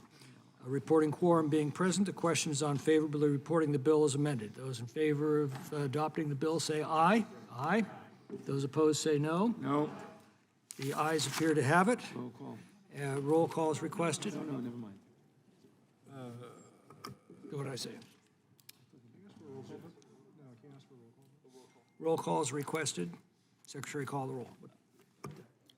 Mr. Jordan? Mr. Issa? Mr. Buck? Mr. Gates? Mr. Gates votes aye. Mr. Biggs? Mr. Biggs votes aye. Mr. McClintock? Mr. McClintock votes aye. Mr. Tiffany? Mr. Tiffany votes aye. Mr. Massey? Mr. Roy? Mr. Bishop? Ms. Spartz? Mr. Fitzgerald? Mr. Bentz? Mr. Bentz votes aye. Mr. Klein? Mr. Armstrong? Mr. Gooden? Mr. Van Drew? Mr. Van Drew votes aye. Mr. Nels? Mr. Nels votes yes. Mr. Moore? Mr. Moore votes yes. Mr. Kiley? Mr. Kiley votes aye. Ms. Hageman? Mr. Moran? Mr. Moran votes aye. Ms. Lee? Mr. Hunt? Mr. Fry? Mr. Nadler? Mr. Nadler votes no. Ms. Lofgren? Ms. Jackson Lee? Mr. Cohen? Mr. Johnson? Mr. Johnson votes no. Mr. Schiff? Mr. Swalwell? Mr. Liu? Ms. Jayapal? Ms. Jayapal votes no. Mr. Correa? Mr. Correa votes no. Ms. Scanlon? Mr. Neguse? Ms. McBath? Ms. McBath votes no. Ms. Dean? Ms. Escobar? Ms. Escobar votes no. Ms. Ross? Ms. Bush? Mr. Ivy? No. Mr. Ivy votes no. Ms. Ballant?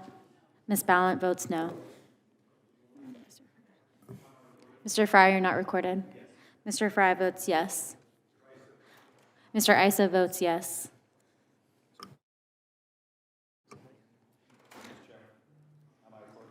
Mr. Klein, you're not recorded. Mr. Klein votes yes. Mr. Neguse, you're not recorded. Mr. Neguse votes no. Am I recorded? Ms. Jackson Lee, you're not recorded. No. Ms. Jackson Lee votes no.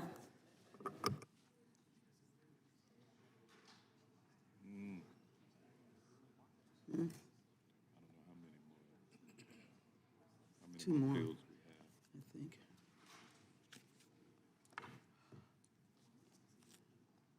Secretary, report. Mr. Chairman, there are 13 ayes and 10 noes. The vote being 13 the affirmative and 10 the negative, the bill is ordered reported favorably to the House. Members will have 2 days to submit views. Without objection, the bill reported as a single amendment in the nature of a substitute incorporating all adopted amendments, and staff is authorized to make technical and conforming changes. And that's also not an adjournment.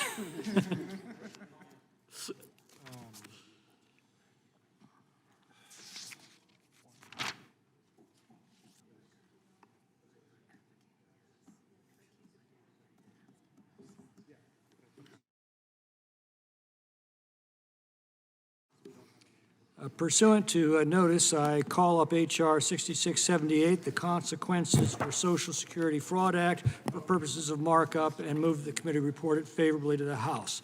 The clerk will report the bill. H.R. 6678, to amend the Immigration and Nationality Act to provide that aliens who have been convicted of or who have committed Social Security fraud are inadmissible and deportable. Without objection, the bill will be considered as read and open for amendment at any point. The chair now recognizes himself for 5 minutes for an opening statement. H.R. 6678 makes aliens inadmissible to removable from the United States for committing Social Security fraud and identification document fraud. The numbers are staggering. In 2017, that's before the Democrats opened our borders and introduced the largest illegal mass migration in recorded history, there were 1.2 million cases in which illegal aliens had used Social Security numbers that either belonged to somebody else or were simply fabricated. A 2020 GAO report on employment-related identity fraud identified more than 2.9 million Social Security numbers with risk characteristics associated with Social Security number misuse. Last year, an investigative report published by Real Clear Investigation said this: reports dating back over a decade show that hundreds of thousands of Americans are unknowingly sharing, it's in quotes, sharing their Social Security numbers with illegal immigrants. Such victims may face tax bills for income they didn't earn or depleted benefits.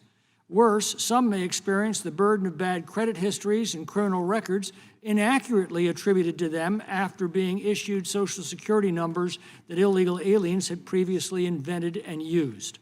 The overall impact on American citizens is largely unknown because federal, state, and local governments, as well as financial institutions, have generally failed to notify them even when fraud is suspected, end quote. Now, the Trump administration documented the extent of fraud, during which time it notified 1.6 million employers that they had employees whose Social Security numbers didn't match government records. The Biden administration then took over, has since brought in 5 million illegal immigrants to the United States, and the president stopped the practice of notifying employers of the fraudulent use of Social Security numbers. No doubt it was just too embarrassing. This has been going on for years, but it is sure to have grown exponentially during the Biden administration. We don't know how severe it is because the administration doesn't want us to know. The current process for holding illegal migrants accountable for ID fraud is bureaucratized to the point of absurdity. In one case, for example, an illegal alien trafficking and phony identification documents was placed in removal proceedings in 2005, and then nothing happened until 2013 when the endless appeals process was finally concluded. Despite the harm of Social Security fraud and the increasing number of illegal aliens committing it, there is no guarantee that an illegal alien committing it can be declared inadmissible to or be removable from the United States. In fact, in at least the U.S. Courts of Appeals for the 7th Circuit, the 9th Circuit, and the 11th Circuit, and potentially the 4th Circuit and the 10th Circuit, certain Social Security fraud offenses do not carry immigration consequences. In an 11th Circuit case, for example, the court held that an alien's conviction for using another person's Social Security number did not prevent him from receiving certain immigration benefits and remaining in the United States. Even though more federal courts find that a conviction for identification document fraud under 18 U.S.C. 1028 can make an alien removable from the country, that analysis can lead to years of litigation and involves convoluted legal analysis. In one case, for example, an alien was placed in removal proceedings in 2005, and I think I just mentioned that story. The bill changes that arduous, counterintuitive, and lengthy process by streamlining the analysis and ensuring that criminal aliens can be held to account and quickly removed from the country for victimizing Americans through Social Security and ID fraud. In doing so, the Consequences for Social Security Fraud Act protects Americans and strengthens the immigration system. I yield back the balance of my time and recognize the ranking member, Mr. Nadler, for an opening statement. Thank you, Mr. Chairman. Mr. Chairman, once again, the majority is looking for a way to scapegoat and fearmonger about immigrants. Today's legislation is a dangerous solution in search of a problem. Social Security fraud is a serious issue. And if there were a major loophole in our laws that needed to be addressed here, we would be happy to support the majority's bill. However, that is not the case. Serious convictions for Social Security fraud are largely already captured by our current laws. Unfortunately, this bill seeks to expand the ability to remove and deny people entry in a way that goes too far, and I cannot support it. This bill applies to individuals who are convicted of fraud, as well as to individuals who admit to committing fraud or to committing acts that constitute the elements of two specific fraud-related statutes. It would make those individuals inadmissible and deportable from the country. While I am troubled by the inadmissibility section and its potential unintended consequences, I want to focus on the deportability grounds, where I have the most serious concerns. One of the many ways someone can become deportable is if they are convicted of a crime involving moral turpitude, commonly called the Cmte, for which a sentence of 1 year or longer may be imposed. While the term is quite vague, for the purposes of this bill, Cmtes are generally understood to include crimes involving intent to defraud or deceive someone else. This means that individuals who are convicted of the fraud and deceit-related crimes referenced in this legislation are already deportable. Unfortunately, the majority then decides to go well beyond current law by not actually requiring a conviction for people to be deported. They do not even require the person to be charged with a crime.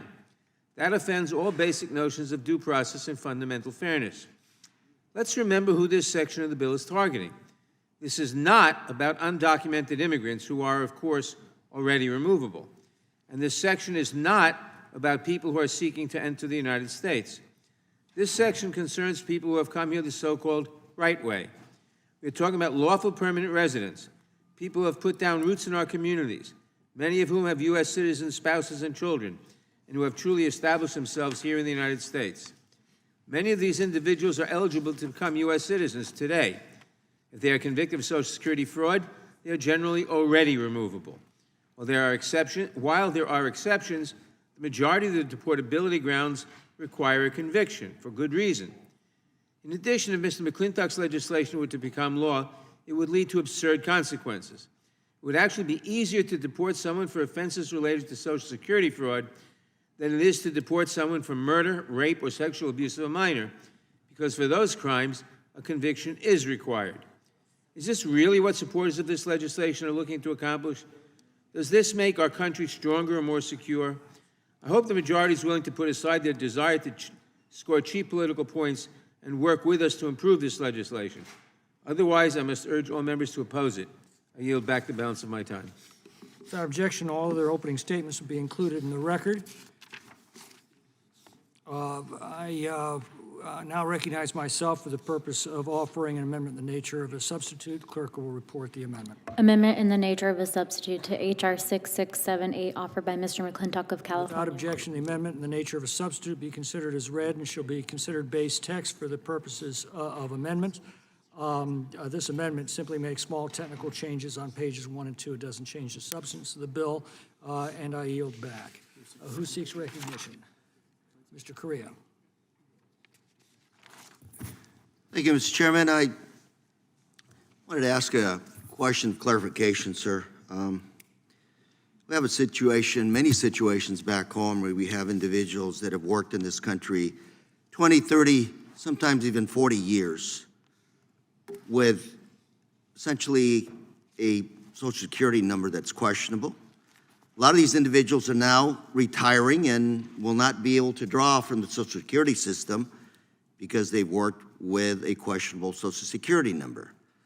So these individuals have worked 20, 30, 40 years, paid into the system, not eligible to receive their benefits, can't retire on Social Security, and now under this legislation, they essentially are removable under another ground, so to speak. Is this what we're talking about here, Mr. Chairman? Well, I'm not sure. Perhaps the gentleman can define what he means by a Social Security number that's questionable, that they made up or that they stole, which is a crime, Mr. Correa. And in this country, we ask guests of our country to obey our laws. And if they don't obey our laws, we need to show them the door. That's what this is about. And by the way, Mr. Chairman, it's not a question of conviction. It's time, not yours. Mr. Chairman, let's clarify. Most of these individuals don't steal Social Security numbers. They're essentially created somewhere outside of the Social Security office. So essentially, they are working with an invalid Social Security, which comes back to the issue of E-Verify. As you know, in the farm worker industry, in farms, a lot of individuals work with invalid Social Security numbers because they don't have a green card. Gentleman yield. Yes, yes. In effect, what you're saying, if I understand you correctly, is that someone else falsified a Social Security number. These people are victims. Is that correct? That's partly true. That's correct. They didn't falsify it themselves. They've got they bought it from somebody who falsified it. But, Mr. Chairman, you asked a question, which is, did they steal it? These individuals, for the most part, do not steal Social Security numbers. They work with invalid Social Security numbers. So, Mr. Chairman, just a point of clarification. Would the gentleman yield? If I can. Does it mean that the workers are being exploited and given fake Social Security numbers so that they can come in here and do the work that needs to be done? They are giving. A yes or no is good enough. Yes. And the question I'm trying to get some clarification from the chairman, which is that that's what we're talking about here. So one of these individuals working as a farm worker at a California ranch, now under your proposal, they'd have a second reason to be deported. If they admit to it, yeah, this isn't just a question of conviction. They have to admit to it under this provision. But if they've admitted to falsifying documents, to stealing people's Social Security numbers, to fraudulently inventing those numbers, or to buying forgeries from individuals with fake Social Security numbers, yes, it's time to show them the door. Mr. Chairman, most of the farm workers in our California farms are working with Social Security numbers that somebody gave them or sold to them so they could work at those farms. Which is a crime. Okay, but under your legislation, this becomes an additional deportable. Yes. That is a crime. That is a crime by the person who falsified it and gave it to the farm worker. Or sold it to them, that's correct. Not a crime by the farm worker, Correct. who is the subject of the bill and would be deportable. Mr. Chair, is this correct? I mean, is that where we're going now? So now the issue of the crime, the individual that could, working innocently with a Social Security number that's not. There's nothing valid. innocent about Social Security fraud, Mr. Correa, and that's what this bill addresses. This is what you would try to excuse. Who would be the victim here?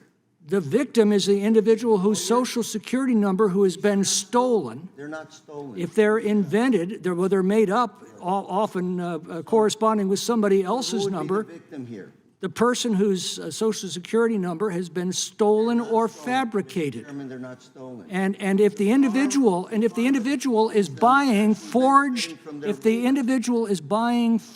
documents, that individual is not a victim, that individual is a criminal. For the purpose of working.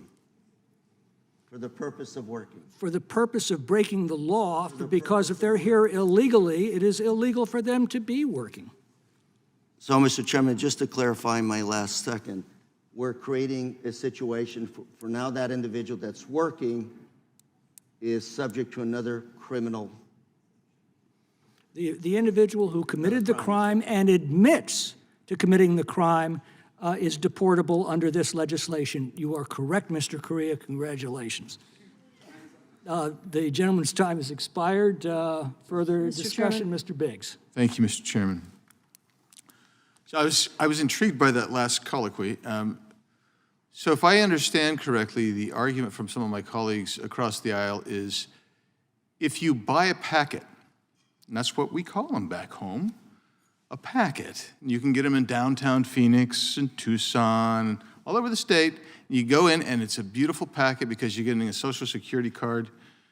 It's tougher to get a driver's license today, but you're getting identification documents. If you buy that packet, I thought I heard the ranking member say that's not a crime. That's really interesting. Gentleman yield. It is, no, not yet, sir. It is in Arizona. That's a crime. And when I heard that's a victimless crime, some of those Social Security numbers will have been acquired through theft because the forger who's creating the Social Security card has stolen the Social Security number. Can you think rationally? Let's say we step back on this and say, can you think of anybody? Can you think of anybody who would go? Hold on a second. Can you think of anybody who would say, "Gosh, I'm going to get a Social Security number by going down to the corner of Jefferson and 5th Street in downtown Phoenix and giving somebody $100 to $150 and get that Social Security card." Does anybody really believe that the person who's doing that is saying, "You know what? I'm getting a valid Social Security number. I'm in the country illegally. That was my first crime. But this, I'm surely making it right by buying this ID packet." I mean, that stretches credulity. I used to be in the legal system working on this stuff. There isn't anybody who said, "Oh yeah, I really thought that was a valid Social Security number. Thought it was good. That was gold. Back then it was $25 you could buy the packet for. Now it's about $100 to $150. I mean, to basically say it's not a crime if you buy this Social Security card is absolutely stretches, it's mind-blowing to me, stretches credulity. I mean, there's not much more you can say because clearly the distinction that we have between the sides is not just a chasm, it is an abyss of misunderstanding. Because the reality is you have people, you actually have people who are victims that have their ID stolen all the time, every day, millions of people. I've had my ID stolen. Who hasn't had their credit card information stolen? Anybody on this committee not had the pleasure of trying to rebuild your credit card? So the point I guess I'm trying to make is it not yet? I didn't interrupt you either, by the way. No, you didn't. Is when you say who's the victim, I'll tell you the victim is the American people. Because you have somebody who's entered the country illegally and then has the audacity to say, hey, I bought a Social Security card. What's the problem there? The problem is you're committing fraud. And the way this bill is structured, you got to be convicted of it. So, if you've committed Social Security fraud, I'd like to know why you're running around with a Social Security card in the country. If it's not fraud, if you didn't go to the Social Security office, because oddly enough, those who are in the country illegally can procure identification cards and information from the Social Security office. Yield. Mr. Gentleman yields back. Further discussion, Ms. Jayapal. I have an amendment at the desk. Clerk will report the amendment. Gentleman reserves a point of order. Amendment to the amendment in the nature of a substitute to H.R. 6678 offered by Ms. Jayapal of Washington. Page 2, beginning on line 11, strike, quote, who Without admits... objection, the amendment will be considered as read. The gentleman from Arizona reserves a point of order. The gentleman Thank you, Mr. Chairman. Recognized for 5 minutes. I'm so glad that Mr. Biggs and I agree. Again, we've done some great work together on FISA reform and protecting privacy of Americans. And now Mr. Biggs agrees with me that this bill should require a conviction for deportability, which it doesn't currently do. So my amendment is super simple. And Mr. Biggs, I can't wait to have you vote yes on it. It's simple, it's common sense. It actually merely ensures that we don't deport lawful permanent residents unless they're actually convicted of the crimes discussed in the bill. Because there's been a lot of crazy stuff happening in this markup. There's so much inconsistency that even my Republican colleagues are confused about whether or not the bill requires a conviction. This does not require a conviction in order to deport lawful permanent residents. So here's the situation.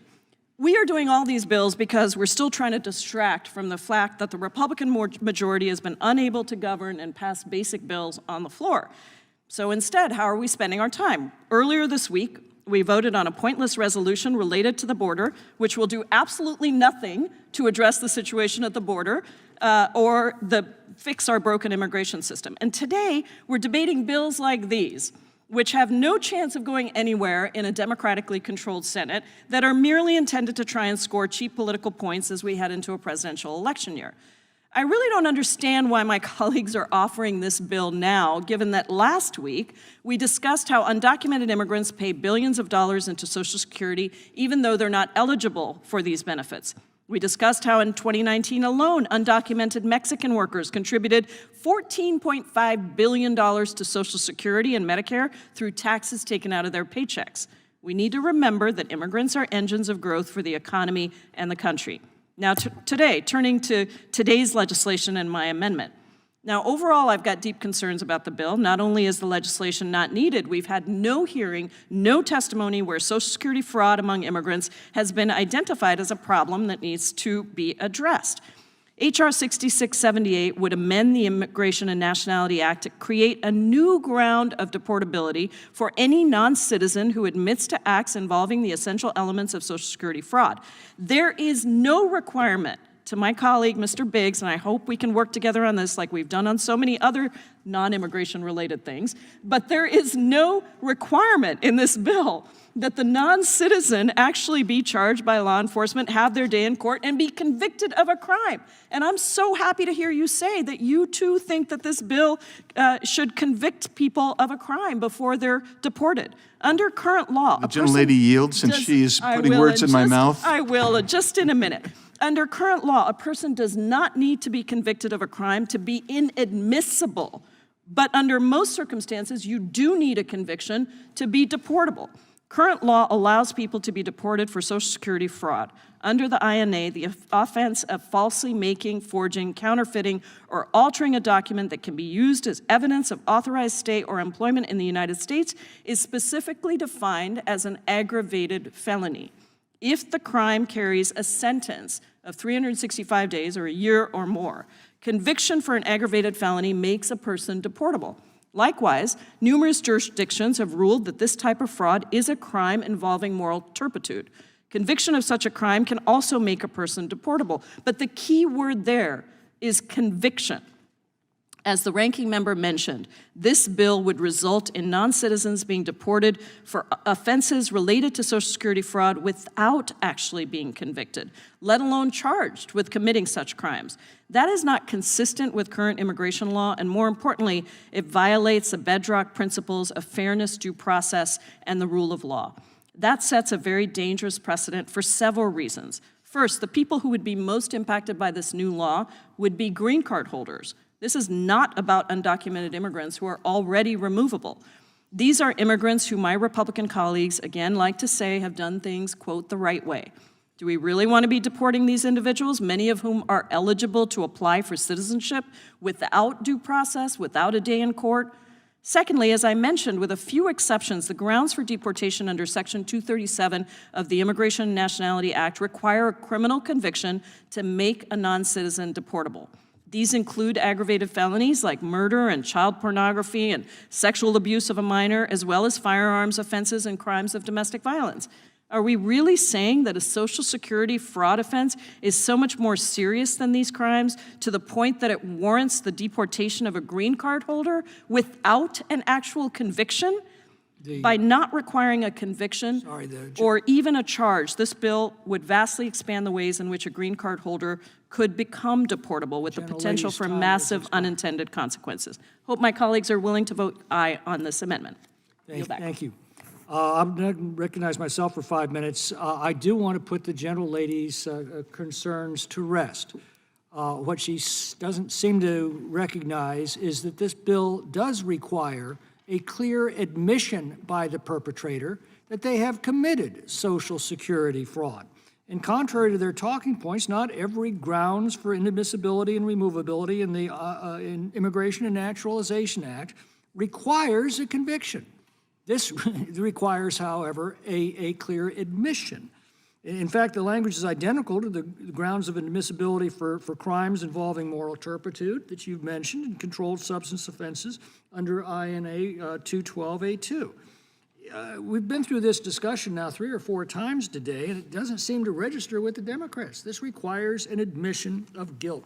Even for grounds of removability, convictions are not always required. For example, an alien can be removed for overstaying his visa, violating his non-immigrant status or condition of entry, smuggling aliens, committing marriage fraud, using a drug user or drug addict, falsely claiming U.S. citizenship, or engaging in espionage. By requiring at least an admission, this bill conforms to the pattern of other grounds of inadmissibility and removability in the law. In a world of unsafe streets and far-left prosecutors who may never prosecute these crimes or will allow aliens to plead down to crimes that may not make them deportable, it makes no sense to strike the provision to require a conviction. If an alien is admitted to such conduct, why can't the alien's own admission be used to show that the alien is inadmissible and deportable? I mean, this is really bizarre. If an illegal alien crosses the border without any kind of identification, whatever name he gives, whatever personal information he gives, we have to take his word for it. But when he admits to stealing a Social Security number, then and only then, we're not allowed to take his word for it. That is the strange world that the Democrats have created. Would the gentleman I yield back. for a question? I'll certainly yield for a question. Admits to who? Say again? Admits to who? Admits to the authorities. It doesn't say that. Well, an admission is an admission to whomever it's addressed. Well, an admission could be, I mean, any kind of circumstance. Yeah, You have an I individual who stole comes that in. Social Security number. You And that's not enough for you. It is enough. It is enough for let you me to accept ask the the name question. he gives you at the border Let me without ask- any identification. Let me But ask when the he admits, question. when he admits to taking this action, Let me ask the somehow question that we're about not what supposed your language to says. accept. Let me Sorry? ask the question about what your language Yeah. says, okay? Could it be an admission to a third party who's not law enforcement or a judicial official? Well, I'm not a lawyer, but I think that would probably be hearsay, would it not? You don't have requirements for the But federal rules there's of evidence already- under this provision, Yeah, but you're not even in a court if you're just taking an admission for as sufficient for But again, this is a provision we have for a whole range of other acts that I just went through. This simply adds this to those other acts, which are pretty serious stuff. So you're not willing to define or limit who the admission would be to?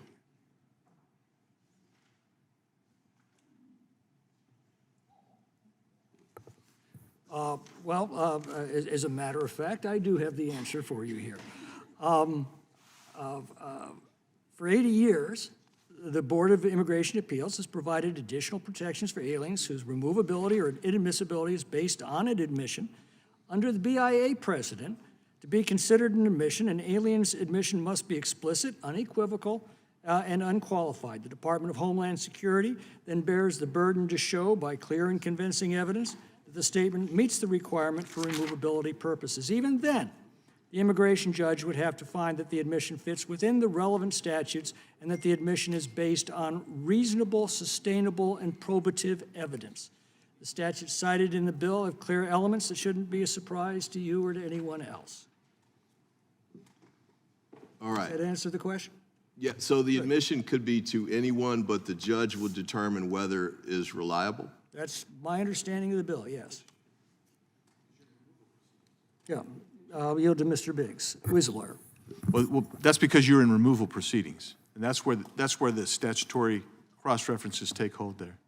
So, and the other thing I would just say is, this does have a conviction portion to it, but you're adding the admission if someone makes that admission. But that's, you've already got yourself into court on the underlying issue here. I believe we're on my time and that's expired. Further discussion. Ms. Escobar. Thank you, Mr. Chairman. I rise to support my colleague's amendment, which I think is a very common sense amendment. Deportation is an incredibly serious step for the federal government. There should, at the very least, be a conviction in a case like this. But in addition to articulating my support for the amendment, I also want to point out something that is, again, yet another example of the continued effort to really demonize immigrants at every turn. This issue about Social Security fraud, not a single member on the Republican side of the aisle mentioned the businesses that were taking advantage of immigrants desperate enough to work that they would use a false Social Security number. Not a single mention of the abuse of those business owners, of the illegal engagement by those business owners, not a single conversation about any consequences for those business owners. No, because in this case, the singular purpose behind this committee's efforts around immigration is simply to demonize vulnerable people as often as possible at every turn. and not offer reasonable or real solutions, because this issue is far too potent for them, far too powerful. But if push comes to shove and it's time to really talk about real solutions, nowhere to be found. Anyway, Ms. Jayapal, thank you so much for your amendment. You have my full support. And I yield back. Gentlelady yields back. Further discussion, Mr. Van Drew. Very quickly, because the time is growing late. Nobody's attempting to demonize anything here. It's not too simplistic to say that illegal is illegal. That's why they're called illegal migrants or illegal immigrants. It is illegal. You're breaking the law already. And we're going through the fine-tooth comb to try to find technicalities one way or the other. No other country in the world would allow this. No country prevails with open borders the way ours are right now. They're breaking the law already. That's what matters here. So this is just one more provision, but the point is people who come here illegally, all the millions that are coming in the last few years, they're not supposed to be here. They got here illegally. It's wrong. I yield back to the chair. Gentleman yields back. Further discussion on the amendment? Seeing none, the question occurs on adoption of the amendment. Those in favor of the amendment say aye. Aye. Those opposed say no. No. The noes appear to have it. Roll call is requested. Secretary, call the roll. Mr. Jordan, Mr. Issa, Mr. Buck, Mr. Gates, Mr. Biggs. Mr. Biggs votes no. Mr. McClintock votes no. Mr. Tiffany votes no. Mr. Massey, Mr. Roy, Mr. Bishop, Ms. Sparts, Mr. Fitzgerald, Mr. Bentz votes no. Mr. Klein votes no. Mr. Armstrong, Mr. Gooden, Mr. Van Drew votes no. Mr. Nels votes no. Mr. Moore votes no. Mr. Kiley votes no. Ms. Hageman, Mr. Moran votes no. Ms. Lee votes no. Mr. Hunt, Mr. Fry votes no. Mr. Nadler votes aye. Ms. Lofgren, Ms. Jackson Lee, Mr. Cohen, Mr. Johnson votes aye. Mr. Schiff votes aye. Mr. Swalwell, Mr. Liu, Ms. Jayapal votes aye. Mr. Correa votes aye. Ms. Scanlon, Mr. Neguse, Ms. McBath votes aye. Ms. Dean, Ms. Escobar votes aye. Ms. Ross votes aye. Ms. Bush, Mr. Ivy votes aye. Ms. Ballant votes aye. Mr. Jordan votes no. Mr. Issa votes no.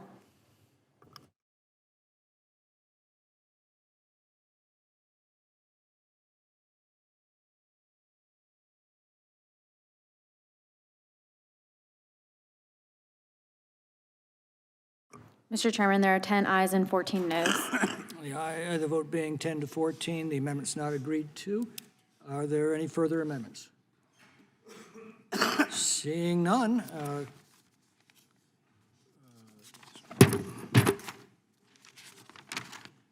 there we go.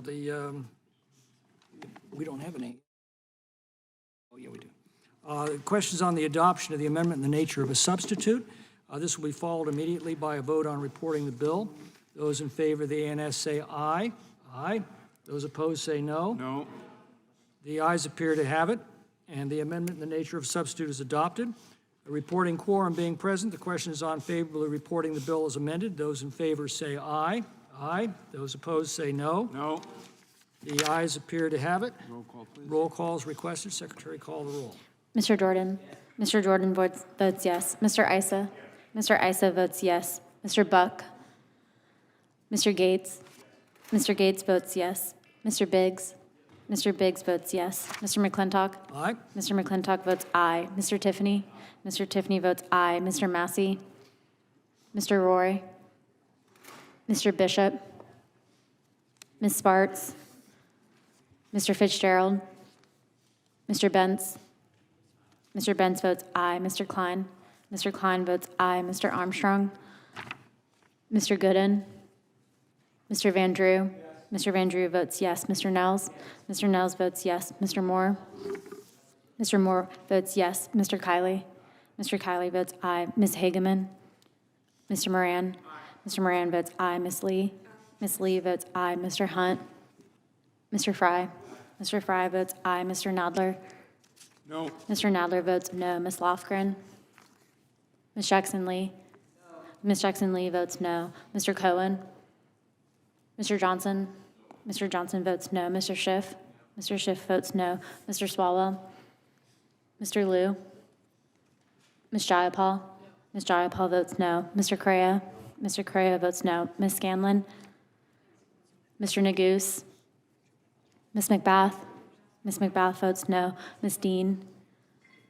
Ms. Escobar? Ms. Escobar votes no. Ms. Ross?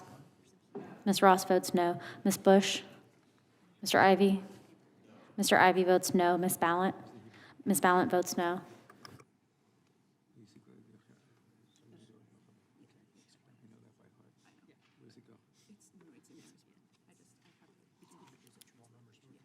Have all members voted?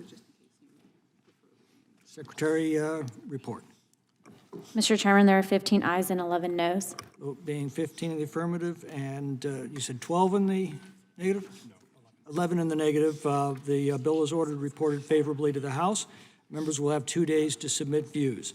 Without objection, the bill will be reported as a single amendment in the nature of a substitute incorporating all adopted amendments, and staff is authorized to make technical and conforming changes. That's not an adjournment.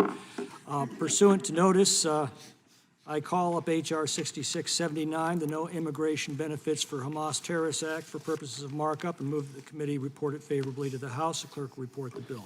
H.R. 6679, to amend the Immigration and Nationality Act with respect to aliens who carried out, participated in. Without objection, the bill will be considered as read and open for amendment at any point. The chair will now recognize himself for 5 minutes to explain the bill. 3 days ago, we marked 100 days since Hamas initiated its brutal and unprovoked terrorist attack on Israel. It was the deadliest terrorist attack since the State of Israel was formed. And in 2 days, we're going to mark the 3-year anniversary of the Biden administration's executive orders that opened our nation's borders to the world. Since then, more than 7 million illegal aliens have illegally crossed our border, a population the size of the state of Tennessee. 5 million, including 1.7 million known gotaways, have been released into the United States, a population the size of the state of Alabama. A few days ago, Secretary Mayorkas admitted that DHS is currently releasing 85% of the illegal aliens coming to our border. When we were in Eagle Pass 3 weeks ago, Border Patrol officers told us that the figure in their sector is more than 90%. And of course, 100% of the known gotaways enter the United States, about whom we know precisely nothing.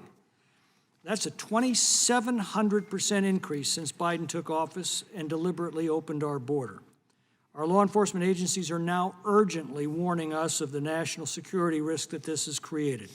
When Biden abandoned Afghanistan, he released 5,000 of the most dangerous terrorists on the planet.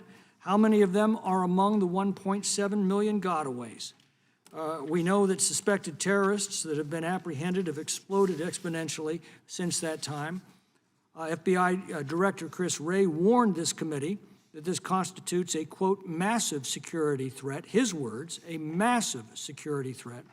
Just let that sink in. And then consider the barbaric terrorist attack 103 days ago in Israel. I believe it's just a matter of time before we see a coordinated terrorist attack in our own country from elements that have entered as a direct result of Biden's policies. We've already seen lone wolf attacks in Belgium, France, Germany, and Denmark because of their lax border policies, and I'm afraid this is only the tip of the iceberg. After the October 7th attacks, Director Wray warned that America, quote, cannot and does not discount the possibility that Hamas could exploit the conflict to call on their supporters to conduct attacks on our own soil, end quote. Here in the U.S., at least one foreign national has already been arrested for plotting an attack against Houston's Jewish community, a Jordanian national who had overstayed his visa several years ago, but then applied for asylum and was issued work authorization by the Biden administration. This bill is a very small step in combating this danger. It classifies members, officers, officials, representatives, and spokespeople for Hamas and the Palestinian Islamic Jihad as being engaged in terrorist activity for the purposes of inadmissibility to the United States. The No Immigration Benefits for Hamas Terrorists Act further provides that those who participated in or otherwise facilitated the attacks on Israel beginning on October 7th are inadmissible to and removable from this country, and makes such aliens ineligible for all immigration relief under our laws. Now, this obviously is not going to stop the influx of terrorists into the country. Only an administration committed to securing our border and protecting Americans can do that. And at the moment, we don't have one. And that can only be fixed by the American people. But this bill does send an important message around the world. If you've associated with Hamas, you will get no comfort or quarter here. You are persona non grata in America, and you should be, as you should be in any corner of the world that values peace, justice, and human dignity. With that, I yield back and recognize the ranking member, Mr. Nadler, for his opening statement. Thank you, Mr. Chairman. Mr. Chairman, on October 7th, 2023, Hamas committed a horrific assault on innocent civilians in Israel, murdering 1,200 people, including 32 Americans, killing the most Jewish people in a single day since the Holocaust. They kidnapped over 240 people, citizens of countries around the world, Jews and non-Jews alike. Even today, over 100 days later, Hamas continues to hold innocent men, women, and children in captivity. Not a day goes by that I don't think of the hostages, of Hirsch Goldberg, Poland, the Bibas family, and Noah Argamani, of Oded Lifshitz, a peace activist who remains in captivity months after his wife Yocheved was released, of too many others whose names and stories would take me far more than the 5 minutes yielded to me to recount. The attacks in the war that followed have been a nightmare from which we have been unable to wake up. Too many lives have been lost, too much innocence has been shattered on both sides of the conflict. Today, the majority has put forward legislation with a worthy goal, ensuring that no one involved with the planning or commission of the October 7th attacks can enter the United States or receive any immigration benefits. However, such individuals are already barred from entry and cannot receive any immigration status. Hamas has been a designated terrorist organization by the U.S. State Department since 1997. Under Section 212A3B of the Immigration and Nationality Act, any non-citizen who has engaged in terrorist activity, provided material support to terrorists, or is a member or representative of a terrorist organization or a group that endorses or espouses terrorist activity is inadmissible to the United States. Furthermore, the national security-related bars in Section 212A3 of the INA are very broad. To bar an individual, the Secretary merely needs, quote, reasonable grounds to believe, close quote, that the applicant presents a risk to national security or is otherwise seeking to engage in, quote, any unlawful activity in the United States. This authority applies to those who engage in or endorse terrorist activity, as well as those who provide material support to groups that take up arms against government forces. The breadth of this provision is so extensive, it has been used to bar someone from accessing asylum who was forced to cook and clean for a guerrilla group. As such, this bill is largely redundant to current law. However, the aim of this legislation is something I certainly support. No individual who was involved in or aided these heinous attacks should be eligible for a visa to come to the United States or be eligible for any form of immigration relief. That is why I intend to support the bill as it moves through committee. However, I would ask that the majority work with us to discuss potential changes before it comes to the floor. The legislation before us is written in a very unusual way. When we wish to prevent specific bad actors from entering the United States or accessing an immigration benefit, we use visa sanctions legislation. This type of legislation is something this committee has handled in a bipartisan way for decades. We have pre-negotiated bipartisan, bicameral text that we use for every visa sanctions bill. Today, however, the majority has chosen to directly amend the INA to impose visa sanctions.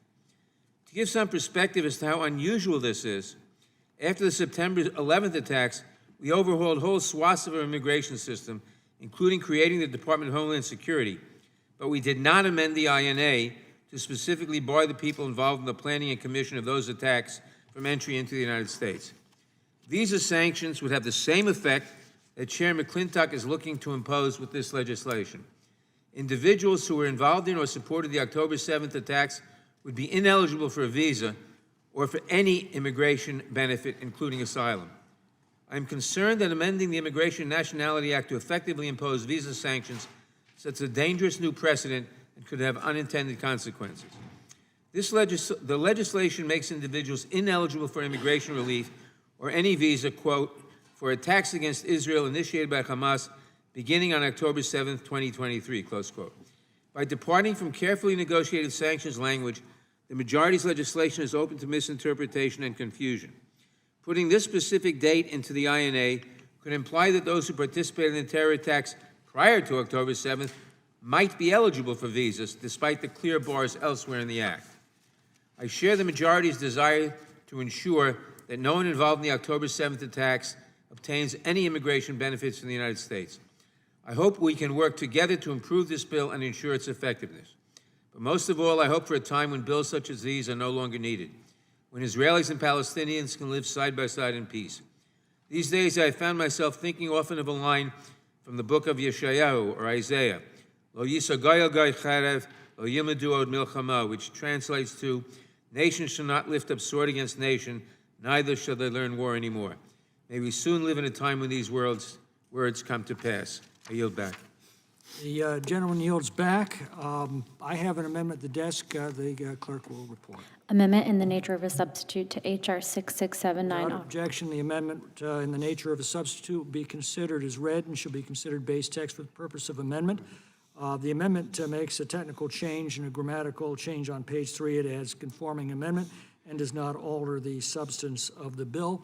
With that, I'll yield back. Who seeks recognition? Mr. Ivo.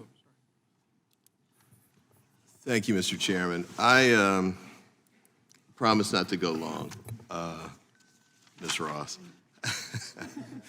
But I did want to say a couple of things on this because this is an issue that's of particular importance to me and many of my constituents. So I'll speak briefly on this. I certainly share the ranking member's concern, targeting this legislation that only targets Hamas members who participated on the October 7th attack and subsequent, I think is a bad idea because there have been Hamas attacks for years.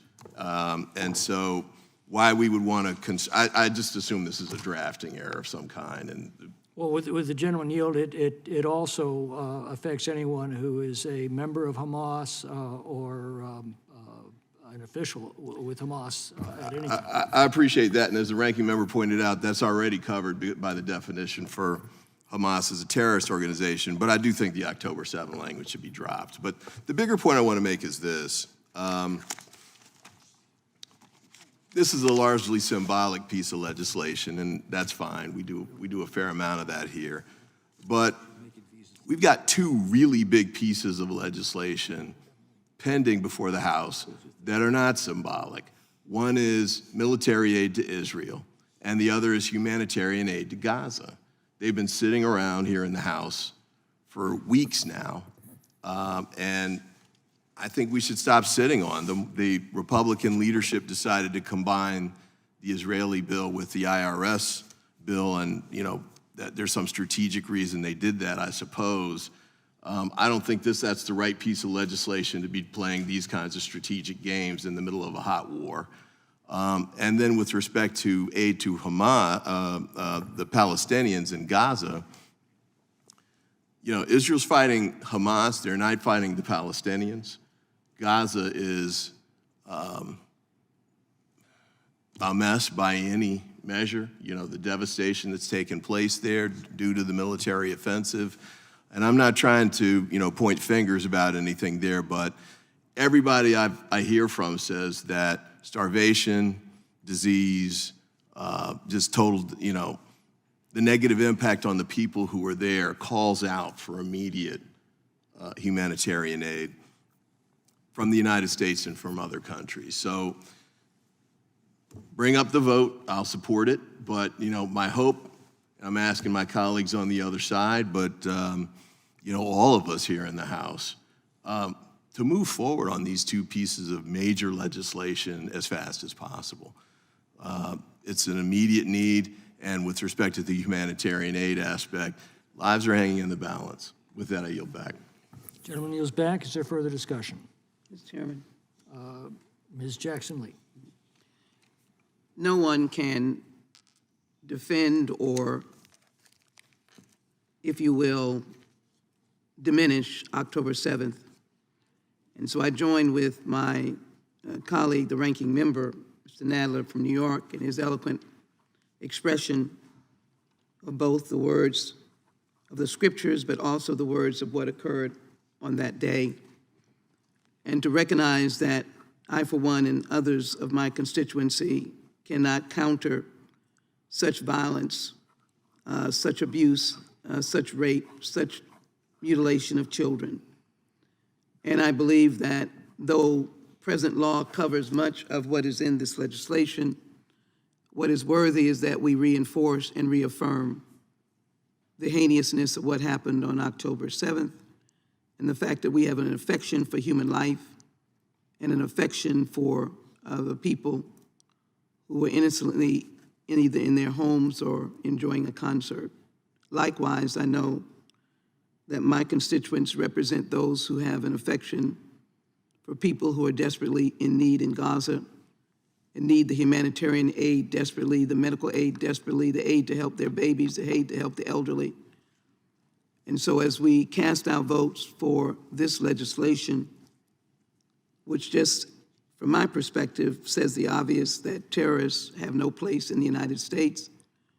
They have no place in a process and system of governance that is one built on democratic principles. They have no place in getting the benefits of the wonderment of this great nation.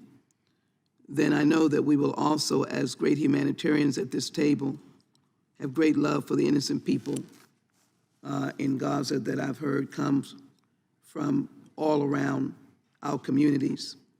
So I end by saying I demand, and we have consistently fought and raised our voices for the hostages to be returned, and consistently demand that the heinousness, the horribleness, the violence, the viciousness, the bloodiness of Hamas actions on October 7th never be forgotten, and that as well the people who are lost their lives in this process, innocent persons in Gaza as well, we continue to try and bring relief, because that's what humanity does, that's what human beings does, and that's what I hope we intend to do as well. With that, I yield back. Gentlelady yields back. Further discussion? Mr. Johnson. Thank you. I rise in support of the legislation, but I would be remiss to let this opportunity go by with what has been said thus far, with nothing having been said about the ongoing offensive in Gaza, which has now led to the deaths of 23,000+ Gazans, 70% of whom are women and children. They have to be innocent if they're women and children. And many men who are innocent have been killed. Gaza is being leveled, and the people, the 2.3 million people who live in a 25 square mile area about the size of my home county, 2.3 million people living there, subjected to a blockade and land barriers that prevent them from leaving. And the only thing they can do is dwell there while the bombing continues. No safe place left for them to dwell. They were told to leave the north and go south. The North was bombed. The South is bombed. All to eradicate hate or Hamas. You can't eradicate hate in that way. The only thing that can eradicate hate is love. Opposite of dropping bombs. The bombing must end. It'll end at some point. The question is how many innocent civilians will have been killed? Will it be 2.3 million? If we keep going, that's what it will be, either through bombing or through starvation or sickness and disease. So I'm in favor of a ceasefire, and having said that, I will yield back the balance of my time. Gentleman yields back. Is there further discussion?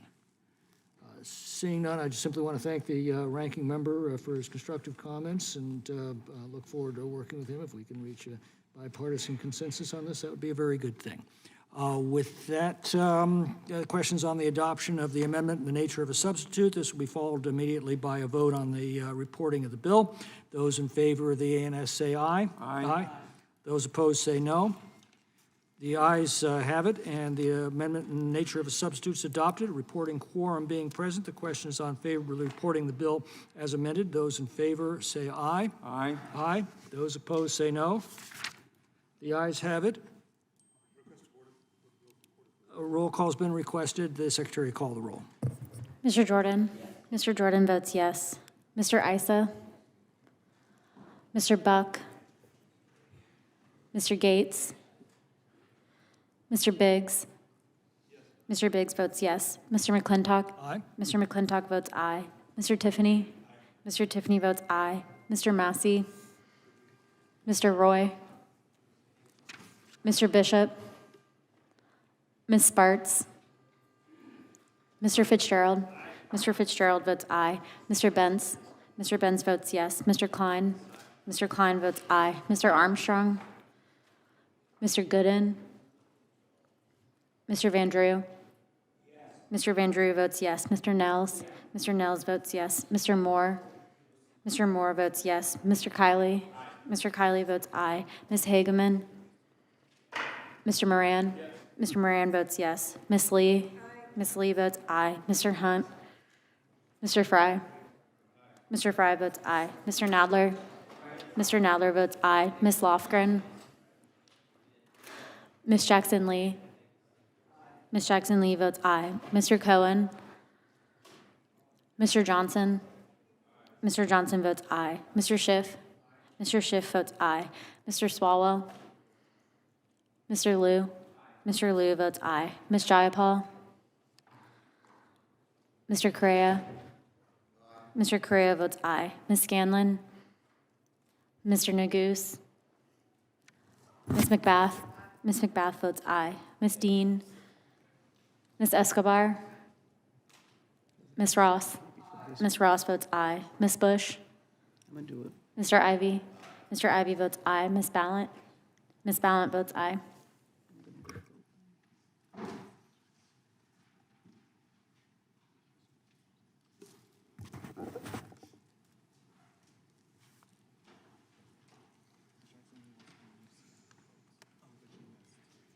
Clerk will report. Mr. Chairman, there are 24 ayes and 0 noes. The ayes have it. The bill is ordered. Mr. reported Chairman. favorably to the House. Mr. Chairman. Ms. Jackson Lee. We need to get. What is he saying? Oh, okay, housekeeping. Thank you. Members will have 2 days to submit their views. Without objection, the bill is going to be reported as a single amendment in the nature of a substitute incorporating all adopted amendments, and staff's authorized to make technical and conforming changes. Mr. Chairman, on H.R. 6678, the Jayapal Amendment for a Conviction Consequence for Social Security Fraud Act, I was unfortunately detained, and I would have voted aye on the Jayapal Amendment to require a conviction. I'd like to be unanimous consent to be recorded as appropriate in the record. Without objection. Thank you. That concludes the committee's business for this meeting, and the meeting is adjourned. And this is an adjournment.